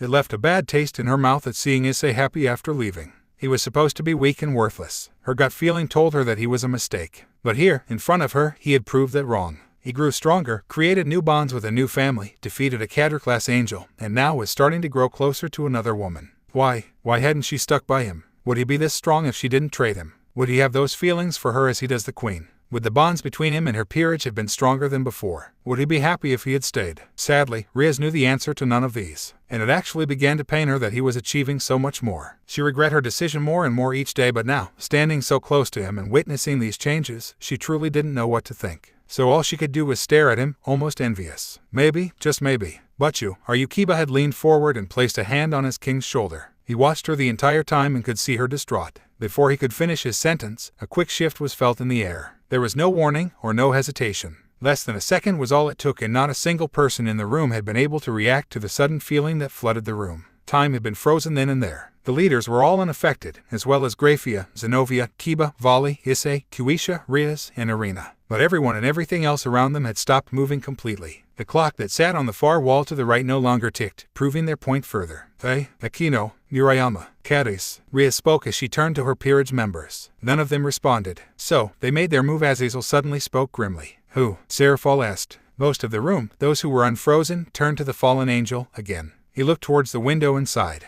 Kao's brigade. There were shocked gasps, while others narrowed their eyes. From the looks of things, they used the Bishop of Little Gremory, Azazel analyzed. Rias and Kiba were shocked, forcing the half-umpire into balance breaker, very sneaky. And with every passing minute it'll grow stronger till we're all frozen in time. There is a sacred gear that's strong. Issei asked, surprised. Yes, Forbidden Balor View. Its power is immeasurable despite the user's lack of control over it. It is why the boy was sealed by Sirzech himself, the Grigori leader explained. Azazel made his way to the window and looked outside. Everyone followed to see all the factions' forces frozen as well. A large magic circle laid above the school, multitudes of people dressed in black robes floating down into the main courtyard. They all wore hoods, a large eye on the front, and evil grins on their faces. How could they have gotten through the barrier? Kiba asked. We were betrayed, Sirzech answered with deep reservation. What? Betrayed? Issei repeated. Yes, there wouldn't be a way for the group to be able to teleport straight in without someone notifying and sneaking them through. And it has to be someone on the inside who was able to open a gateway, Michael added. What do we do then? Issei asked. First, we need to get the little vampire boy back under our control. Problem with that is that those pesky terrorists went as far as to cut off our teleportation, so getting there won't be easy, Azazel said as he watched the enemies tear through their immobile forces with ease. I could just kill the vampire if you want.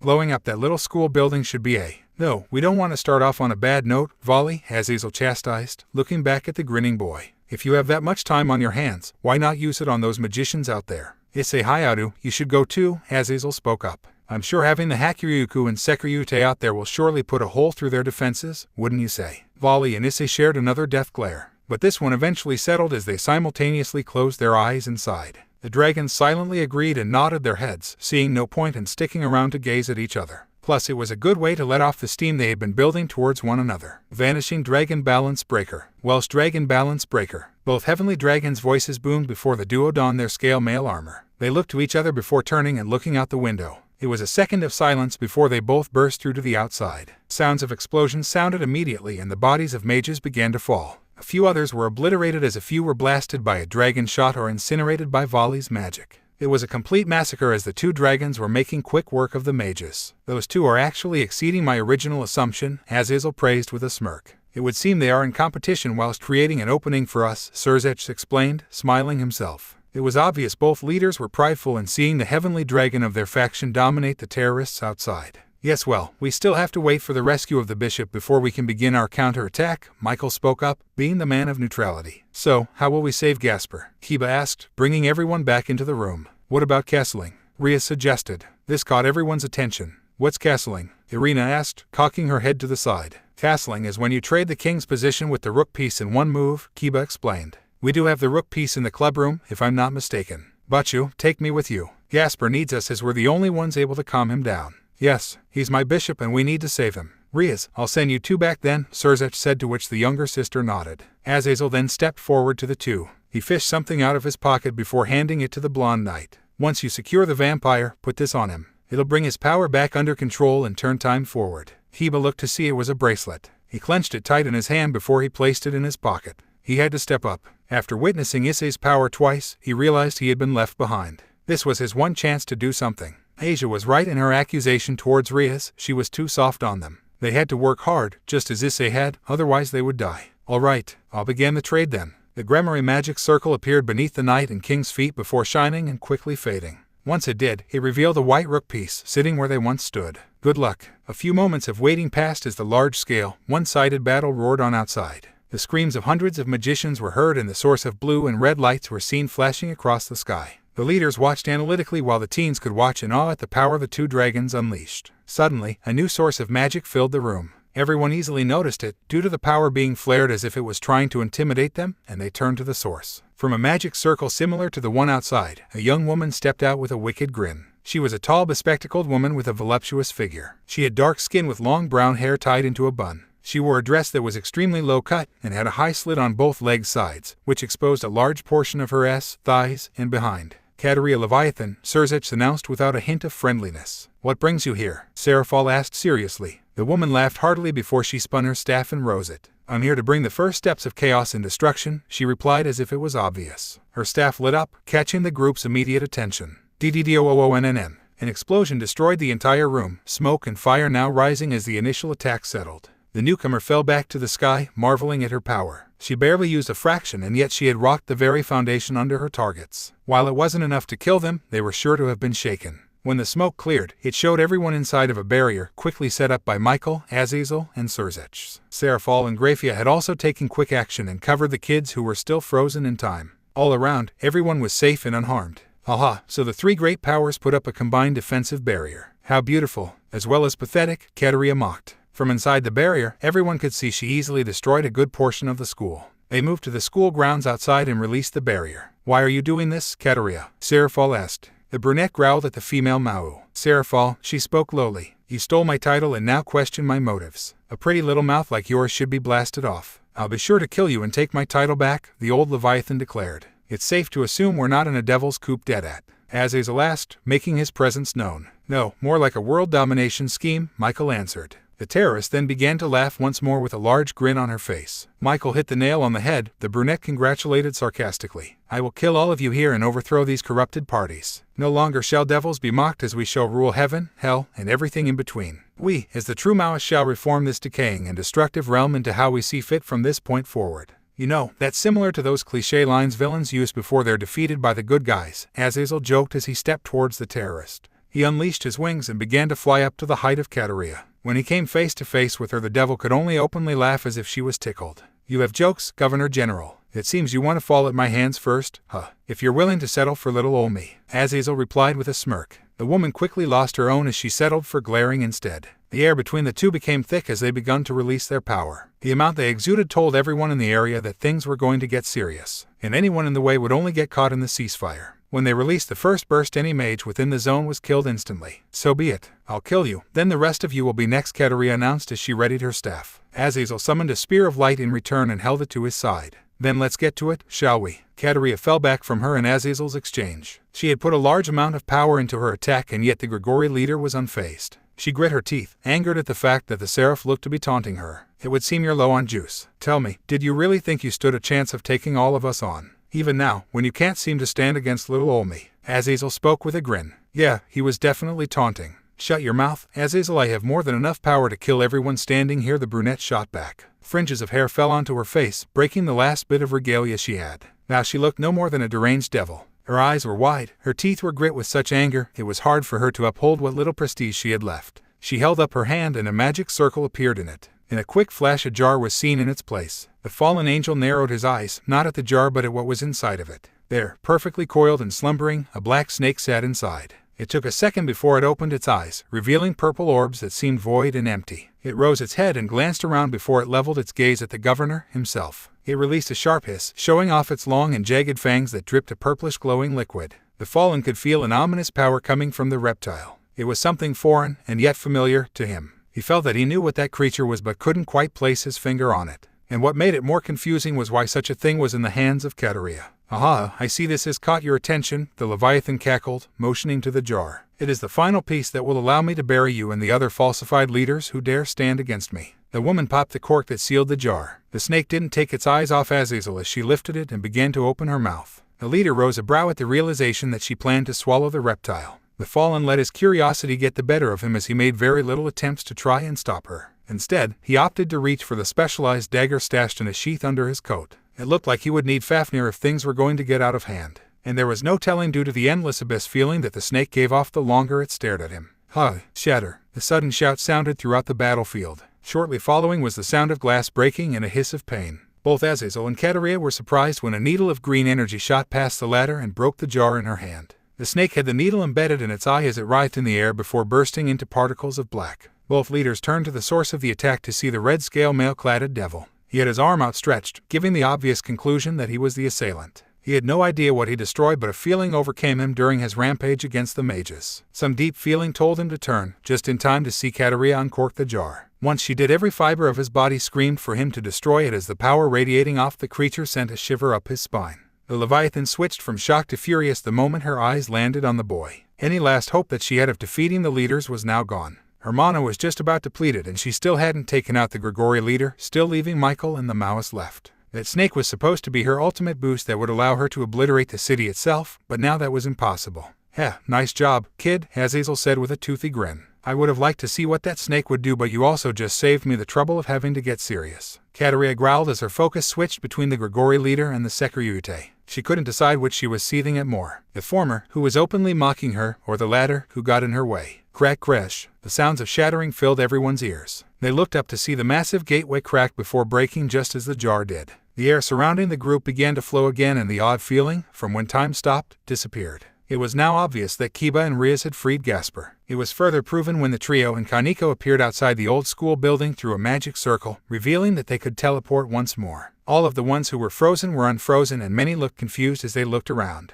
But once it all became clear, the remainder of the armies, as well as those from the meeting room, took action to begin a counterattack. The remaining mages were quick to try and take out as many as they could, but it was all useless. The forces behind quickly began to overwhelm them with little effort. Many of the terrorists were either dying or surrendering, leaving what little was left to attempt to escape. But there was no way out, and the collapsing force of the three great powers brought down every last mage. Panic began to set in on the brunette Leviathan. Both her trump cards had been stopped and her remaining forces were being decimated by the three factions. All of her hard work and planning was starting to crumble before her very eyes. She would be left with nothing, captured, and interrogated into revealing what she knew about Kao's brigade. She couldn't let that happen. She wouldn't let it happen. "Kataria, it's over. You've lost, so give it up," Azazel spoke up. The devil clenched her fist and grit her teeth. It was victory or death for her. "I'll never surrender," she shouted. The Leviathan turned and threw her hands out, stretching them as if they were some kind of rubber, and wrapped her arms around the Grigori leader. "I don't need to live for our goals to succeed. As long as I can take one of you with me, that's more than enough to welcome death."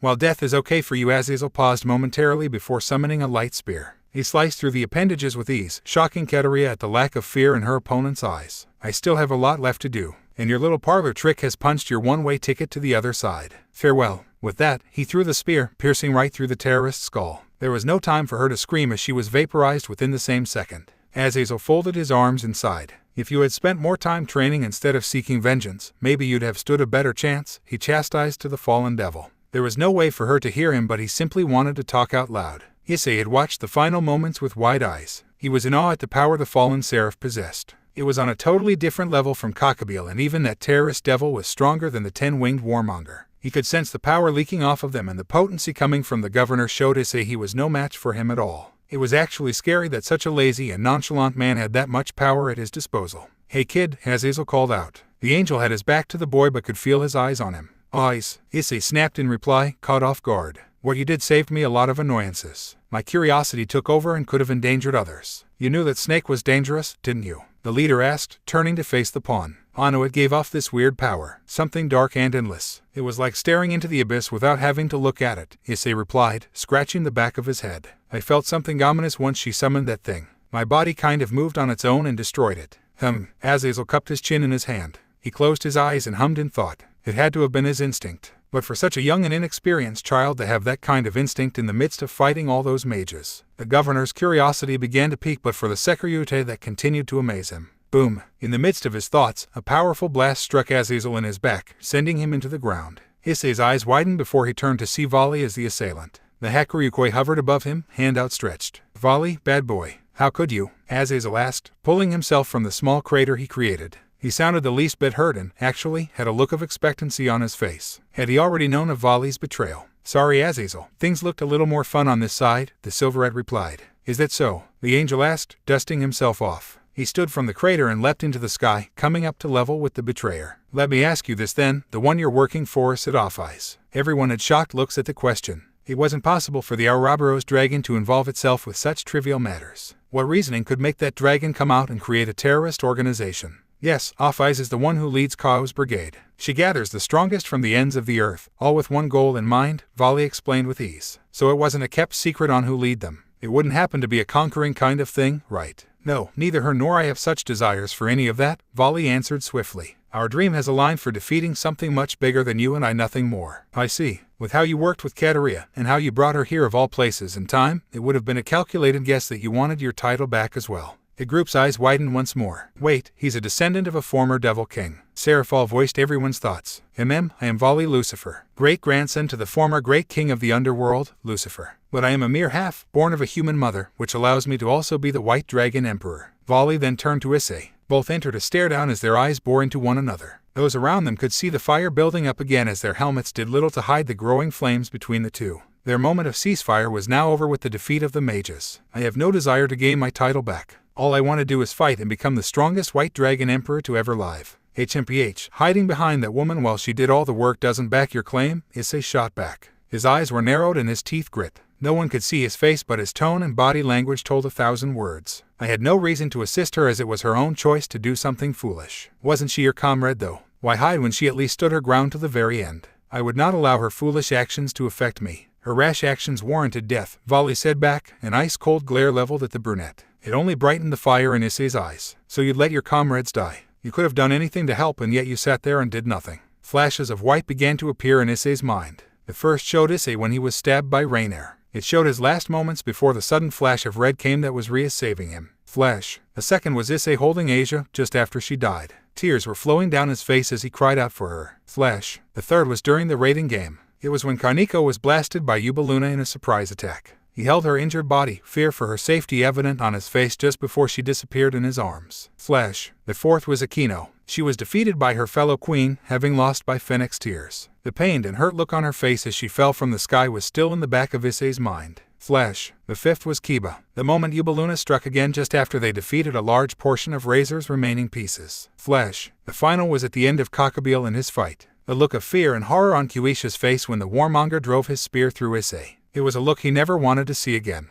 One he never wanted anyone to make ever again. These memories were constant reminders of how he was weak. How he was unable to save those he thought of as friends and family. The ones who he let down because he didn't push himself. Issei realized the reason he was so angry at Voli. It was because he had the power to do something and didn't. The pawn growled as he could see Voli didn't care who got hurt, so long as he achieved what he sought for. It made Issei sick. The brunette grit his teeth tighter and felt the anger building inside of him more and more. The Hakurikoi spoke so casually about things that put people's lives at stake. What if one of those casualties were Latera, or Asia, or Irina, or any of his family, his mom or dad? Or what if it was Kuisha? OOOMMM. A deep rumbling sound filled the courtyard's silence. Everyone could feel the very grounds themselves vibrating from a sudden intrusion of a new force. Chunks of rock danced up and down while the trees surrounding the area began to shake back and forth in a manner unnatural. Issei floated just above the ground, his head lowered and arms to his side. Green sparks of electricity began to dance around the boy, the dirt beneath his feet blowing out in rings around him. What is this feeling?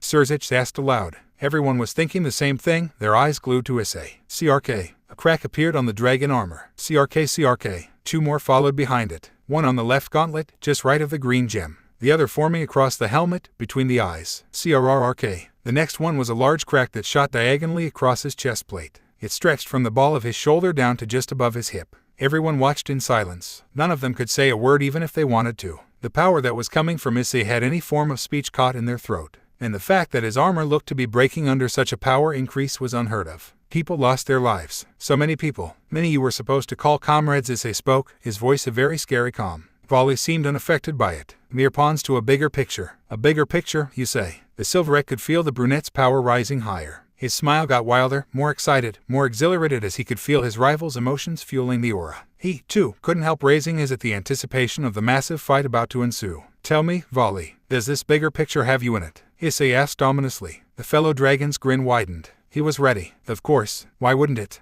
Because you're going to die here. It was then that Sirzech's eyes widened along with the other leaders. Azazel, on the other hand, couldn't help his curiosity light up again as stars twinkle in his eyes. His grin stretched from ear to ear as his anticipation made him very excited. Everyone get back, the red-headed Mao shouted. No one argued and was quick to fall behind the leaders before they created another barrier. Onyasama, Rias whispered. She noticed the serious look on his face, more so than when Kateria first made her appearance. He wasn't as concerned with the deceased Leviathan as he was now with the inevitable battle between the two dragons. Rias, stay behind me. If you get too close, their auras will reduce you to nothing, he warned. The heiress said nothing and looked over to Issei once again. The cracks were spreading more and more across his body and the lightning sparked longer and more frequently. Even though she was behind the powerful barrier, she could still feel the draconic energy swelling around her former pawn. For him to have attained such a feat of power, Rias could say she understood how bad of a mistake she made. Issei, Sairaorg. Fragments of the scale mail chipped out as the cracks grew. A bright green light shone through, blinding the group as the cracks extended.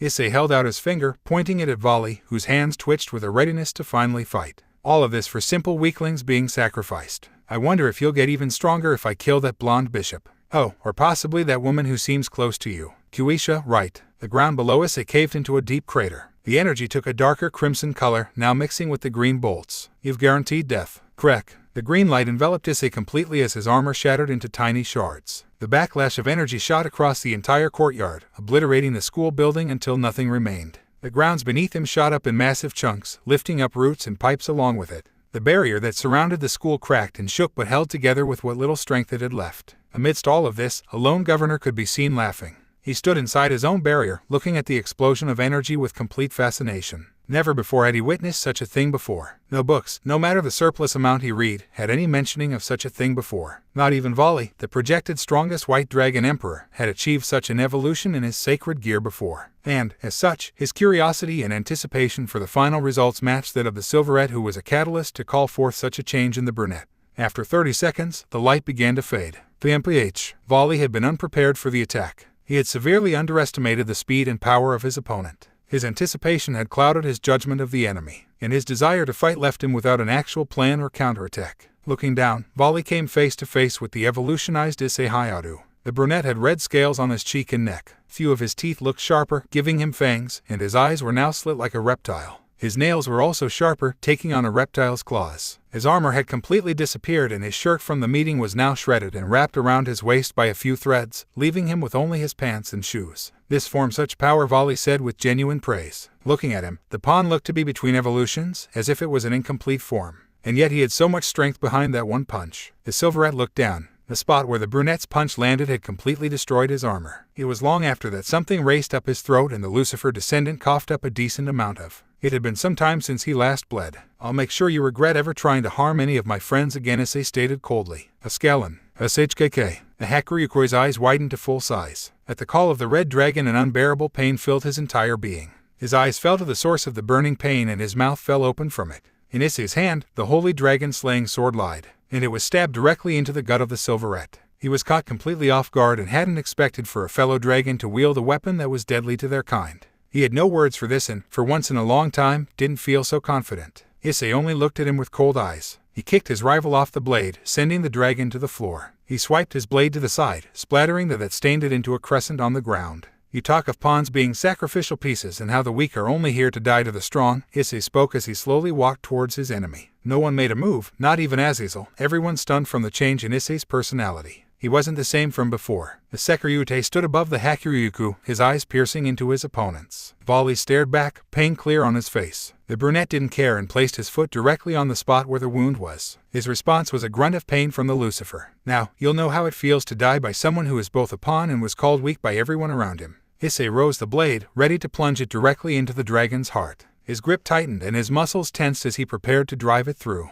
Issei, he heard Kuisha shout. The brunette's eyes widened as he knew of her warning. He leapt back just in time before a figure landed directly where he had stood. Voli, I've come for you, came a cheerful voice. The dust quickly settled to reveal a young man wearing armor that used to be worn by military commanders of the Three Kingdoms. He also had a long wooden staff in his hand, holding it behind his head and across his shoulders. Seems I've arrived at time. You look like you've bitten off more than you can chew, haha. Bhikkhu, I suppose I owe you one. But what are you doing here? Voli asked, still with pain evident in his voice. He had slowly risen, holding his wound with a hand over it. Isn't that cruel? I made a long journey and came all the way to this island country because my partner was close to dying. The other guys were making a fuss at headquarters because we're joining together to fight the northern country gods. You were supposed to flee and return right away if the mission failed, right? Kateria failed to assassinate Michael, Azazel, and Lucifer, right? In that case, your observation role is also over. Come back with me, Bhikkhu explained with a pout, leaving Voli to lower his head and close his eyes. He grunted at the searing pain of his wound. It seemed he definitely had underestimated his opponent. Yes, I would say I've overstayed my welcome.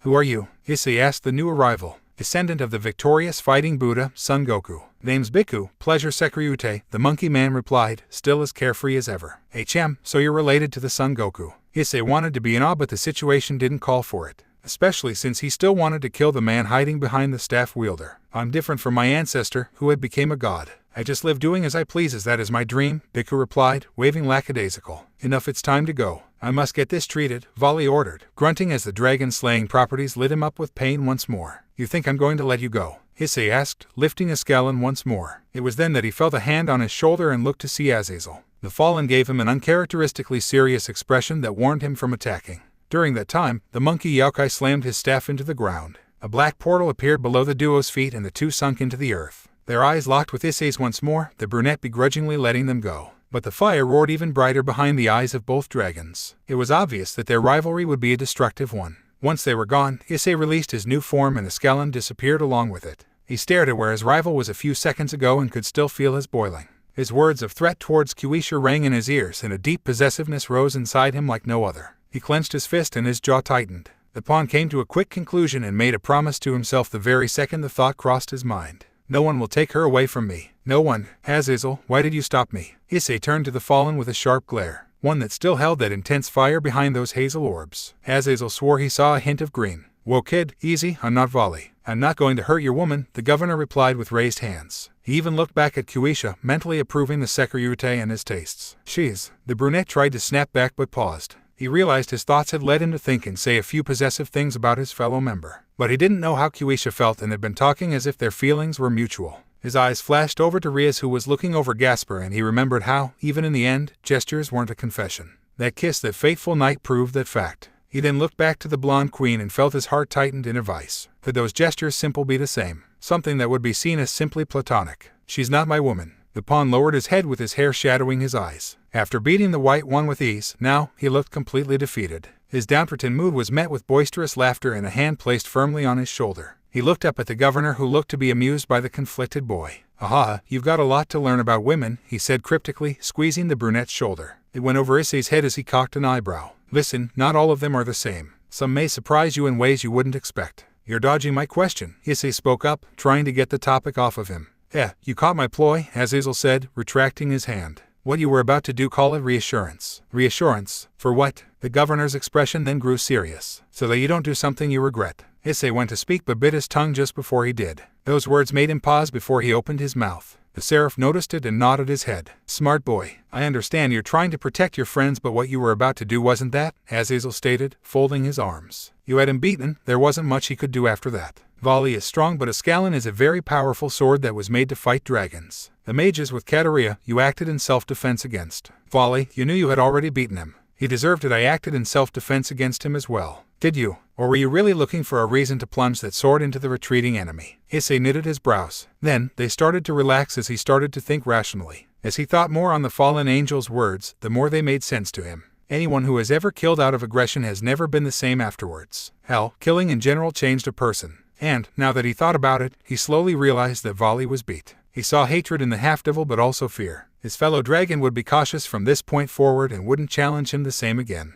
As long as Issei could avoid senseless killing, then he could admit he overstepped a line this time. He was lucky for the fallen angel's concern. I see what you mean. Thank you, Azazel, he said in response. Forget about it. Pay me back by letting me see more of that new form later on. It caught my interest, and that, in itself, is quite the compliment. Azazel started to walk away, waving a hand lazily over his shoulder. A magic circle appeared beneath his feet, starting to glimmer in what was teleportation magic. I'm heading home, kid. Try to stay out of trouble till we meet again. Oh, and do make sure to think over what I said. Shin. With that, the magic circle lit up and faded away, taking the Grigori leader with it. The other fallen angels did the same, leaving the angels and devils to their own devices. The next to come towards the pawn was the leader of heaven. Issei Hayadu, he greeted with the same kindness from their first encounter. Lord Michael, the boy replied with a head nod. I must say, that new form is something to behold, Heaven's leader said with a gentle smile. Thank you. I don't know how it happened. Butit felt right shedding that armor, Issei said, finding momentary difficulty in how to describe what he experienced from the change. I see. It is something that none of us have seen from any of the past boosted gear wielders. I can only hope you continue to use it to do amazing things, the Archangel encouraged.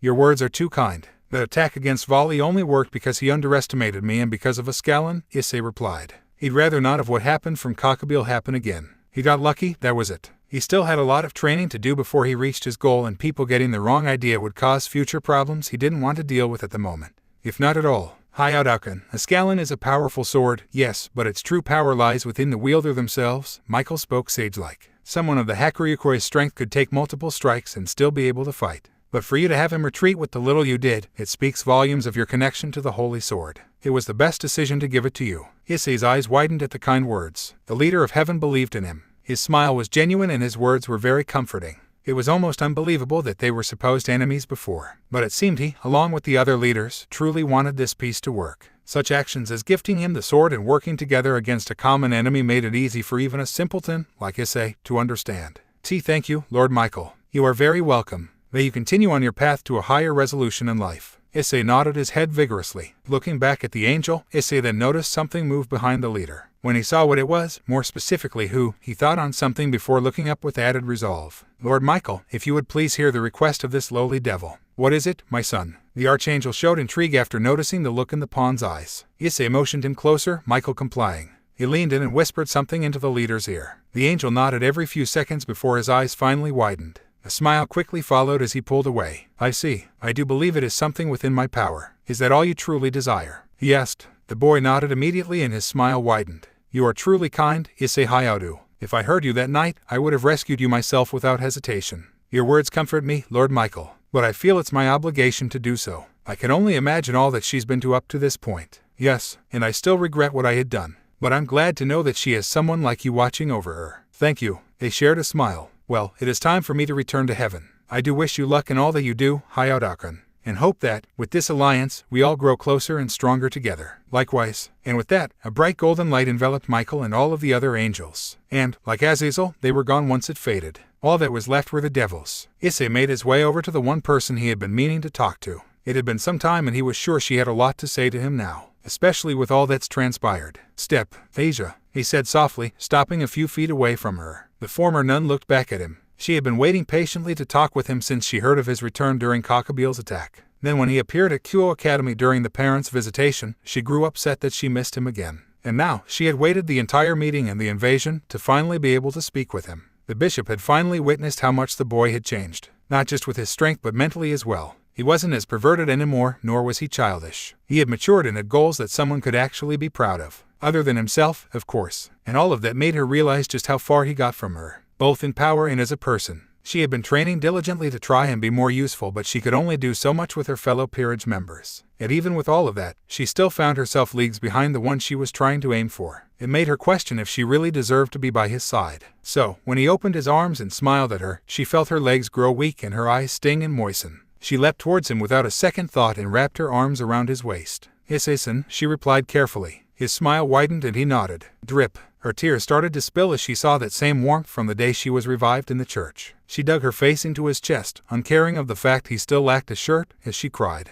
The brunette didn't seem to mind it as he simply soothed her by rubbing the top of her head. "I know I'm sorry for ignoring you all this time," he said gently. Issei hadn't realized how much he missed her, how much he missed the one he swore to protect at all costs, the one he risked everything to save, the one who called him her first friend, the one who accepted being a devil just so she could be with him. He never blamed her for what happened to him. He didn't blame her for not saying anything that fateful day he was traded. Even he knew at the time, her words would do nothing to sway Rias at the time. So he couldn't be angry at her, not like he could anyways. He could never be angry towards Asia. And with the way she hugged him, the way she was shedding those tears, the way she clung to him, it only solidified it. She missed him too. "I'm sorry, Issei, and I'm sorry," she continued to cry out. He just held her, soothing her the best he could. "I know, Asia. I'm sorry too. Doonn." The building shook violently, breaking Issei from his thoughts. He looked back to the ending of the meeting again. He had been thinking about it since that day, focusing on everyone's words. The words of his superiors made him really question where he was at and how much stronger he would have to get. He wanted to stand on par with them and possibly surpass them one day. A goal Ddraig was quick to get behind.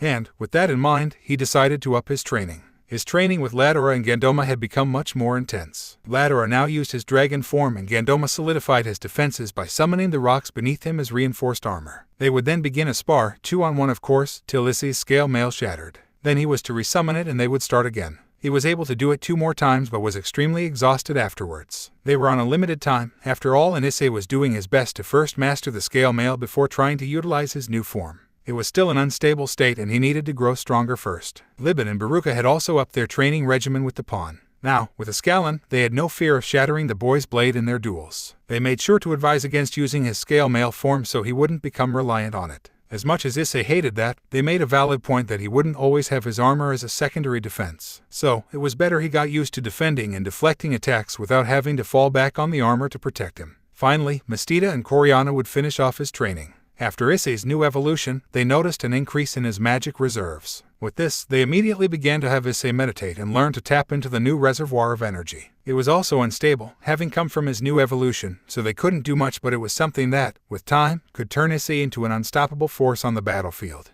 With careful instruction, they made sure he only got used to the feeling of the new power flowing through him but advised against him doing anything dangerous with it. Everyone was excited for the brunette. His rapid growth was extremely motivating to the group and no one wanted to be left behind. So, not only did it increase the morality of the team but also increase the overall strength of the entire peerage. No one would allow themselves to be beaten by the other and they grew as a unit, training together. Doonn. Another explosion broke the boy's thoughts. He really needed to stop daydreaming, at least in situations like this. "This is why I didn't want the us to gather before the meeting," Issei heard Sairaorg complain. The peerage had originally decided to stand outside until the situation resolved itself. But, with the arrival of the Gremmery and Citrierases, Issei could assume his king had enough. So, now the 3 kings and their peerages made their way into the banquet hall to see how much trouble the ones inside had caused. The Citri and Gremmery groups both had wide eyes as they took in the destruction of the room. Tables were destroyed, chairs were broken, and the decorations on the wall were either ripped, burning, or smoking. All in all, the place was a complete mess. At the center, devils looked to be split in half and glaring at one another. One side had human-like devils while the other had more goblin-like devils. The pointy ears, jagged teeth, and even a wart or two on some. Leading on both sides were 2 devils. Both kings, like the Citri, Gremmery, and Bael. On the former side, a young woman with blonde hair and red eyes sat at a table. She sipped on a cup of tea calmly while the chaos ensued around her. She seemed mostly undisturbed by it all, albeit a look of irritation on her face. Across from her, on the latter side, a delinquent stood against her. He had dark skin with blue hair, and he wore an outfit that Issei swore looked like a unicorn took a shit on. No one in their right mind would be caught dead in it. And he was wearing it, and alive, so what did that say about him? "Oh, they're arguing. Zephador, you're causing a disturbance. Honestly, you need to calm down," the girl berated. She wore glasses and they had that ominous glare that would make any man freeze in his tracks. Of course, her fellow devil was unaffected by it. "Shut your mouth, eggers. You're all hot shit because your family is second to the great kings, huh? Is that why you reek of virgin? Such vulgarity comes from your mouth. Maybe I should fuse it shut. Is it because of this attitude that you can't get a man? If you'd ask nicely, maybe I can show you the wiles of adulthood." Issei didn't like this guy, although it seemed no one really did. But he really didn't like him because he spoke so perversely. Was that really how he was before? You have no idea. Shut it, you've been quiet for a long time, stay quiet. Sairaorg stepped forward, catching the brunette's attention. The air cracked his knuckles and neck, his eyes narrowed. Yes, it was time to end the debacle. "Zephador Glacia Labolas, I'll ask that you not speak to my fiancé with such a tone," the Bael heir spoke up. There was no room for an argument in that sentence. It wasn't a request, it was an order. "Hey, you two. Aha, it makes sense then.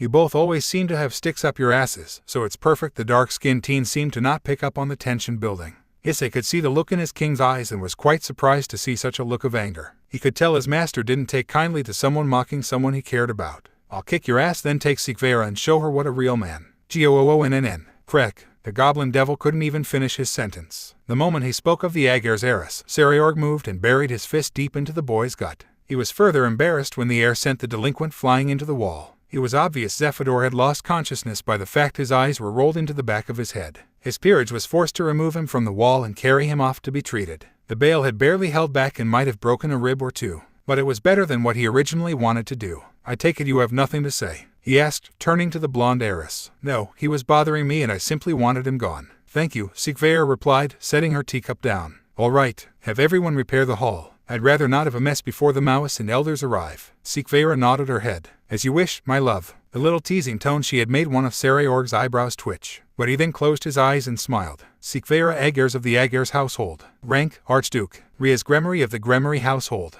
Rank, Duke. Sona Sitri of the Sitri household. Rank, Prince. Sairaorg Bael of the Bael household. Rank, Great King. Theodor Astaroth of the Astaroth household. Rank, Duke. Good, with introductions out of the way, we can finally talk freely, Sairaorg said with a grin. Yes, we had quite the interesting start, so to say, Deodora added. I agree, but I'm to assume Zephyr won't be a problem for the remainder of this meeting. Sikvera asked. No, he is unconscious and doesn't look to be waking up anytime soon. So he was sent home, Sona informed, pushing her glasses back up the bridge of her nose. I see, the blonde replied, doing the same. Still, we must take it easy on him. His family is going through a recent loss, if I remember correctly, Deodora spoke up. The other young devils looked as if they remembered too. Ah, yes, that is very true. The death of the former heir might have taken a toll on him, Sona thought aloud. Then I may be able to excuse his attitude tonight. But only once. That delinquency will not be tolerated by the elders or myself, Sairaorg stated with a firm fist planted on the table. Ah, so you kids have been quite busy, A new voice joined the fray. Everyone turned to see Sirzech smiling at them and their eyes widened.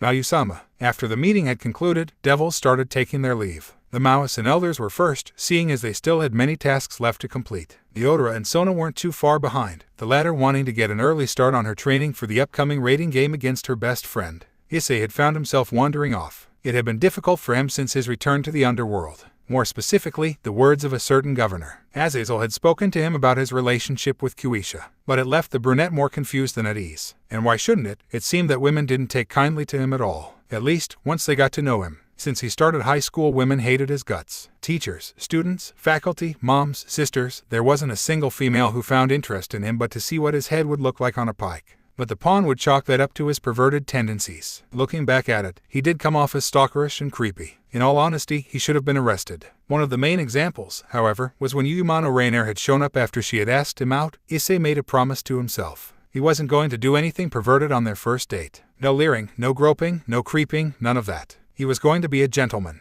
Much like Kiba, in fact. And, lo and behold, by the end of the day he had a light spear stabbed through him. He was called boring and drab and was left for dead in a park. That should have been it. No, of course not though. Rias had revived him and made him into her pawn. He called out for someone to save him. Ange did. She knew of his perverted tendencies, who didn't, but allowed him to indulge in them nonetheless, albeit with a grain of salt. She even went as far as to save his friend, revive her, and rid him of the woman who broke his heart. Issei had assumed those actions were Rias's way of showing that she accepted him, and from that point on his heart had started to heal. The brunette began to train and grow stronger, all with the idea of pleasing his master in mind. Hoping she would notice him and smile that same smile that gave him life once more, that she may be proud of him and never regret her decision. Then, Razor came along. He claimed her as his fiancée and those of the devil world accepted it. Seeing the freedom she usually displayed be slowly sucked out of the woman he had come to adore, it enraged him. He saw the displeasure on her face and how no one seemed to care or be able to do anything about it. His words had carried no weight either, but they were given a chance to help her. Issei prepared himself to fight for her as she had for him,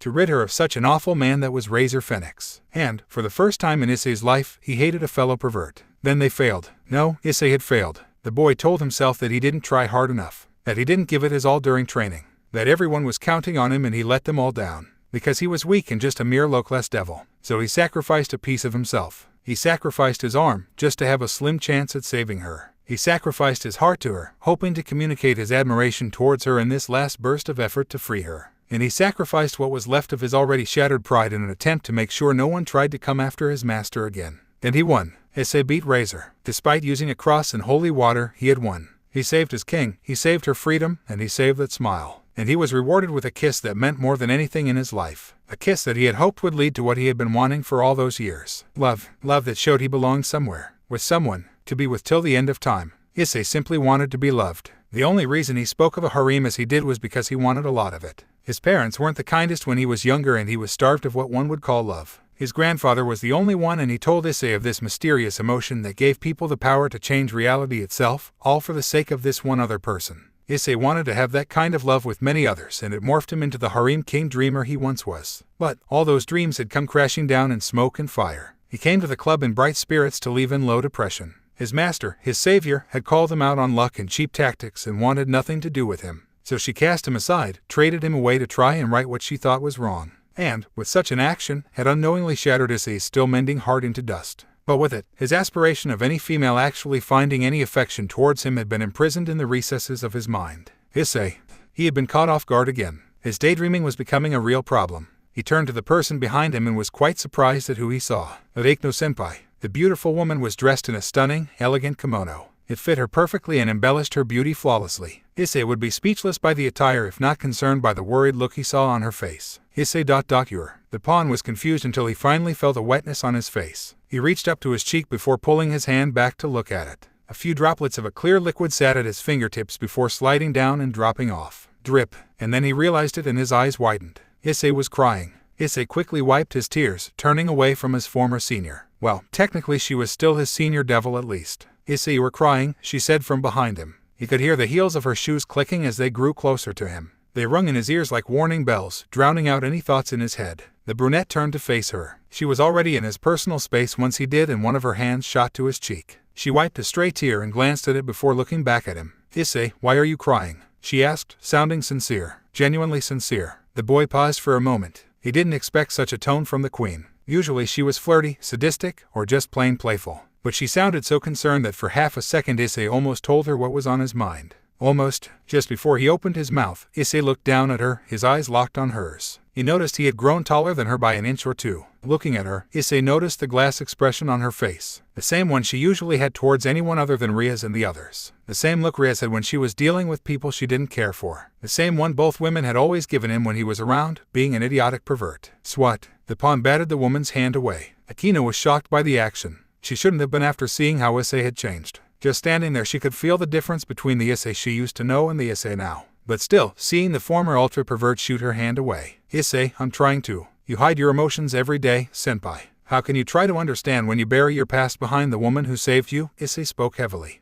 Yeah, Aniki told me. Former fallen angel, now devil. Your mother's family turned against you, killed her and hunted you. Rias saved you, risking herself by entering a territory considered hostile against her kind. Issei looked away, pausing. But after a few seconds glanced back from the corner of his eye. I'm curious to know such a caring side of your king. Akino's eyes, if they weren't wide already, were full on dinner plates now. Just from what he said and how he said it, Akino found herself blindsided by the boy. You see, you were saved and gifted a choice. Yet you felt you owe your life to Rias and joined her. Issei sighed and closed his eyes. Issei, I'm not done. He firmly cut her off, assertiveness in his voice that sent a shiver to the queen's very core. You, Kaneko, Kiba, even Gasper, Aniki told me about all of you. Your past, the paths you walked, all things that led you to Rias. The woman who saved you when you were a young fallen angel. A possible enemy to come, many other devils would have left you to die. Akino's words were caught in her throat. The entire reason she came towards Issei was to try and talk with him. To gauge who he had become and possibly tap into who he once was. But now, in a spur of events, she was the one being picked apart. Her past exposed, her fears brought forward, and the possibility of ridicule for what she was. It actually brought a look of fear on her face, as, for once in a long time, she felt afraid. Inhale, exhale. However, she accepted you as you were and gave you a chance at a new life. He muttered. Akino looked at him with a perplexed expression. She had braced herself to hear him call her a coward, an embarrassment, a weakling. But he did none of those things. In fact, it was almost like he was comforting her. She focused back to see his features had softened. He wasn't angry, or sad, or annoyed. He was calmer despite the tense stance he still possessed. Senpai, you were a fallen angel and she took you in. Haniko was a Nekashu and she took her in. Kiba, a former devout Christian follower, she took him in. Gasper, a bastard Damphir, she took him in. She accepted all of you despite the traumas of your past and the weaknesses you all possessed. Issei moved past the queen and began to walk away. But he stopped with a hint of hesitation, holding him just at her side. So how do you think I would feel when after I was betrayed by my girlfriend, stabbed, killed, revived, and almost killed again, saved by her grace, only to be stabbed again? How do you think I felt, having not been accepted after I put my all out there for that woman, simply because I was given the same chance as all of you and because she couldn't accept my flaws? He took a step. Rias regrets what she did to you. There was a pause for half a second. It's too late for regret. Would you have accepted us the way that we were, had you been in her position? Aquino shouted, turning to face him. He kept his back to her and didn't even look over his shoulder. His body relaxed at her question and confused her by the change from his originally tension. I accepted all of you the moment you came to help me at the church, he answered. Then he casted a look back at her and, for the first time, smiled. Eikno-senpai is Eikno-senpai. Fallen angel, devil, angel, yokai, none of it matters. I liked you for you. Thump. With that, he turned around and walked away, leaving Aquino standing there. She didn't try to stop him. Her eyes stayed fixed on his back, watching as he joined Kuisha's side and bumped a shoulder into her playfully. They shared a laugh together before moving to join with the rest of the peerage, leaving Aquino at the end of the hall alone. She lowered her head to look at the floor, finding the shiny tile interesting. The pawn's words played in her head over and over again. That smile had etched itself into her memory. His soft and reassuring tone she had embedded into her mind. And her rapidly beating heart filled her ears along with a warm feeling that filled her chest.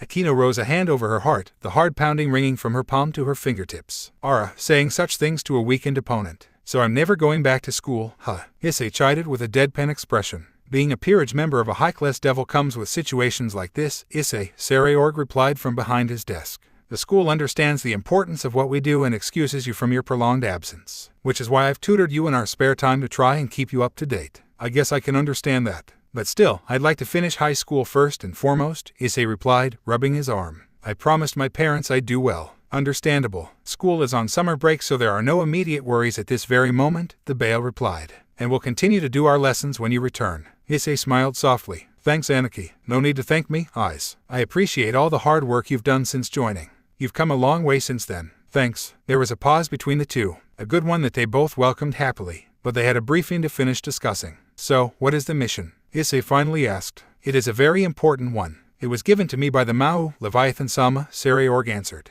This made Issei's eyes widen slightly. A mission given by a Mao was very important, and one coming from the Mao of diplomatic affairs meant possibly dealing with another faction. Why is Leviathan-sama requesting me? Issei asked. It's not by request of Leviathan-sama, but of the Pantheon requesting the mission. You mean it's a request from a group of gods? Issei asked. The heir nodded his head. Which Pantheon would require my assistance personally? The Greeks, eh? The Greek gods, the likes of Zeus, Poseidon, Hades, and many others. Why would they want me? The mission is something they only want to tell you, so it's not specified. However, in the file it says that it involves the Hakuryuku. I'm going, Issei immediately replied. It surprised the heir on how quickly he had responded. The clear and firm tone he used was still new to Sairaorg, and his brows knitted with concern. Eyes, are you thinking of going after Voli? The Bael asked. The pawn said nothing, but the fire in his eyes gave him his answer. Issei, I cannot condone you going if your reasoning is to try and hunt down your rival. It says he is involved, not the main target. But Aniki, whatever he's doing can't be good. He was the reason the terrorist attacked the meeting in the first place, Issei argued back.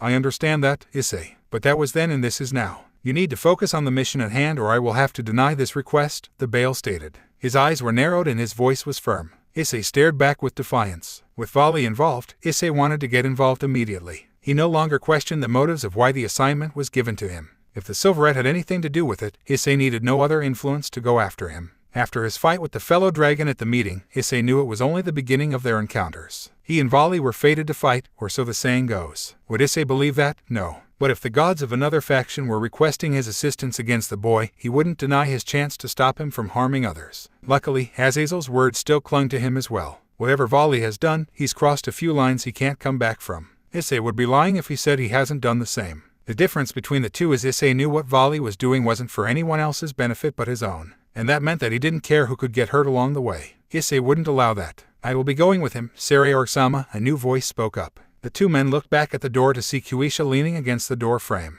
Issei's eyes narrowed. Kuichi, you can't. Voli, I know, Issei. I was there, remember. The queen reminded as she walked into the room. Then you should know why I don't want you going, Issei replied. Oh please, and let you go out there by yourself and get killed. She asked back. Issei's eyes narrowed, the fire in his eyes growing dangerous and wild. I beat him once, I'll do it again. Issei, you don't know what's out there, Kuisha tried to reason. What if it's a trap? What if you get ambushed? The pawn clenched his fist. His nails dug into his skin and his knuckles turned white. It was obvious he wanted to go and fight his rival. the anger still burning inside him as he constantly remembered those words that set him off. I wonder if you'll get even stronger if I kill that blonde bishop. Oh, or possibly that woman who seems close to you. Kuisha, right. Those words were burned into his memory, as a constant reminder that there were people who would go after those he cared for if it meant hurting him. With that, Issei feared for his loved ones and only wanted to protect them and keep them safe. To think, his first mission was to deal with the silverette again, the one who threatened, to the pawn's face, that he'd kill someone precious to him. All for a fight. It only made him more paranoid and more likely to do something crazy. Issei swore if the half-devil even tried it, he'd kill him then and there. No consequences, no regrets. He would make him suffer and make sure every Hakuryuku following him would fear the name Issei Hayaru. Living almost forever was a lot of time to hunt each and every white dragon emperor that followed.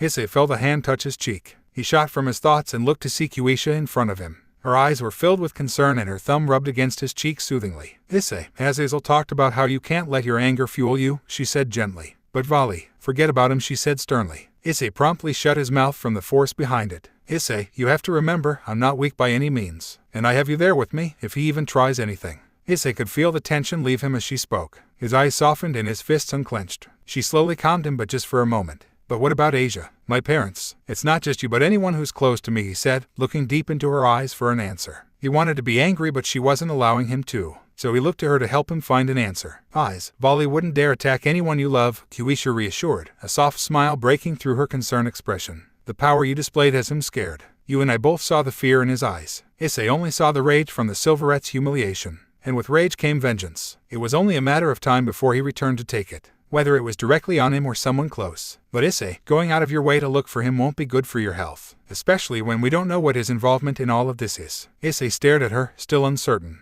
Despite the reassuring look she gave him, the nagging feeling still itched at the back of his mind. The look of revenge in his eyes. He didn't seem like the type to have such underhanded tactics, but even still the slim chance that he could and would left the boy uneasy. Another hand grabbed his other cheek. It forced him to focus back in on the blonde in front of him. His queen, his friend, his crush. She was just about his everything since they trained and did missions together. He couldn't help but blush from how little the proximity between them was. Issei, I promise you that if he comes back, we'll beat him together. And no matter what we face, I'll be right there with you, she said. She spoke strongly and with the most reassurance she could muster. She then did something neither of them expected and brought her forehead to his, touching, bringing gently together. I promise. I'll always be there for you, eyes. My eyes. The last part was a hushed whisper that neither man had heard. But the gesture was more than enough to finally comfort the brunette. He wrapped his arms around her back and hugged her close as he relaxed deeper into her embrace. Okay, I believe you, Kuichi. I thank you, he replied, the wanted smile tugging at his lips. The queen brought her head back a few inches to look up into the pawn's eyes. She no longer saw the wildfire and, instead, saw the calm pools of hazel that she found herself getting lost in, as of recent.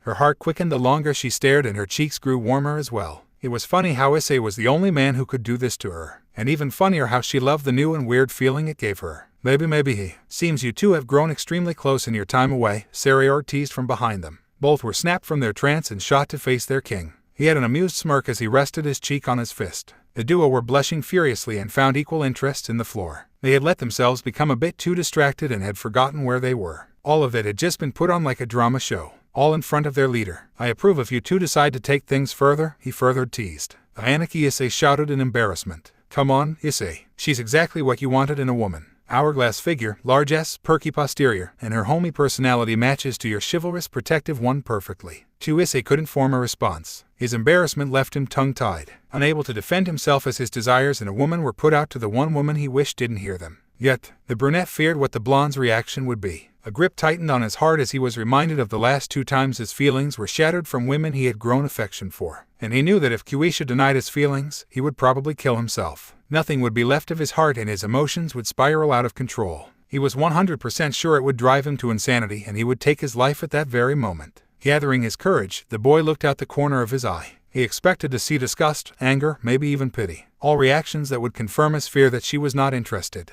But, to his surprise, he saw the woman blushing uncontrollably. Her eyes were wide, her cheeks were red, and she was visibly shaking ever so slightly. It was almost as if she was caught by surprise that Issei's quality traits in a woman matched who she was. Of course, to Issei, the nagging feeling that there was more to it pulled at him. He thought that maybe she was too embarrassed to deny the claims, or that Sairaorg's teasing had left her unable to respond. Either way, the important question still rang in his head. See, could she really like me? Ugh, you mortals and your emotions. Quiet you. Sairaorg's smirk widened. And Kuisha, wasn't it you who? MMF. The queen had moved faster than Issei had ever seen. Her hand covered the mouth of their king and her face was close to matching the Grimoire's hair. The heir looked surprised at first, but then his eyes squinted in amusement as the corners of his mouth stretched out in a grin. You promise? Kuisha asked. Wait, she understood him. The Bael nodded his head and she removed her hand. He chuckled lightly, wiping the corner of his lip where a bit of sweat had formed. Kuisha returned to Issei's side, avoiding eye contact with him as she tried to recollect herself. All right, enough teasing then. You two will be leaving effective immediately after this debrief. Gather what you need and meet in the transport room. There we'll send you to Olympus. Oh, and do your best to earn their favor. More Pantheons willing to join the treaty, the better. Hi, Zeus, he should have been here by now. Patience, Hera, you must remember who we have requested. He's a low-class devil. It should be an honor to serve the gods of Olympus. Yes, but considering his feats in the short time he's been a devil, he has more than earned our respect and a little more time. The two gods continued to bicker back and forth. The first was the king of Olympus. He was a handsome man with long blonde hair and bronze eyes. He looked to be very young, rivaling Sirzech in looks. He had a thick goatee that covered his hardened face, and he also wore a red and white robe with a few accents of gold to highlight it. The second was the queen of Olympus. She, unlike her husband, was a mature, older, yet elegant-looking woman. She was the epitome of a serene and beautiful woman with long white hair, fair skin, and light pink eyes. Her attire consisted of a beautiful violet sleeveless dress that showed off her curvaceous figure and royal stature. Flash. HMPH, about time, Hera muttered, folding her arms. Issei and Kuisha appeared from the magic circle before it faded away. They looked around to find themselves in a large meeting hall, much like the one in Lucifad. They didn't look around too much as their eyes fixed on the two gods standing before them the second they arrived. They bowed in respect to the leaders of the Greek pantheon. Lord Zeus and Lady Hera, Kuisha spoke first. Who are you? We only remember requesting the Red Dragon Emperor, Zeus spoke curiously. She is Kuisha Abaddon, sir. She's my partner and I request that she join me in this mission, Issei answered, still bowing. I see. Move. Before Zeus could fully respond, his wife shoved him aside as she walked up to the duo. They rose their heads and locked eyes with the goddess, who looked like a woman on a mission. Her eyes were trained on both of them as she brought herself extremely close. Issei Hayadu and Kuisha Abaddon. She asked for clarification. Yes, ma'am, was Issei's short response. Hera continued to look between the two. Her eyes were narrowed as she glanced at him, then her. Back to him, and back to her. It was a long silence, one that made the devils nervous the more it prolonged. They didn't know why she was eyeing them up and down, and the king behind her did little to help them. He only shrugged in response before starting to pick his ear. Meanwhile, the goddess continued with what they assumed was an evaluation. You two are perfect, Hera exclaimed suddenly. Stars appeared in her eyes and a large smile split across her face. It caught both queen and pawn off guard. Hera continued to smile brightly, beaming almost. The amount of giddiness in her completely took away from the stoic and serious look she had moments ago. But even this reaction still made the duo nervous. I can't believe it. Even devils can do it, Hera said happily as she spun around with a hum of triumph. I must call Aphrodite here at once. With that, the queen walked out the room with vigor. She left the remaining three to awkwardly watch as she left, still confused by her questionable antics. It was slightly unbecoming of the queen of Olympus, after all. I apologize about her actions. She must have seen something between you two that set her off, Zeus apologized while rubbing his forehead.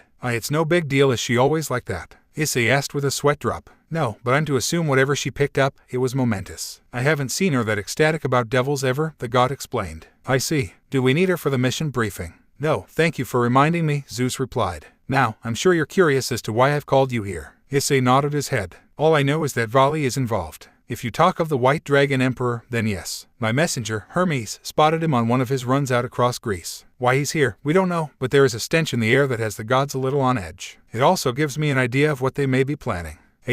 What do you mean? Kuisha asked. If my assumptions are correct, the Hakuryuku, and possibly others, are attempting to revive one of the evil dragons. What? Issei shouted. Through his own research of dragons, Issei had discovered the few powerful dragons in history. The heavenly dragons, the dragon kings and the evil dragons. The last group was said to be above the dragon kings due to their lack of sanity and desire for brutal battles and shed. The former strongest dragon king, Tannin, is an ultimate class devil, for comparison. Meaning the evil dragons could possibly be put above even that. Which dragon is it? Kuisha asked. The only one of the Greek mythology, luckily. It would be the insomniac dragon, Ladon, Zeus answered. Why would you request me to fight an evil dragon? Issei asked. Wouldn't Tannin, or any of you guys, be better suited for this? There will be two gods joining you on this mission, it is our territory after all. But I chose you, Issei Hayadu, because I heard of your strengths, especially with how you defeated Voli. Escalon is one of, if not the most, powerful of the dragon-slaying blades. And with you wielding it, it's possible you can put a stop to whatever they're doing, Zeus praised before switching to a grim expression.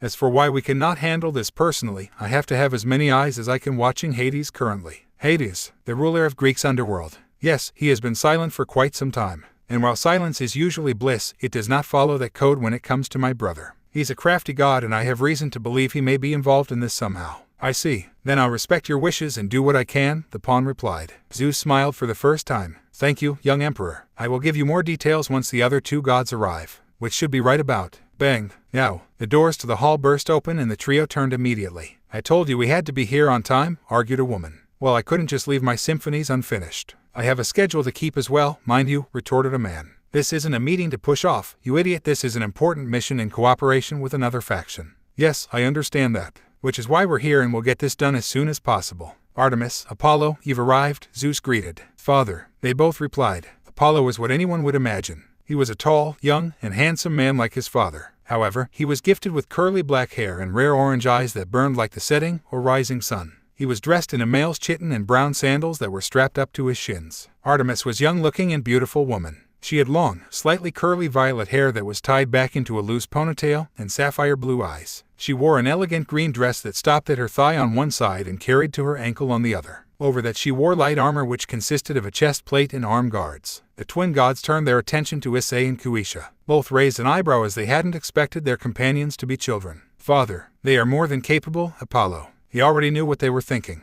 All right, the mission is simple. For now, find out where the source of the stench is coming from. Artemis, you're the leader due to your mastery in hunting. The woman nodded her head and took on a look of pride. She would not let her father down, especially when so much was at stake. The revival of an evil dragon could cause problems for Olympus and possibly her huntresses in turn. She would take care of this effective immediately. The objective is to find out if Ladon is truly being revived. If he hasn't, and you can handle the situation, stop them. If he's already revived, or there are too many risks, fall back and report to me. Is that understood? Yes, father. Hi, the duos responded respectively. Zeus nodded his head and held out his hand towards the four. Lightning trickled between his fingers and it wasn't long before a cloud materialized at the devil's and God's feet. May the odds be in your favor. Strike. Lightning struck the four and they disappeared along with the cloud. Zeus lowered his hand and sighed. He could only hope his suspicions were wrong because if what his scouts had been telling him were true, all the Pantheons may be in danger from the group known as Chaos Brigade. Boom! The doors burst open again and Hera walked in with another woman hot on her heels. When she saw that the only one in the hall was Zeus, her face scrunched up in anger. Zeus, where did they go? Hera demanded.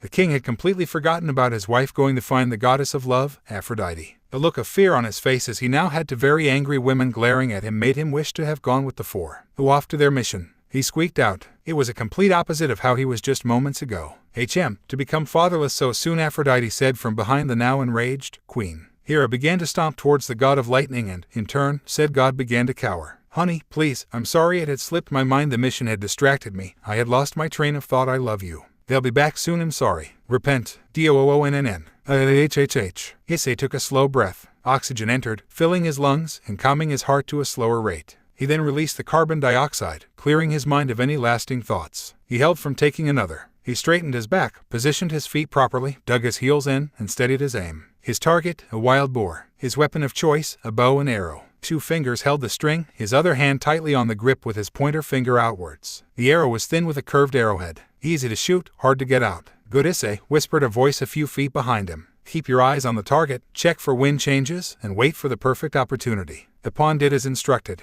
The wind wasn't very strong but could still carry his shot if timed poorly. The creature was merely grazing and hadn't the slightest clue of his presence. He looked at different parts of the body, trying to figure out which would kill it easily and swiftly. The eyes, the neck, perhaps the heart. 2 of those were tough shots with how the boar stood. The same 2 also wouldn't allow the arrow to pierce deep due to its thick fur and thicker skin. And that would give it time to run. It was a no-brainer where to aim. Boost, Issei whispered. The arrow's tip glowed a faint green. Chink. The arrow flew with great speed. There wasn't even time to react before it struck between the eyes. It sunk deep into its skull, reaching a little over half the shaft before stopping. Very well done, Issei, Artemis praised. Both of them stood from behind the tall grass. Using your sacred gear to enhance the arrow was a brilliant idea to ensure it would kill upon impact. Thanks. It was because of your teaching, the boy replied. The huntress smirked with a hand on her hip. Of course, I am the best whether Apollo cares to admit it or not, she replied confidently. Issei chuckled before both made their way over to their game. I'm still a bit surprised you chose to go hunting with me, Issei stated as he knelt down.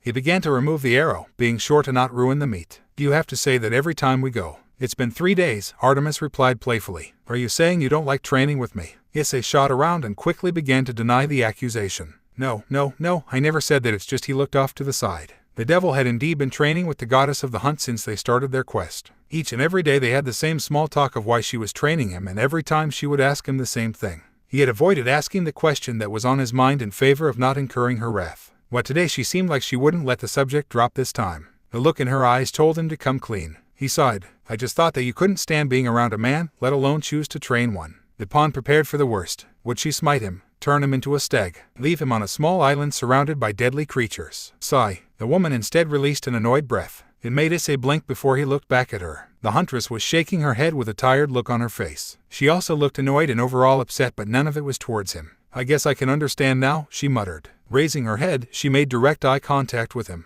Issei, I'm going to tell you the truth. Most of what you read in those history books aren't true. At least not anymore. The boy cocked an eyebrow. What do you mean? Well, I'm not as much of a man-hater as you might think, she answered, folding her arms. Sure, I have had my fair share of bad men, but that doesn't mean I'll lump them all together. What kind of woman judges a gender as a whole just because of a few assholes? Issei's eyes widened at the vulgar word. Of all things, he never expected a god to curse, especially with such disgust behind it. Wasn't there a code against it, or weren't they above it? Artemis noticed this before taking a calming inhale and exhale. Sorry, it's just that humans place such mortal traits upon us. We're gods. Sometimes we tend to be petty or quick to anger, but not everything you hear is true. Issei gained a thoughtful expression. I suppose I can understand. Could you tell me a few? The goddess smirked. Sure, but you're carrying the boar. I was already going to, he replied with a grin. He lifted up the kill and slung it over his shoulders in a fireman carry. So what else isn't true about the gods?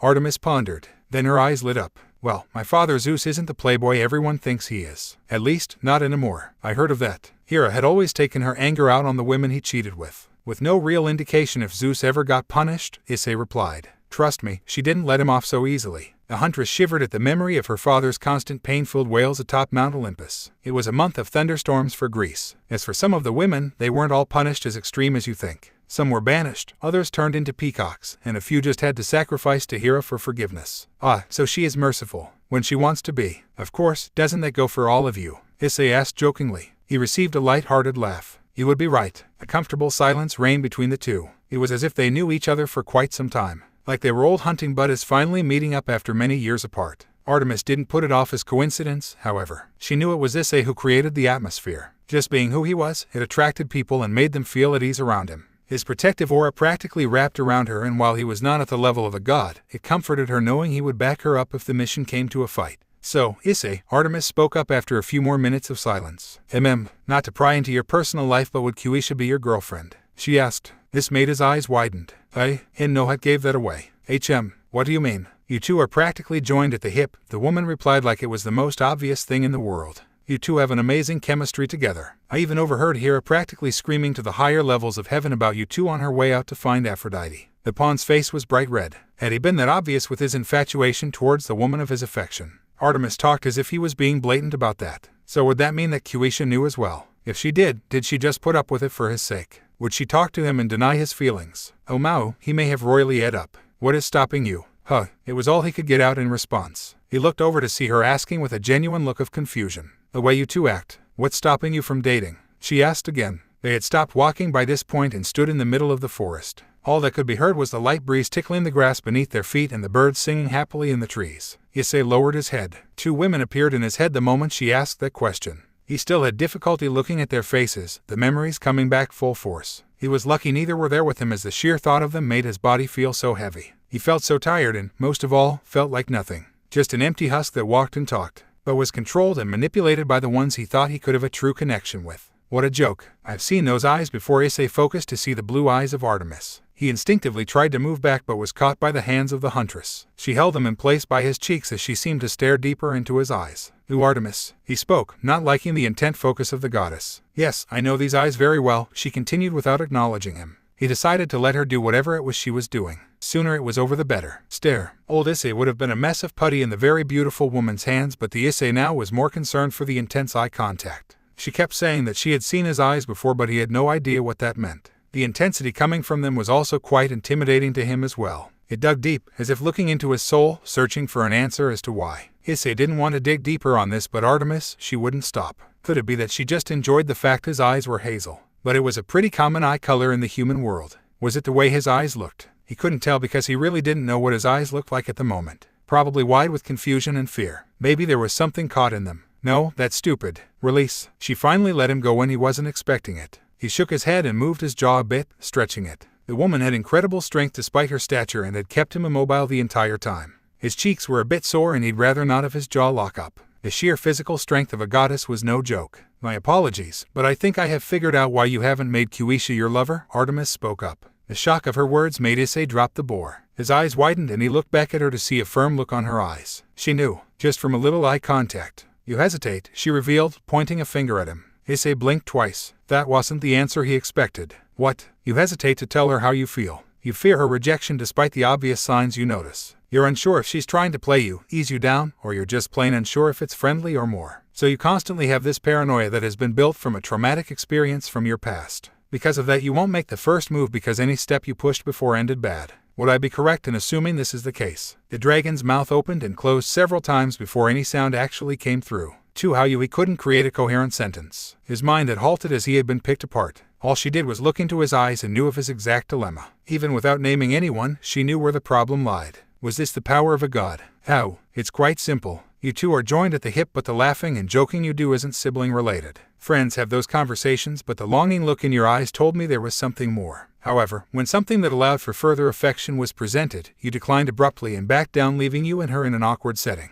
It is normal for couples first starting, but the fact you, nor her, made no moves to push past the awkwardness and strengthen your newly found infatuation, it would mean you haven't confessed to one another. And now, I have discovered the reason is coming from you due to your traumatic fears. Issei wasn't sure if she took a breath, but she seemed to describe him almost flawlessly. The goddess had been watching them from the start and noticed subtle things that would have flown over his head if the roles were reversed. Any minute detail she had pieced together and made very accurate assumptions on the pawn and queen. It was almost scary, but he could only be in awe of it. While unknown of Kuisha and what the goddess said about her was true, he found himself stripped bare and splayed out before her as she nailed his dilemma on the head. You figured it out so easily, he admitted. Even I didn't know everything about it. And I am myself. Artemis smirked in response. You aren't a god without some wisdom. And I'm a huntress, noticing details like this is child's play. Issei was impressed. Even if seen as minor to her, having such a trait was very beneficial when it came to a lot of things as a god. He couldn't help but respect her more due to this fact of strength she possessed. Don't hesitate. He blinked.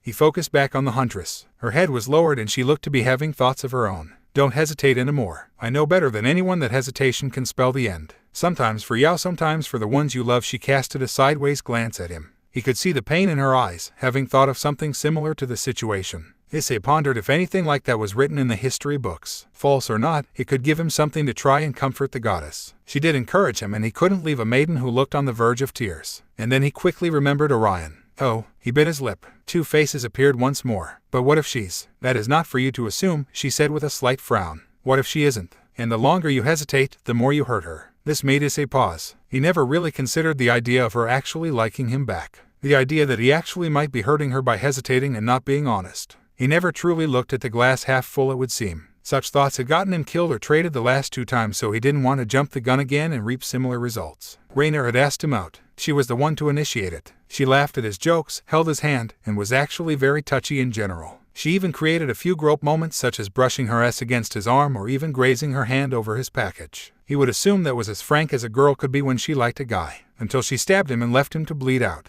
Rias had kissed him. She kissed him after he defeated Razor. It was a hard-fought battle, one he sacrificed a piece of himself just to have a chance at saving her. The tears he saw in her eyes when she caught him, they were no longer of sadness, like her life had been given away. They were of happiness, gaining back the freedom she rightfully deserved. Issei had seen a look in her eyes that he had never seen before, one that led to their kiss where she grabbed his cheeks and pulled him in. No consent, no second thoughts, just a spur of elation. That was just as candid as a girl could be with her emotions, right? Wrong. And days later, he was traded away without so much as a goodbye or a best wishes. So he didn't have the best track record when it came to pushing that next step. Both times he was wrong. Both times led to life-altering events. And both times his feelings were casted aside and his heart was shattered. So it wasn't on his immediate radar to try and jump the gun a third time. Because he didn't know what he would do if he was thrown away again. If his feelings were ignored again. Or if he, as a person, was even considered as such again. Although, he didn't have the backing of a goddess before, especially one considered a man-hater. Nor had he really bonded with anyone like he had with Kuisha. There was his bond with Matsuda and Madohama, but they were just bros. It's a guy thing. He also had Irina, but their bond was different. It lacked something that he and the queen shared. Not to say their bond was any less important, but his and Kuisha felt warmer. I still see you're conflicted, Artemis spoke. Issei focused back in to see the goddess crouched in front of him. It took note of that for the boy to realize he was flat on his ass. When he fell, he didn't know, but meeting the gaze of the huntress as she bore into him, it wasn't the best thing to come back to. So, with cheeks flushed at being caught, Issei turned to the side. There's a lot to think about. Not exactly, Artemis retorted. The pawn looked back. You're making things much more difficult than it has to be. But no, it's my turn to talk. He clamped his mouth shut. You're young, you're growing, it's all understandable. You have had a bad past with women, I'm sure, and it's created this paranoia that you just aren't good enough. That is understandable too. But I won't say it's acceptable. Boo, thwink. An arrow struck between Issei's legs. He recoiled in fear, not even sure of where the arrow had come from. He was sure Artemis hadn't moved and there was no one else within his sensory field. But the look in her eyes dared him to open his mouth again. The best he could do was thank the Mao that the arrow was a few inches short. Now then, as I've said, this pessimism towards yourself is unacceptable. You're the Sairaorg for Zeus' sake.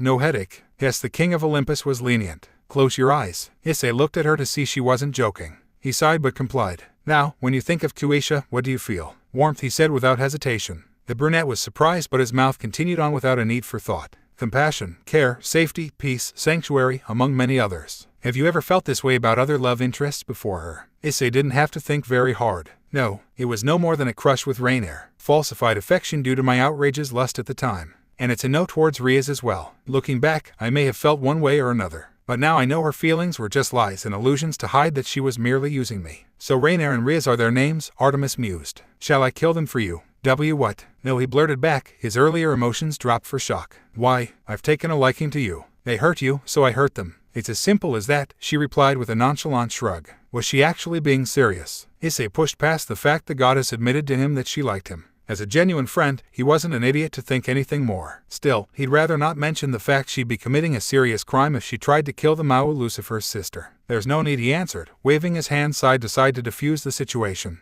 Artemis looked unconvinced, so he explained. Rainier is already dead, Rias made sure of that. And Rias, I'd rather deal with her myself. A knife to the jugular would. Talk with her. I'll talk with her. Honestly, was killing people always a god's first thought for dealing with bad ones? Artemis folded her arms and looked off to the side. That's boring. A knife would be much more efficient. At killing her. Well, yeah, how else are you supposed to show your stance? Issei blinked twice. Artemis released an unladylike groan. Fine, talk to her. But when that doesn't work, don't come crawling back to me. Issei froze for a few more seconds. Eventually he just sighed and shook his head. The pawn lifted the boar onto his shoulders once more and began his walk back to camp. But not without answering the goddess first.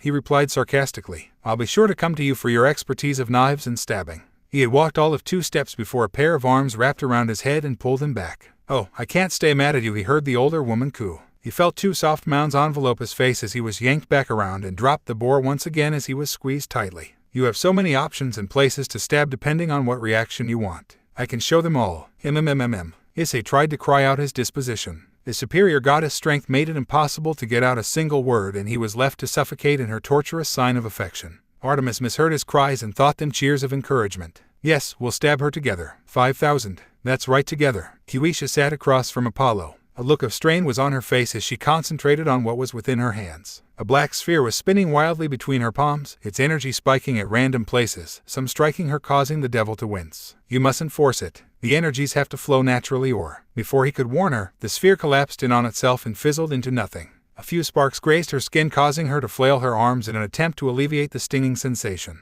The queen looked at her palms, seeing the red marks from the failure. She sighed out of frustration and lowered her head in defeat. Drenched in sweat, she had been at this new training since Issei and Artemis left to go hunting. That was hours ago. Apollo chuckled softly, garnering the young blonde's attention. Let's take a break for now. You won't be able to succeed when there seems to be a lot on your mind. The queen tensed. How did you know? Apollo chuckled again. Child, when you're my age, you tend to pick up on a lot of these things. Although, it would be hard not to tell. She pouted at his jab, but he gave her a reassuring smile soon after. Would you care to discuss it? Is it the actual training or something more? Kuisha glanced over to the last place she saw Issei and Artemis disappear to. Apollo caught where her eyes went and the gears in his head began to turn. Of course, he knew of his sister's reputation amongst those outside of his pantheon, and his thoughts focused on that. She's not how they say she is, he commented. It caught the girl's attention as she looked back to him, confused.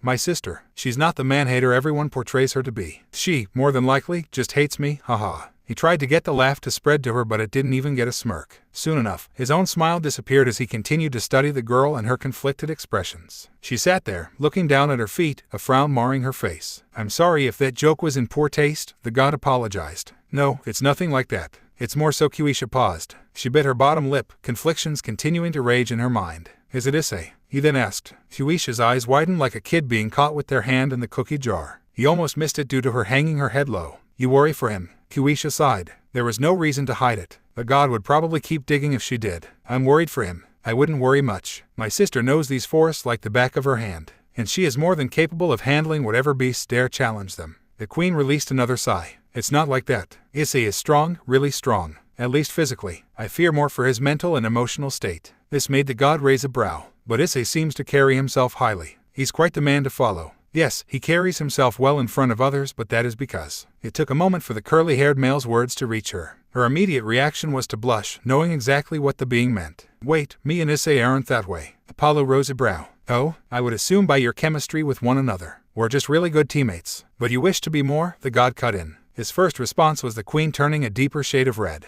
His second was light murmurs that fell out of his hearing range. I'm sorry. Would you mind repeating that for me? Kuisha bit her bottom lip once more. I said I wouldn't mind. So why not tell him? Kuisha's eyes widened and her mouth fell open for a few seconds. Two could never. Why not? You are infatuated with him. Why hold your emotions in and leave yourself in such a state? The blonde's eyes fell once more. They lingered on the pile of woods that sat between them. She clasped her hands together, her thumbs twiddling together, one over the other. Her feet even played together, the tips rubbing over one another, easily displaying the devil's uncomfortable state. It's the reason I worry for Issei's well-being. The reason he's like this, it is the reason why I fear the emotions within me. Apollo's eyebrows furrowed. He leaned forward, placing his forearms on his knees. Please, elaborate. I wish to understand. Issei's way he joined Sairaorg wasn't on the best of terms. Yes, I heard the stories. That Gremory girl was a fool to trade the Red Dragon Emperor. That's just it. The fact that she did that is what caused such problems for Issei's unstable state. You mean the rumors of a whole new form when he fought the fallen general, Kakabil? Kuisha nodded her head. He looked at her several times during that fight, expecting something from her. During the peace meeting, he held onto my hand because he said it was hard for him being in the same room as her. The moment he made eye contact with her, his grip increased, and it was like a vice. Whenever she spoke, his hand grew sweaty. It's like, you believe he still has some attachment to her. I do. There was no sign of hesitation. It may not be the same as when he was a part of her peerage, but you feel that there are untreated wounds still there, Apollo surmised. Kuisha nodded her head once more. The god hummed and even placed a hand to his chin for added effect. Well, from what I've noted, he shows no signs of wounds. When you two are talking, it doesn't seem forced or strained. You talk, laugh, smile, and enjoy one another's company in a way that seems far beyond what's expected as teammates, and even past friendship. It is why I assumed you two were more. The queen had heard his words, but it took a little longer for them to register. I know she nodded and bit her lip. The way he smiles, the way he laughs, it seems like everything is all right. But time and time again, I see this crestfallen look. This look of fear, hesitation, and even anger. And it makes me worry for him more. Do you feel that any of that is directed at you? No, Kuisha denied. She blushed at how quickly she had responded. I mean, I don't think he'd ever blindly direct those feelings towards me. Issei's not that kind of person who pushes his feelings onto others. He just holds up this front, and I feel that, sometimes, he does it to me or Sairaorg so we won't worry. He tries to do it for Meyer's sake, but I know how he truly feels. Would you care for the advice of an old god? Kuisha turned to him to see Apollo smile softly. He wanted to help her, truly. Not all gods were pompous pricks like their Roman counterparts. But you didn't hear that from him. The young woman gave him a soft nod. I think you should try entering a relationship with him. What? She said in a hushed tone. It did little to display the genuine shock she was feeling. It could have been seen as calm if it wasn't for her widening eyes. And why would she not be surprised after everything she just told him? Hear me out. He shifted on his seat, trying to find a more comfortable position. The reason Issei is the way that he is because of that Gremory girl, correct? Kuisha nodded. And he was first turned to a devil after some fallen angel killed him, after seducing him, correct? This made the blonde's eyes widen to full size. How did you know? A man of his power and of his feats, the origin story wouldn't take much digging to find out. And a man of music, such as I, knows how to find these things easily when you know where to look, he answered with a sly wink. Now, would that information be correct? Kuisha nodded slowly. She had to remember she was before a powerful god. Information about Issei couldn't be kept secret. It's just because of who he was. Everyone had to know one form or another of it. That is what he told me. So, and this is a simple assumption, wouldn't another woman be able to solve his current woman troubles? I don't think that. Think about it. Issei had been betrayed once by a woman he found himself infatuated with. She killed him and broke his heart. The Gremory girl swooped in, doted on him, offered him a harem, and he was as happy as can be, correct? Kuisha hesitated for several seconds before nodding again. Then what's to stop you from doing such a thing again? Besides the trading and heartbreaking piece, of course. I don't think Issei would. Apollo rose a finger. Child, he is but a young man. One who has had his heart broken twice. He is searching for something or someone to mend it, or to, at least, distract him from such hardships. Albeit, he'll be cautious and have many defensive barriers, but if you stay by him, I assure you he will open up and let you in.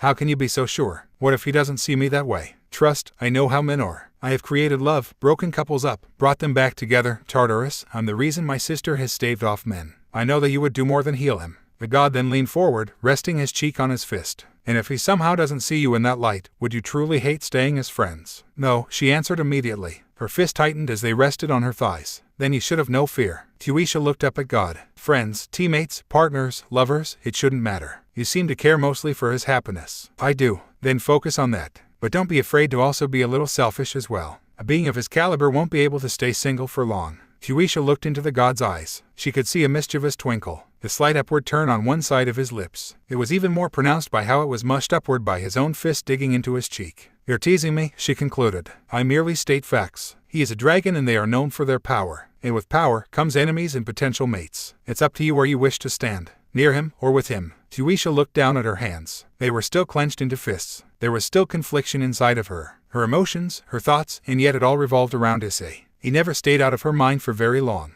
He was always there. His smile, his laugh, his sadness, even his tears. And the way he looked after the fight with Kakabil. She never wanted to see him like that again. She didn't want to be a spectator to the day he may lose his life trying to do everything himself. She had to be there for him before he got himself killed. But who would she be at his side? Was it really okay to be selfish? The queen thought back to the meeting with the Phoenix clan. The way Ravel had looked at him. The blushing, the hazed eyes, the slight squirming, it was obvious the girl was infatuated with him. And she had to remember there were plenty of others who wanted Issei for their own. Would she simply sit by and watch as he was fought, bought, or even seduced over to whatever whore's bedchamber? She wished not to think such things. Apollo was right. Her hesitation had the possibility of losing him forever. And yet, she still hesitated now. She didn't know how to approach him or how to tell him. And that was if he was even ready for such a talk. Who knows how the boy's heart was and if he was even ready to try and let someone in again. They talked and laughed, yes, but it was always with an air of friendship. At least, that's what she thought. Though was there really something more? Was Apollo right to say such things about how she and Issei interacted? As I said, Kuisha, it is my advice to strike now. Apollo then stood. After this is over, things may not be the same when you return home. And he walked off. Kuisha watched him go before turning back to her hands. She sighed with exhaustion, her mind having a flood of thoughts running through. She knew that the god was right, but she still felt herself holding back, unable to come to a true conclusion for herself. Unable to truly know how Issei would react if he knew. Apollo said such a chance may never come again. And the worst was going back to friends, it would seem. But would she really be okay with that? She then smelled the results of her labor. Being alone allowed her to take in the things around her once more, and it made her nose scrunch up in disgust. First, a wash, then Issei. Issei was panting lightly. It was obvious he had been working hard by the fresh sheen of sweat covering his upper torso. The boosted gear shone off the rays of the early morning light. The pawn went through his stances once more, lifting his bow. He pulled the string back but without a notched arrow. He closed his eyes, focusing on the weapon in his hand. He took a few calming breaths, following the instructions Artemis had taught him. He pictured an arrow notching itself between his fingers as he continued to slow his rapidly beating heart. Boost, boost, a flicker, a green spark between his left fingers, the shimmer of an arrow appearing. He dared not open his eyes, trying to keep focus, but he could feel it slowly bring itself to reality. His heart was still pounding, becoming harder to ease as the excitement grew in him. He was close, so very close to a breakthrough. It was literally between fingers. Issei, PSSS. And, just like that, it was gone. Just as it finally began to solidify, the arrow evaporated instantaneously. It forced out another dejected sigh from the already frustrated boy. But it was no fault of the arrows or the boosted gear. There was just too much on his mind as is. Defeating Voli was a huge part of it, as well as Zeus' words about Hades. Somehow the two were connected, and that wasn't a good thing if anyone was working with Voli, especially if it involved reviving the evil dragons alongside a literal god. Then, there was Artemis' words and Kuisha. Issei, he was going crazy. The queen was stuck on his mind, protecting her, keeping that same warm smile on her face. Issei, wait, that wasn't in his head. The brunette turned to see the person of his affection standing behind him. He inwardly cursed himself for his screw-up.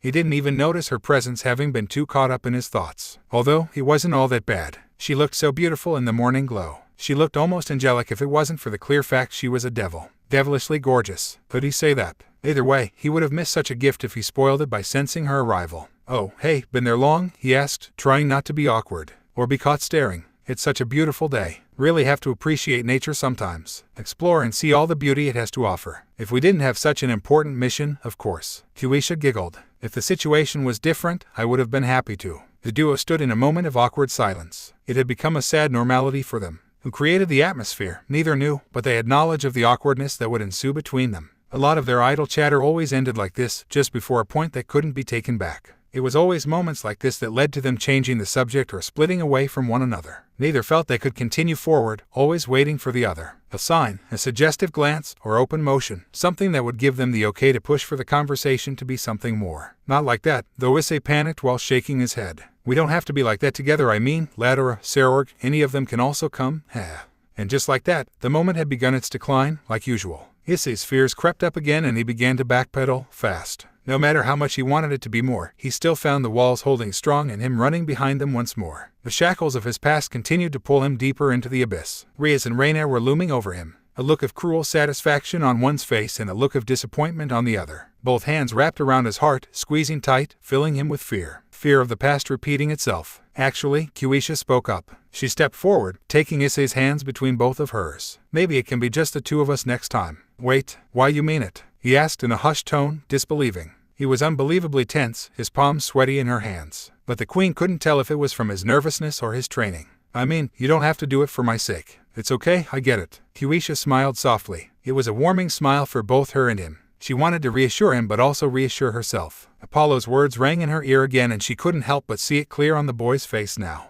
The hopefulness that hid behind the fear. He really did desire the love of a woman but was too afraid to make the first move. How could she have been so blind? Yes, Issei, I am sure. I'd love nothing more than to continue spending time with you. That's great, he said in a breath of relief. He also seemed to grow a bit more relaxed as his shoulders sagged. All of this has been too much. For me and for you. I thought about it just because we need a break every now and then. I agree, especially with how you've been grinding yourself into the ground, mister, she teased, tightening her grip on his hands. Training so early in the morning after training late in the night with Lady Artemis. Talking with Ddraig and Apollo on different types of abilities. Even back then, after the fight with Kakabil and Voli, you still went right back to training. You need to stop before you send yourself to an early grave. This made his eyes darken a bit as he turned away from her. I can't. I have to get stronger. You can do that without putting your body and your life on the line so many times. She twisted herself to try and look him in the eyes but he just turned again. Issei, I can't Kuichi. Not when so many strong enemies like Voli and Kakabil can come after me. Or you. He bit his bottom lip.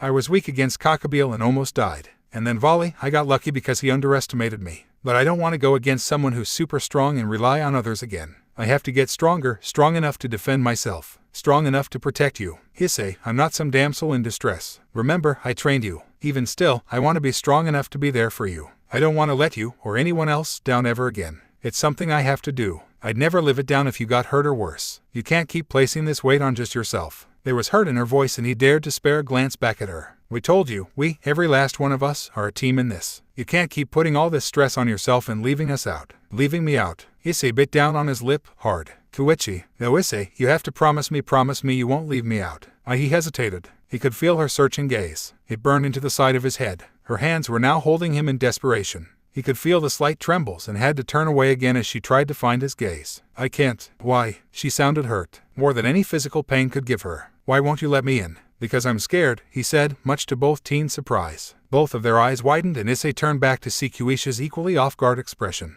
Why are you afraid? She asked, recovering much faster than the brunette. I've always told you that you could come to me about anything. So why are you afraid now? She had to push. This was her chance, and she would be selfish and take it. Two can't say, he muttered out pathetically. He tried to pull his hands away but they were in the queen's tight grip. He shook his head, his heart beating rapidly. He could see their faces again. He could hear their voices, their laughter, the same laughter at his expense. I can't. I just can't. I don't want to. I can't. Three can't. Okay. Kuisha could see the panic in his eyes. The way he tried to yank his hands away from her and run away. But she couldn't allow it. These were the walls Apollo spoke of. She had to break them down and him running away was going to make things all the more harder. She had to push forward. She had to swallow her fears of what she thought in favor of saving Issei from his own fears that would swallow him whole. You can tell me, Issei. She held him firmly, moving herself closer. You fought to protect me. Against Kakabil, you fought the general instead of me. I was more experienced and could have held him off, but you did. I could have helped you but you didn't want that because you wanted to protect me. You even took on Voli by yourself, all to protect me. So, tell me, why? Why do you continue to fight for me when you know I can fight for myself? Issei stopped his poor escape attempts. He looked back at her to see how close she had actually gotten. Her eyes were hard and filled with a resolve to find out. And, for that moment, the voices were silent. The faces were gone. Those eyes were no longer piercing at the back of his mind. All he could see was her, the beautiful woman he had somehow fallen for. "I." She pulled him closer to the point their noses touched. "Why, Issei?" "Because I love you." "What did you say?" "I said nothing." "You're lying." Issei slumped. "Yeah, I am." "Issei, it's been hard." Kuisha. The queen tensed a little. He never used her actual name unless he was absolutely serious. "I don't know when it started, or why it became so potent, but I love you." Kuisha released her grip on him, Issei backing himself up against a tree, slamming into the trunk. He didn't even meet her eyes, choosing to stare at the ground instead. Your smile, that slight twinkle in your eyes when you get excited, your laugh, they all became things I looked forward to seeing. As he spoke, Issei started sliding down the base of the trunk. "With each passing day, I felt this nagging feeling to want to be beside you, just to feel a little more alive again. I smiled more, I laughed more, I felt myself grow a little more. All by just being by you." Once he settled on the ground, Kuisha moved forward. He rose a hand when she got halfway. She stopped immediately, seeing the pleading look in his eyes. He was opening to her and she'd rather not risk him clamping up again because she smothered him. So, she took a step back and waited patiently as he tried to collect his next set of words. Issei stared at the grass just a bit longer before his eyes slowly raised to meet hers. "How much do you know of how I came to join you guys?" he asked softly. His eyes looked so tired all of a sudden. It was like the flip of a switch between talking about her to talking about this. His eyes looked so heavy and the invisible weight on his shoulders was actually noticeable. "Sairaorg-sama never told us much. If we ever asked, he told us it was your story to tell, not his. Best any of us know is that Rias traded you because she thought you were too weak." Issei chuckled darkly. "Leave it to Anarchy." "But no, that isn't all." Issei rolled his head over to look throughout the clearing. The trees dancing with the wind and the grass rolling like waves on an endless horizon. It made the scene all the more like an edgy anime. "How about the beginning?" "Kuisha, I was killed when I was human." The blonde's eyes widened. "By a woman I thought I loved. She came to me, confessed to me, asked me out even. A pretty girl came to me. I was but a loser at the time, so I felt like I was on cloud 9. She was cute, kind, had a pair of S that made me want to scream for joy. My type of woman, I thought at the time. Why shouldn't I have been the happiest man on earth? It was a dream come true, the start to my crazed and unattainable dream." Kuisha bit her lip listening to the tale. The way Issei looked and the pain in his voice, it made her want to comfort him. But she knew he had to tough through this, that he needed to talk about it, all of it, to let it out into the open. And once it was all out, she would comfort him with sweet nothings and loving assurance. "Of course, when we went on our first date, she rewarded me with a light spear through the heart. I thought the date went pretty well. She obviously didn't," he joked darkly, coldly laughing at his own murder. It broke Kuisha's heart hearing such pain seeped into something meant to heal it. "So, I lay there dying, hearing that my sacred gear's dangerous, that I should blame you-know-who, and that the date was actually boring and bland. Hearing that on your deathbed doesn't exactly give you the best of confidence, you know." Then, she saw his eyes grow increasingly dark, as if all the light reflecting in it had vanished. His body relaxed, almost too much by how he seemed to slump further to the floor. It was actually scary to see him carry such a lifeless look, but the slow rise and fall of his chest showed he was still alive. She could only guess what happened next. Stench came. My supposed savior, my supposed goddess, the one who gave me a second chance. I wished to see her once more, don't ask me why, and she brought me back to life. I was thrilled, excited, to live again and get the joy to see her naked, 'cause I'm a perv like that. But truly, now that I think about it, I was most thankful that someone saw something in me to give me that second chance." Issei's head rocked side to side slowly, his eyes hazed over. "As time passed, I thought I was becoming one of them. A club member, a fellow devil, a friend. Family. Rias helped me save Asia and helped me with Rainier, by murder because why not? I truly thought I was a part of them now." Bam bam bam bam. Kuisha's eyes widened as Issei started to bang his head against the trunk. Again, and again, and again. Tears were starting to stream down his face as he continued to harm himself. His fists clenched at his head, thick grips of hair on them. As he continued to do so, his legs tucked into his chest. "I was stupid, stupid, stupid, stupid, stupid, stupid, stupid, stupid." Kuisha had enough and rushed to him. She slid to her knees and grabbed the boy's head, pulling it into her chest. He flailed and tried to break free, but she held him tight. "Let go, I'm too weak, I'll always be weak, I can't get over her, I wasn't strong enough to help her, I couldn't even save her without the help of holy materials and sacrificing my arm. I'm a failure, I'm an idiot, I didn't belong with them, I was never one of them." Issei continued to cry his pain out. Kuisha never moved, keeping a firm grip on his head, feeling the tears stain her shirt. She could feel his hands grab a hold of her top as he wailed, blaming himself and his shortcomings. And she listened as he continued, straining his voice. But, eventually, they would become softer and softer. Once he was silent, she released her hold and pulled his head back. Their eyes met once more, his red and puffy to hers filled with the love and care she knew he needed. "Issei, you're not a failure. You're not an idiot. You're the man I fell in love with," she whispered softly. But it did the trick as his eyes widened and his breath hitched in his throat. "You trained hard every day with us. You caught that stray devil and made friends with a powerful exorcist. You held off Kakabil and saved the city. You defeated Voli on your own and protected me. You had a hand in forging an alliance between the three factions. You stand here now, helping the Greek pantheon. You're the strongest, bravest, kindest man I have ever met, besides Sairaorg of course, and I can't help but find myself loving you more each and every day." Issei sat there, stunned into silence. His mouth had already gone slack and his hands felt numb as they hung limp at his sides. His eyes searched, and searched, and searched, looking for any signs of deception. The pain in the back of his head assured that he wasn't dreaming, but he still wanted to pinch himself, just to be sure. If only his arms could work right now. Really?" he asked in a hushed whisper. The tears were about to start again. What kind of man was he, crying so much? Kuisha gave him the warmest, most affectionate smile she had ever shown him. One he had seen many times between his parents. One Kuisha had never experienced before. Filled with the love she had for the young man sitting in front of her. "Yes, you doofus, I love you." Issei blinked a couple of times, still expecting to break out of the illusion someone placed him in. But nothing ever changed and Kuisha's smile never lessened. She only lowered her head, resting her forehead against his, never breaking eye contact with him. She even hummed happily and giggled, enjoying the look of disbelief on his face. "I said it," she cheered in her mind. "I said it, I said it, I said it." Even Apollo and Artemis, who were a distance away, were ecstatic. They did their own happy dances from behind the tree they had chosen as their hiding spot. High fives, weird finger wriggling, even some hip bumps. It wasn't hard to say that they had been there the entire time and had watched the entire exchange. From top to bottom, Artemis was even more furious at Rias and Apollo himself wanted a word with her. But, after the confession from Kuisha, they decided to let the two have their moment. It was a healing moment for the boy and a big step for both of them. They needed to be supportive and happy for the devils, not bitter to something out of their reach. At least at the moment. She said it, he said it, that didn't stop them from their happy dance part 2 for the two devils. Returning back to Issei, he could feel life return to his arms. Realizing he was indeed alive and awake, he gave them a test. Flexing his fingers, he slowly began to move his arms, shaking for just a moment. Kuisha had a loose hug around his neck and he felt it almost instinctual to wrap his arms around the small of her back. The spur of confidence was out of nowhere, but it was best he took the moment before he lost it and panicked again. Grip. Kuisha was surprised by the sudden action but made no efforts to remove herself. She could feel the warmth radiating off of him and the look in his eyes. There was that warm feeling again. Issei lifted himself up a little higher against the tree, adjusting himself to where the queen now straddled his lap. Kuisha's eyes lidded and her smile widened ever so slightly. She licked her lips, the fresh saliva causing them to glisten off the rays that broke through the tree's foliage. They closed the distance between one another. It was soft, enough so to where it barely registered that their lips touched. And as they parted, the two opened their eyes to see heavy blushes on the others' faces. Then they smiled. "I love you. XOXOXOXOX. So we're to now. We're meeting an ally. If anyone knows of their base of operations, it would be her. Does she have a network of sorts?" Something like that. Apollo and Artemis led the way as the group continued their trek. It had been a quiet walk but one not unwelcomed. Everyone had their own thoughts, some nicer than others, all surrounded around a certain two.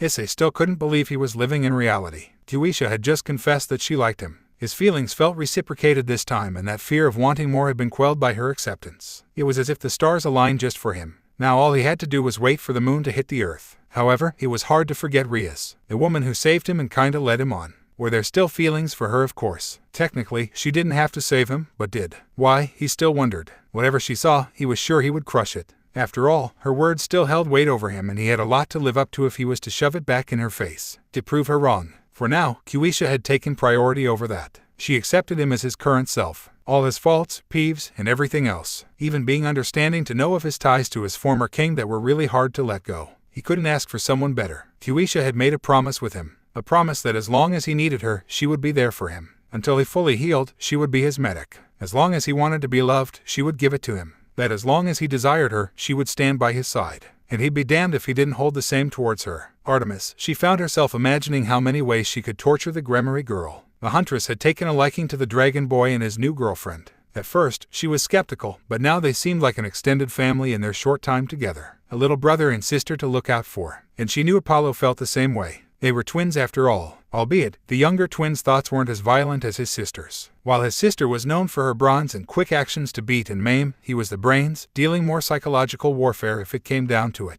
And he definitely held an ire towards the one who had dared to use Issei and then toss him away when he failed to fill her impossible quota. Very similar to how Hera had once used him and Artemis for selfish gains or as some form of punishment for their father's unfaithfulness. And it struck a nerve in his older brother body that created a sort of twitch between his fingers. Oh, it seemed he found himself liking the sound of being an older brother, especially to the fine young man that was Issei Hayaru. "Your senses are slipping, young ones," a new voice noted through the silence. This brought the four back to reality and put the two devils on guard, both who were held back by the twins. "Easy, it's just Medusa," Apollo informed. True to his words, a woman stepped into the opening from behind a tree. She was as one would expect of the former beauty who rivaled the goddess Athena in the eyes of the Athenians. Even now, she held a beauty befitting a rarity such as her. Slim features that rippled with muscles, bronze plate that covered well her albeit not much, bracers on both her wrists, and wait, she didn't have a lower snake half. She was instead wearing a bronze-plated skirt with 2 leather belts that crisscrossed over her right hip. This made Issei arch a brow, something the woman noticed.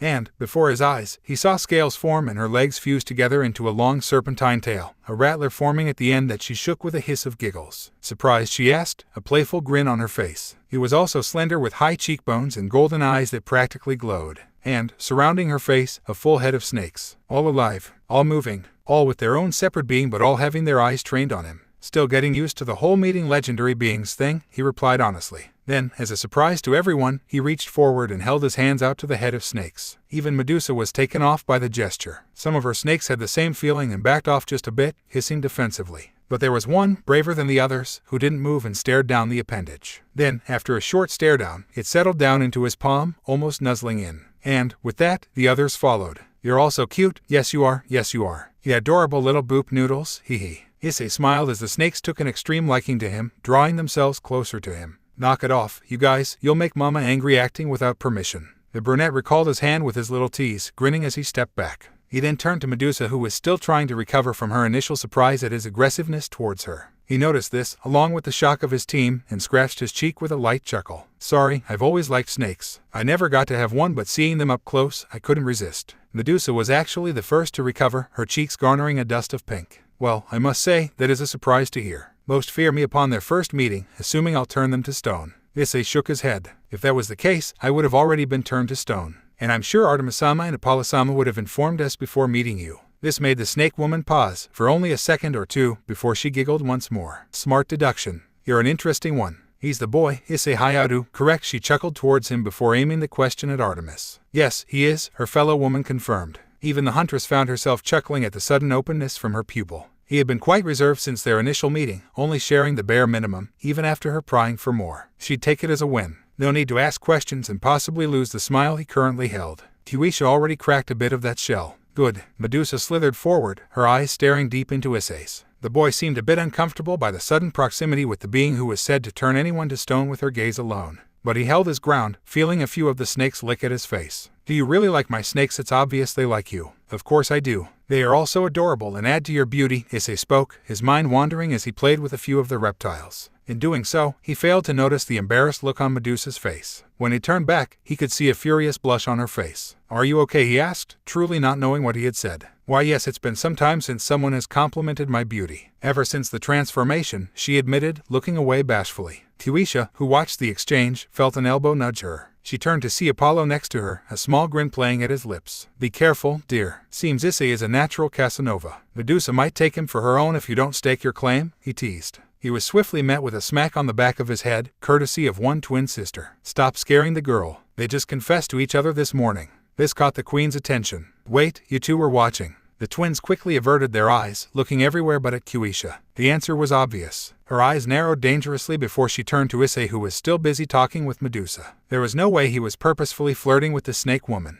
He was naturally oblivious to things like this and just said things that made people like him. Not out of a necessity to be liked, but because he genuinely felt that way about a person. He was a kindred soul, and that was one of the many reasons she had fallen for the dunce. Oh, I am curious though, Medusa-sama. Please, just call me Medusa. I'm not one for formalities anymore. All right, Medusa. I was curious as to why I didn't just turn to stone or why you are able to shapeshift from the snake tail to legs, Issei said as he gestured to both. Medusa giggled again but hid it behind a dainty hand this time. My, asking such from a woman, she teased. It had the optimal effect of making Issei's face light up red. He quickly began to apologize, explaining his ignorance to such a sensitive subject which, in turn, made the woman burst out laughing. It had been some time since she had been able to enjoy such a conversation, nor had she been able to tease with someone who actually found her beautiful. It felt nice. Relax, I'm only joking, she replied, silencing the brunette into an embarrassed mess. I'm going to go ahead and assume you know of the story of how I became like this. Issei nodded. Yes, you were supposedly cursed. Nope,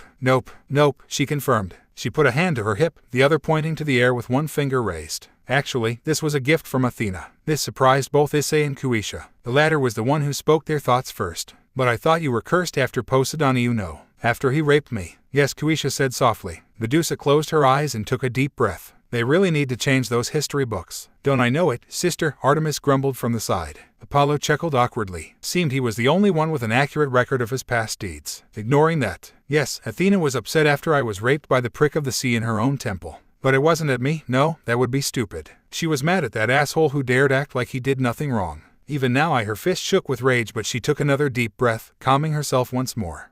Moving on. Athena turned me into the infamous snake woman as a way to protect myself. No man, or woman, would ever touch me inappropriately again if the fear of being turned to stone sat at the back of their mind. Not even a god would dare come for me again. But I thought Athena did it as a way to spite you. Didn't you beat her in a beauty contest or something? Issei asked. It wasn't a competition. No one questioned the beauty of a goddess, not even I was very beautiful. Yes, but I was also a maiden of Athena and would respond as such. So, when she graced me with her presence, I fell to my hands and knees. My goddess then lowered herself to one knee and lifted me back to my feet, telling me of how I didn't need to do such a thing. The people took notice and well, history seemed to have become very skewed since then. So Athena did all that to protect you. She didn't know of Poseidon's plans until it was too late. As an apology for her carelessness to her most devoted follower, I was made immortal and gifted with the ability to properly protect myself from both man and god. That's amazing, Issei said in awe. Kuisha couldn't help but agree. She wondered what else the history books had lied about. Were the Greeks the only ones, or were all the pantheons not like the books portrayed them as? However, Medusa spoke up, bringing the teen's attention back. Her eyes were back on Issei, glowing ominously. You were the first one to call me beautiful since my change. Did you mean what you said?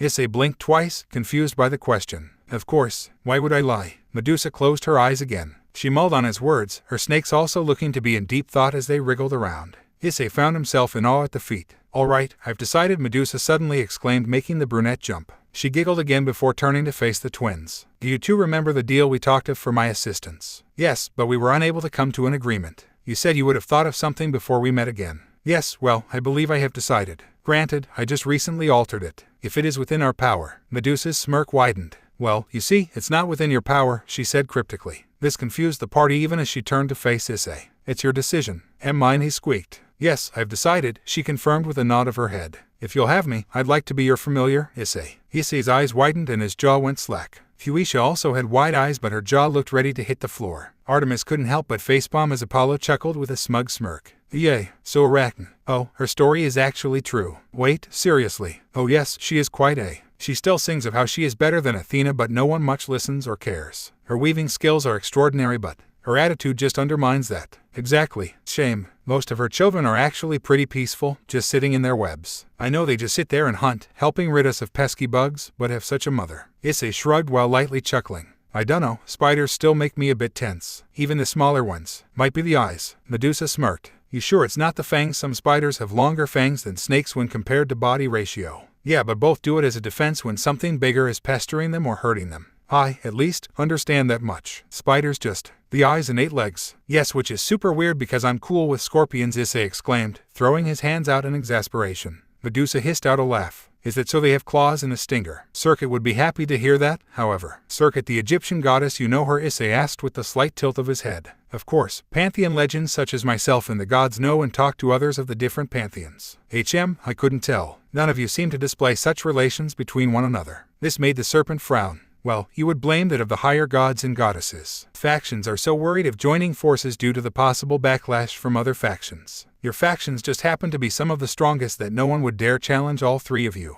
Issei knitted his brows. Here it was again, the talk of power and control. They were hand in hand everywhere. Power ran the world and was stopping peace from being achieved. People were too scared to make peace because there was the possibility of it creating a war. Why? Would you say you have a great relationship with Serket? He asked. The shift in his tone made the woman turn back. She could see a looming fire in his eyes, one that reminded her much of a hearth. A comforting flame. Her cheeks weren't turning red. They weren't, as she is one of my closest friends. She did not just stutter. Nope. What of you, Artemis-sama? Issei didn't miss a step as he turned back to his teacher with the same look. Artemis blushed and turned away, scratching a lone cheek. I mean, Rama and I are always having our archery competitions, which usually ends in a coffee date, Apollo chimed in. Artemis shoved him, her blush deepening. And you, Apollo? Issei turned it on the god who, in turn, developed a blush of his own. Your blush is telling of it being a possible significant other. Well, do tell, brother. This will be the first I am hearing of it, Artemis said with an eerie calm in her tone. Apollo hadn't told her of his rendezvous with this person. But he couldn't lie to Issei. Not with that look in his eyes.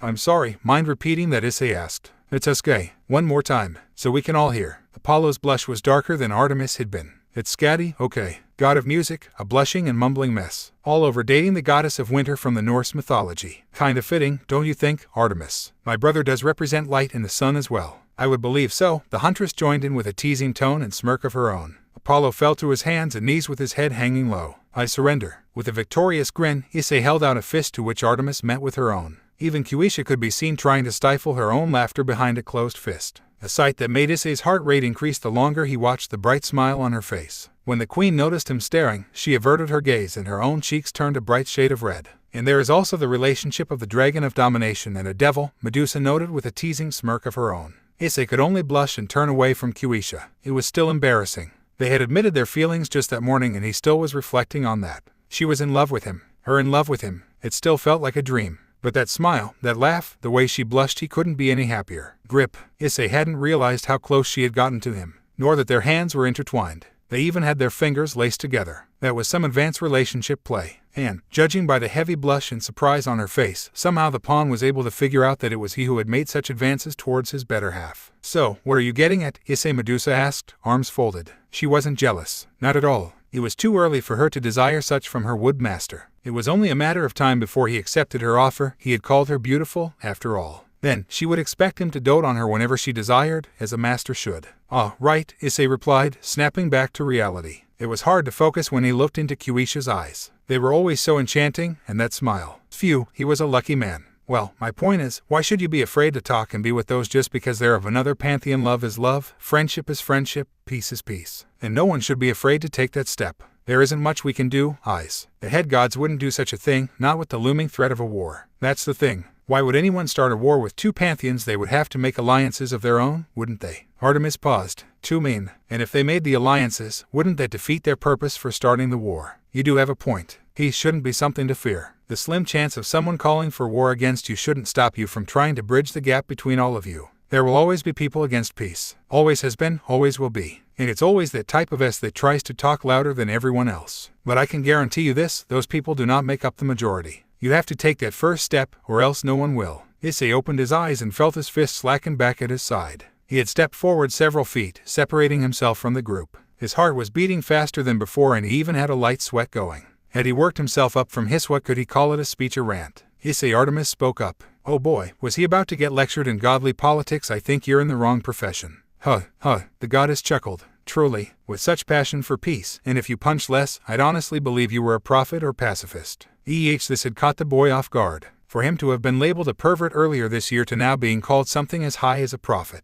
You do mean what you say, right? Of course I do. Then why not become that? Issei casted his eyes to the side. A prophet, yeah, I think I've made too many mistakes to carry such a title. Nonsense, Apollo spoke up next. This made the dragon meet his gaze next. Humans have made many mistakes in their lifetimes. You think the prophets in your history books were saints from birth? I mean, they weren't, Issei, the god answered. All prophets across all religions were not perfect. If even the very gods they worshipped and preached of are not so perfect, then how can they? This made Issei tilt his head to the side. The point is, it's not about the mistakes you have made in the past or will possibly make in the future. Hell, it's not even about being a prophet, per se. The point is, why not be the bridge between pantheons? Why not be the voice for us in all the religions? He squeaked out, eyes wide. Artemis and Apollo nodded simultaneously. But I'm just the Red Dragon Emperor, one who has the power to go against the treaty of the three great factions should you desire. Aye, but it was you that stopped the Hakuryuku and helped finalize the treaty. Why not do the same for all of us? Too many paranoid gods would fear taking that first step, but you could be the person we need, who can help all of us. Issei's eyes were wide.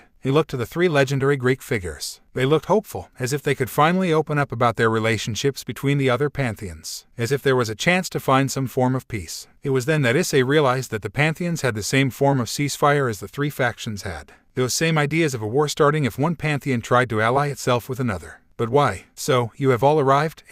Slither. Pant. Issei jumped, his heart hammering against his chest. The sound of heaving breathing over his shoulder. The smell off with fur and that voice, it was of a little girl but with an eerie, sadistic tone. That was when he felt something long and slimy rake up his arm. Issei went as stiff as a board and the giggling behind him didn't help to alleviate the possibility of him pissing his pants. Sila, I'll ask you not to mess with my master, Medusa stated with folded arms. Issei was now full on panicking, in his mind of course. Sila, as in the sea monster, Sila. The one who, with her sister, controlled a narrow strait that not even Poseidon would pass through. The Sila who controlled weird dog head tentacles and was said to give the warning sound of a laughing child before attacking ships. That Sila. "Oh, so you found a man to take as your own," she teased with a laugh. "I have, and you must remember the favor I have asked of you," Medusa said, narrowing her eyes. Even her snakes glared at the monster behind Issei, their eyes starting to glow in eerie gold. And why wouldn't they? The dragon man was nice to them and gave them snuggles. They didn't want to lose him. The dog head that was over Issei's shoulder retreated. The giggling didn't stop, however, but the boy finally calmed and turned to face the new arrival. It was a small girl, roughly the same size as Kaneko. Long sunset orange hair, red eyes, pale skin, and a lone, small fang protruding through her lips. And, around her, 4 long tentacles, each with its own dog head at the end of it.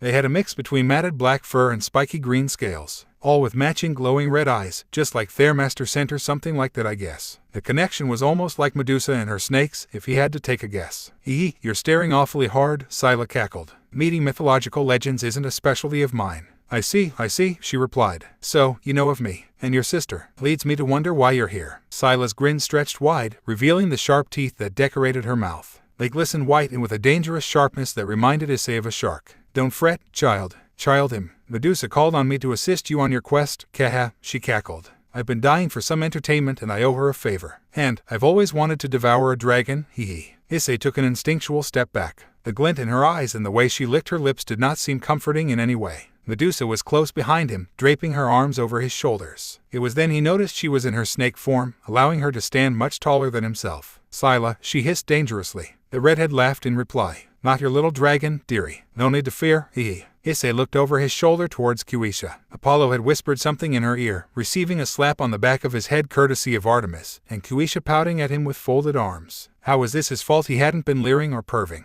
Medusa had her arms around him. Sila was being a sadistic taunt just like in her lore. What was he supposed to do? Why was she mad at him, and how could he feel the soft mounds of flesh, despite the hard armor, pressing into him? "Now, Sila, you remember our discussion?" Medusa urged, trying to change the conversation. "Ah, the location of this ritual? Yes, no idea." The group face vaulted. Medusa was the first to recover, slamming her hands on the ground as she lifted herself up. "What do you mean you don't know? I searched far and wide. Nothing. No signs. No abnormal lapses of energy. Ajax and Achilles couldn't even find sense. Whatever they're doing, they have kept it quiet. It's probably because of Hades," Apollo informed. This made Sila perk up. "So that's why I smelled the dead, not of my doing. So there's the chance to challenge a god, Kaha. Don't get ahead of yourself, Sila. Hades is one of the strongest beings in existence. So is Poseidon. And I sent him running," Sila bragged, baring her sharp teeth. Her dogs also did in a snarling grin. "1, you had your sister. And 2, you ambushed him," Medusa added. "Not that I am unappreciative, but you know Hades is the strongest of the brothers. His power surpasses that of any Greek god."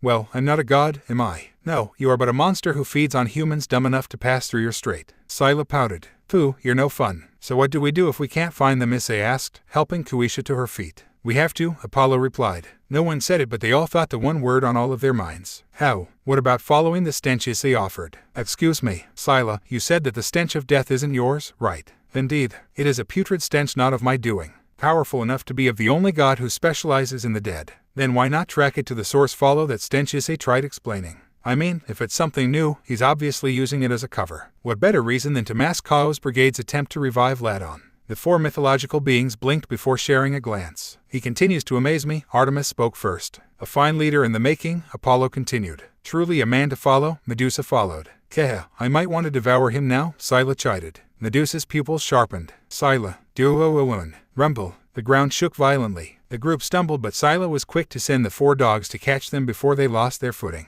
It wasn't a moment later that a fresh wave of death washed over them. It was putrid and pungent, stinging both their nostrils and eyes. Tears formed at the corner of Issei's eyes. His stomach could no longer contain its contents, and he released them behind the tree he stumbled his way to. Kuisha wasn't far behind, as she too had streams down her cheeks and her breakfast in a pile on the side of the path. "Ugh, seems we are late," Sila muttered, fanning her hand through the air. Her usual Cheshire grin was gone too, a disgusted frown taking its place. "Zoe already knows of its source. Let us go before this dragon ruins any more of my day." "We can't, we have to retreat," Apollo stated. "Ladon is awoken, we must go now," Artemis said, worry and panic now filling her. "No, sister, we must report back to father," Apollo argued. "We can't, it will be too late before we get back, it will be some time before he regains his full power. We must go now or risk people dying," Artemis urged. "But you heard what father said," Apollo replied. "And if we do nothing, Chaos Brigade will endanger more people," Issei informed, stepping between the twins. "Issei, you can't be serious. Facing an evil dragon and Hades at suicide," Apollo tried. "It took us too long to get here from our searching.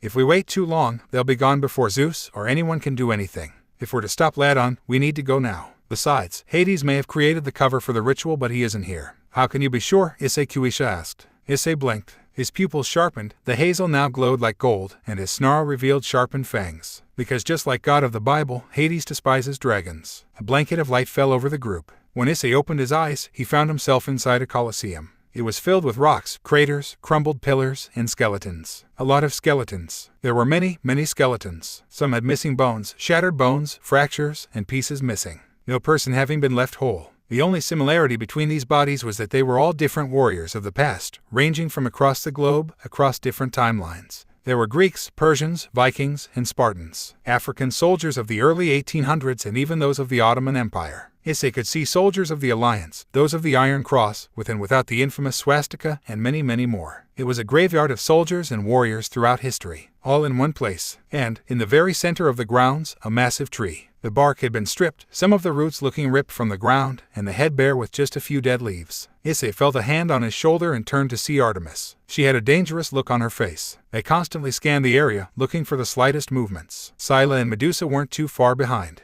The former had her hound sniffing around while Medusa's snakes kept their eyes on the swivel. There was a golden hue around her own as she held her bow in a tight grip. Apollo stayed by Kuisha, keeping her a hair's distance away from him, just enough to protect her if they were attacked. Boom! Issei felt the malice and felt his body move on its own as he dove forward. The ground behind him exploded from an attack. Dust had been kicked up and a pillar was turned into fragments. The brunette rolled back to his feet and summoned the boosted gear. So you aren't fleeing? Issei looked up towards the rafters of the Colosseum. There, he saw 5 individuals, one which he was very acquainted with and could feel the anger boiling at the sight of him. So, you are here, Voli, he growled. A slight aura of power began to surge around Issei, enough so that the pebbles and small rocks began to shake at his feet. The Sirzech could feel the power despite their distance and felt a sinister grin split across his face.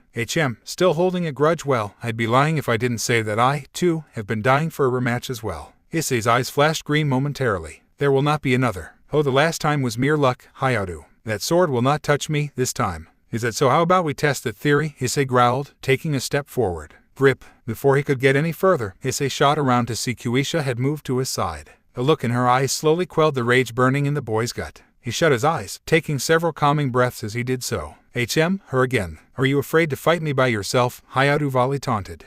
This is the dragon that beat you. Voli, I'm disappointed. One of the unfamiliar faces spoke up. He was dressed in a school uniform with Chinese armor over top of that. In his hand, there was a spear. It looked dangerous, but Issei felt no type of presence from it. Careful, Cow. Voli might take it to heart this time, another said. The voice belonged to, what Issei believed, was a wall of a man. He stood at 2 meters and, despite the similar uniform to the now-named Cow and Greek-inspired armor, was packed with rippling muscle. Voli wasn't amused and was more annoyed by their interruption. I don't need this constant pestering from you heroes. I still believe I could have handled this myself. How about you dance with me, if you're so confident, little dragon? Sila spoke up, stepping in front of Issei. For Zeus to have sent such an underwhelming welcome party, I feel insulted, the large man chided. With the large man turned towards the final member, a short boy with gray hair and purple eyes. You think they can beat us? Gods or no gods, they're still weak. Shut it, I'm not arrogant, I am confident. Enough, you two, Cow ordered. Heracles, you would do well to remember why we are here. Leonardo, do the thing. Flash. The group tensed as the boy's eyes glowed a bright hue of purple for a split second.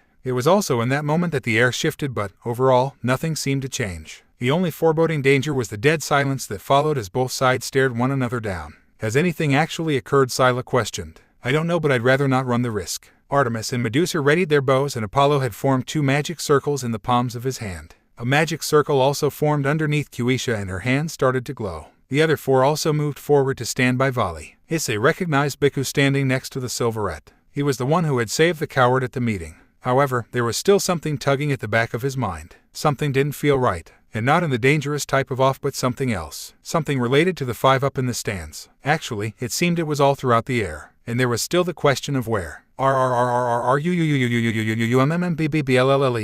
The ground began to shake violently and crack as the large tree began to shift back and forth. The roots began to rip themselves from the ground, leaving much of the ground surrounding it to crack and tear. The few leaves that remained on the branches began to fall off and incinerate before they even had the chance to hit the ground. A massive body of scales and spikes slowly started to pull itself from beneath the ground, clawed hands dragging the beast below further above ground. More and more chunks of ground were thrown into the chasm below as more and more of the beast began to become visible. and it wasn't long before a head, long and serpent-like, made its appearance. It was the equivalent to that of a viper, and it looked much less friendly than Medusa's. "Lad on," Artemis announced with a growl. The dragon shook the remainder of the debris from himself before turning a red eye towards the group. At the sight of the twin gods, he smiled a toothy smile. "Artemis, Apollo, so good to see you again," the dragon hissed. Apollo stepped forward next, aiming his magic circles at the beast. "The feeling is not mutual. You should have stayed dead." "Is that so? But it was no choice of mine. I was actually enjoying death. It was similar to that of a long slumber, and you too should know of how much I desire sleep," Ladin replied with a smirk. "Then we shall be happy to return you to the afterlife," Medusa spoke up next. Ladin closed his eyes and shook his head. "Unfortunately, I cannot allow that, for I have been revived for a greater calling." "So you're just going to work with the Chaos Brigade like that?" Issei blurted out. The insomniac dragon turned its attention to the Sairaorg. He stared at the boy for a period of a time, even squinting his eyes to get a closer look. "Ddraig, is that you?" "So it is. Haha, I see that you have become less of yourself." Ladin didn't lose his grin, albeit it looked far more sinister, with that kind of face, as he lowered his head, to come face to face with Issei. "That may be so, but times have changed, haven't they?" As he said that, he seemed to look through Issei. It was as if he was staring into his soul. "As I thought, and this child that I feel your soul bonded to," he then focused on Issei. "I can speak for myself," Issei replied. The insomniac dragon was a bit surprised by the bite in his town. He actually didn't seem all too scared of him. "So it would seem. Tell me, child, how do you think you'll fare against a being such as I? I'll bury you the same as those who tried to revive you." There was a brief moment of pause before Biwa Ladin bursted out into laughter. His howl shook the very coliseum they stood in, the ground rumbling due to the pounding of his claws rising and falling. "I like this one. Truly he reminds me much of you when you were younger, Ddraig." Issei's glare didn't waver even as the dragon came down from his boisterous explosion. When he noticed the lack of doubt on the brunette's face, he actually felt even more impressed, whether it was by the boy's sheer courage or by his ignorant stupidity. Either way, he was very much interested. "You believe you can accomplish such a thing?" Issei's fist tightened. "As long as lives are in danger, you bet your scaly ass." Ladin rose his head and what could be considered a brow. There was another brief pause, everyone waiting with bated breath. Then, a grin formed on the dragon's face once more. "I like you, Issei. Please, tell me, what is your last name? I must know, to engrave it within my memory. Hyodu, and I'll make sure you never forget it." Pierce. In the blink of an eye, just as he had done with Voli, he summoned the famed dragon slayer and struck it through the dragon before him. It was a clean stab through the beast and was sure to have had some effect against him, no matter how powerful he was. Issei was sure that as long as he got the first hit, the fight would be in their favor. There was no telling how strong any of them truly were, but if he could get an advantage on one of them, then maybe they would fare better. Crack. The group's eyes widened. "What?" Issei shot up to see where his sword had dug in. Cracks had formed around it. There was nowhere flesh, not even any real resistance like scales usually possessed. "So, shatter." Ladin broke apart. The group's eyes widened further as small particles of what they thought to be the evil dragon fluttered around. They then realized the problem and their eyes shot to the stands where the 5 figures still stood. Voli had a large grin on his face. "What did you do?" Issei said slowly. "He fell for it, Voli, kekek." Voli's grin widened, borderline uncharacteristically. "Of course he did, he's such a disgrace." Voli sounded unlike himself, but, even still, his words were taking a toll on Issei. The brunette was clenching his teeth tight, grinding them as he began to boil. "You bastards. Oh, did I strike a nerve?" Voli continued to taunt. "I've only spoken the truth. You're still the weakest Sairaorg in existence. You've stayed alive so far on luck and by those around you. But you take it all away and what are you left with? Nothing." "Shut up." Issei, Apollo tried to call out. "You were a scared little boy the day you came out of your mom's womb." "Shut up." "Master, please," Medusa tried next. "You were a scared little boy the moment you were killed by a weakling fallen." "Shut up." "This I'd like to see," Sila cackled. "And you'll still be a scared little boy when I finally take your life." "I said shut up." "Issei, don't." Artemis tried to reason. "Ahaha, face it, Issei. You'll never be enough. You're just not enough." Isay Kuisha's voice broke through, but it didn't stop what had already been set in motion. Snap, boost, boost, boost. I'll kill you. Done. A surge of demonic and dragonic power exploded from Issei. A bow of green energy formed in his armored hand and an arrow of pure red energy notched itself. The remaining surge funneled at the tip of the arrow, swirling in a visual of destructive beauty.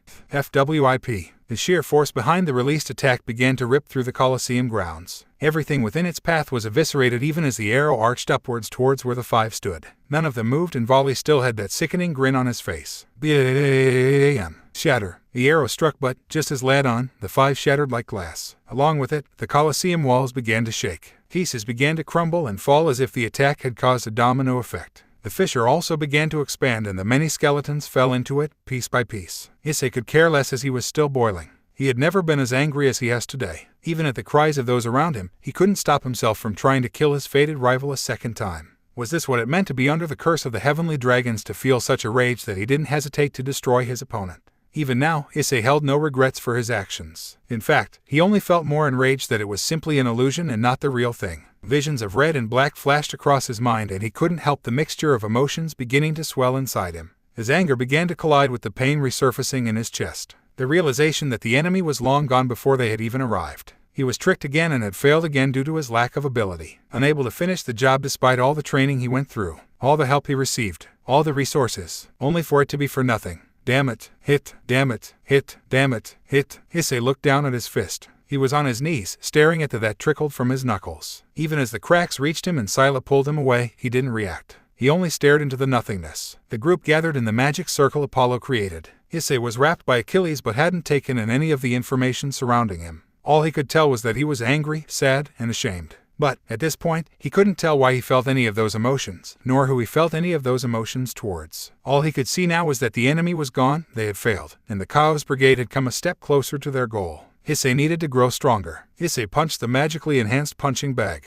hard. Then he did it again, and again, and again. He didn't stop, even when his breathing became ragged. He didn't stop, even when his arms burned. He didn't stop, even when his body begged him to. He didn't want to stop. Stopping was similar to quitting. He couldn't quit. He wouldn't quit. Not when he had to get stronger faster. Not when he had to stop Voli and whatever he was planning. Not when he had to protect his friends, his family. The door to the training room opened and Sairaorg stepped in. He said nothing, watching as his pawn continued to lay into the punching bag. The heir moved over and behind it, holding the bag as any trainer would. It was unnecessary, but he didn't do it to help stabilize the bag but to talk to the boy. I received the report of the mission. Issei didn't respond. He only punched. Zeus also called me personally to thank you for what you did. There was the tiniest hesitation between strikes. Hera also sent her thanks and Artemis wishes for you to call her soon. I didn't do anything. I ate up bad. There was nothing you could do. They were already gone and left that illusion to cover their escape, the king explained. I could have been faster, Issei argued. You had no idea where they were, Sairaorg said back.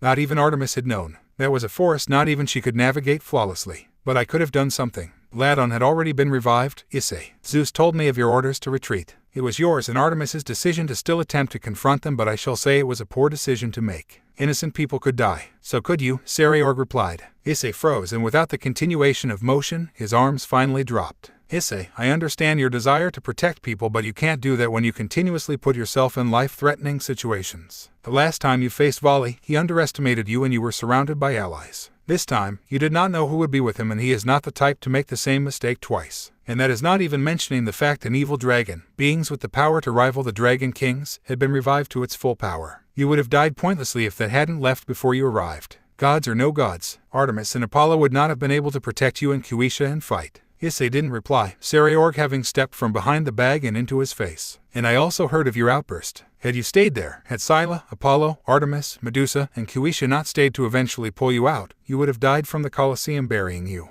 But I'm not done. Issei clamped his mouth shut. This obsession with Voli is blinding you, Issei. Not only to your own health but to the safety of your allies. And, frankly, that is far more worrying than you running into battle. Issei's eyes widened. Do you see what I mean now? It is not just you, Issei. There are others around you, others who want to help you. Kuisha, myself, Ladera, all of us here. We want to help, but we can't if you continue down this path of blindly chasing Voli. Issei muttered as the weight of his idiocy started to settle in. I'm sure Kuisha would be happy to. Annie, would you said it, not me. The heir shrugged and then he regained his serious look. Issei, you are becoming stronger. With this strength you will attract many different types of people from all walks of life. Some will only want to fight you, to hurt you or the ones closest to you, anything to say they have defeated or cripples you. Issei's fist tightened and the mere thoughts made a pit form in his gut. However, there will also be people who want to follow you, believe in you, and fight with you to the very end. There is no doubt in my mind about that. Both of those sides will one day come to a head, and when it does, the outcome will be based on what you do. Sairaorg nodded. Depending on what you decide could result in all of you coming out alive and well, or he trailed off, but the answer was clear. Issei looked down at his hands. Damn it, it is lucky that you have recognized your mistake now. The next time, you may not be so lucky to have gods and powerful mythical creatures to bail you out.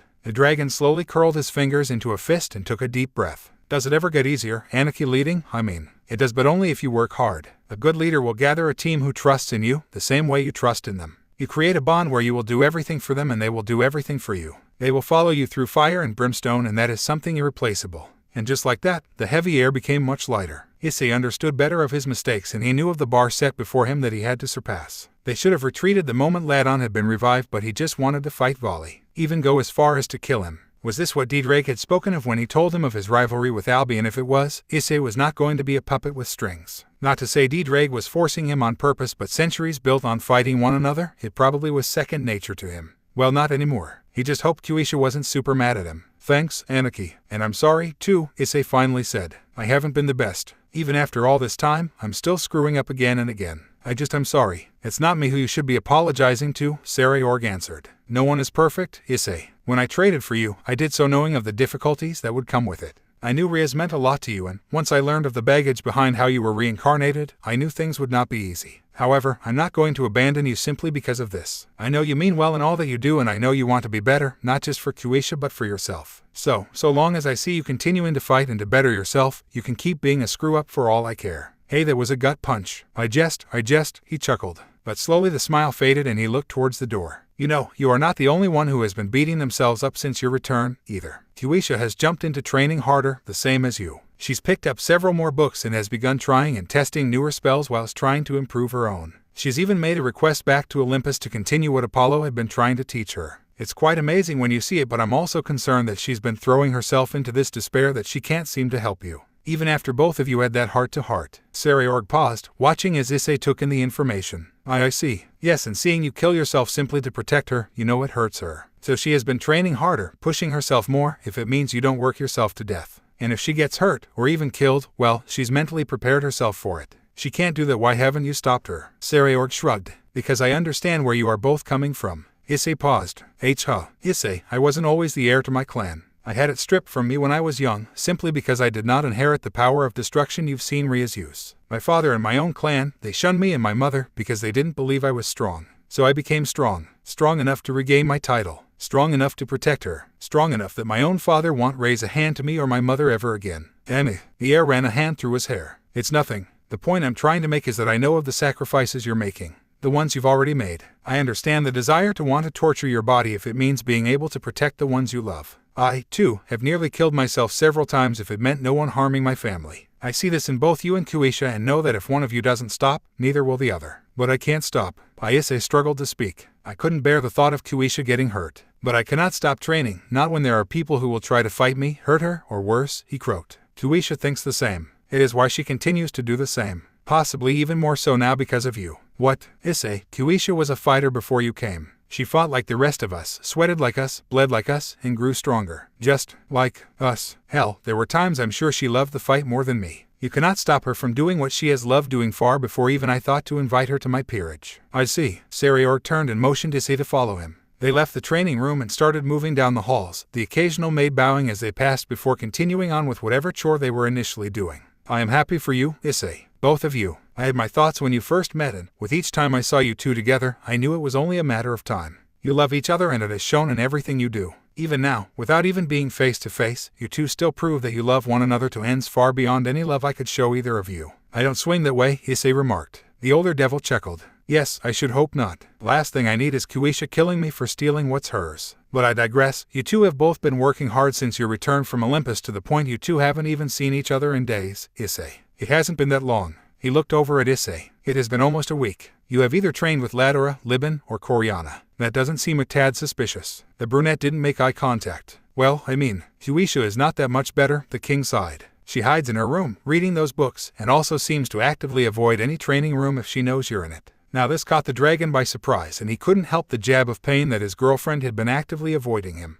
Oh, do not take it as you doing something wrong. In fact, I'd say it is more out of fear than anything else. Issei knitted his brows. Fear. She's scared of me. Sairaorg shook his head. No, not at all. She's more scared of what could happen to you if you continue believing you have to fight by yourself. Or that you have to protect her, even if it kills you. She thinks that you believe she isn't strong enough, and due to the fact in the past several battles you two have been in, Kakabil, Voli, and the illusion in the Colosseum, that she has not participated in, has started to believe the thought herself. What Issei shouted, blushing as a few servants looked towards the commotion. That's not true at all. Aniki, she is one of the strongest people I've met. It's because of her that I got to where I am now. She doesn't believe that. And until she believes it, she won't stop. Just like you. But you can't stop her, either. Issei slumped. The Bael placed a hand on his shoulder and gave him a comforting smile. He didn't smile back, but he appreciated the gesture nonetheless. Would you care for a little advice? The boy nodded. Try to fall in love with her fighting. Kuisha has never been one to back down from a fight, especially involving her family. You mean a lot to her, and seeing you kill yourself hurts her. She knows she can't stop you, but that doesn't mean she can't help you so that you really don't get yourself killed.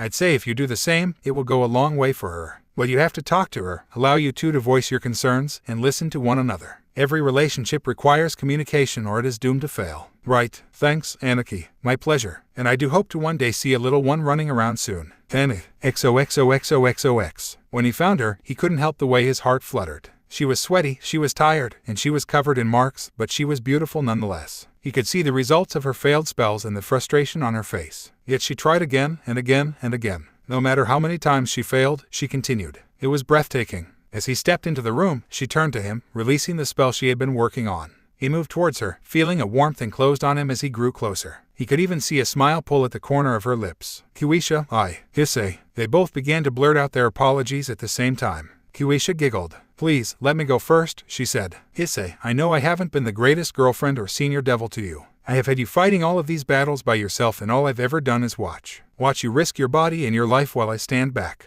I left you suffering for so long and should have been better, not just towards all of the fighting but towards you yourself as well. Your feelings, your doubts, your troubles, all of it. I couldn't even pull you away when the Colosseum had started to collapse. I haven't been as good as I could have been, as I should have been, and for that I am so sorry. Issei's shoulders relaxed and a half-smile pulled at his lips. He reached over and gently wrapped his hand around the back of her neck before bringing his face close to hers. They touched foreheads and he slowly shook his head side to side. She sounded so panicked as she admitted each and everything. She felt like she hadn't done enough, just as Sairaorg had said. And none of her problems were directed at him, but herself. Was she truly worried about those things? I need to apologize more than you, he finally said. First and foremost, you have been the best thing to happen to me, never think less than that. Second, I'm sorry too. Sorry that I have always felt the need to fight for you and not with you. It was poor of me to believe it's my job to protect you. I'm a guy, so I can be an idiot at times. You are a devil and have been one way longer than myself. I felt I had to do all the fighting because I wanted to protect you. I never wanted to intervene, so I never questioned if you were or weren't fighting.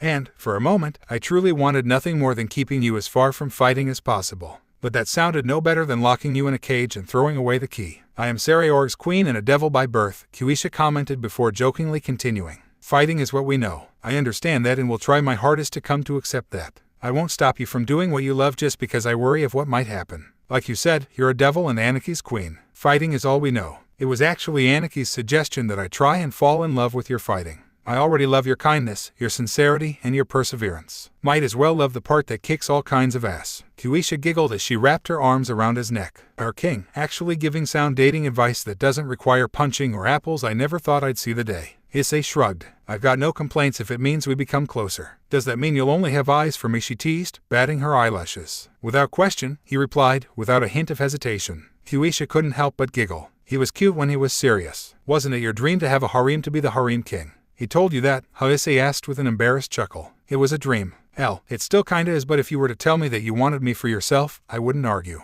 But why? It was a genuine question. If there was one thing Sairaorg had told her, it was how passionately Issei had told him of his desire for a harem. Issei shrugged. Like I said, it was a dream, but you are my reality. You and Anarchy have pulled me from some very dark places. Even now, just being with you, it brightens my day. Makes the world not seem so big and the weight not feel so heavy. If you have a problem with other women pining for me, as if they would, I would never want to hurt you in any way, and I'll shut them down immediately. Kuisha looked at him, studying him for just a moment. That was pretty mature of you, eyes. Yeah, I'm kinda trying to turn a new leaf. I'm tired of running head first without a plan. His arms tightened around her waist and he pulled her closer. After all, I've got much more to lose now. Is it so? Kuisha began, her own arms tightening around his neck. Was this revelation before or after you destroyed the Colosseum with that impressive arrow? It was a lapse of judgment, Issei replied with a heavy blush.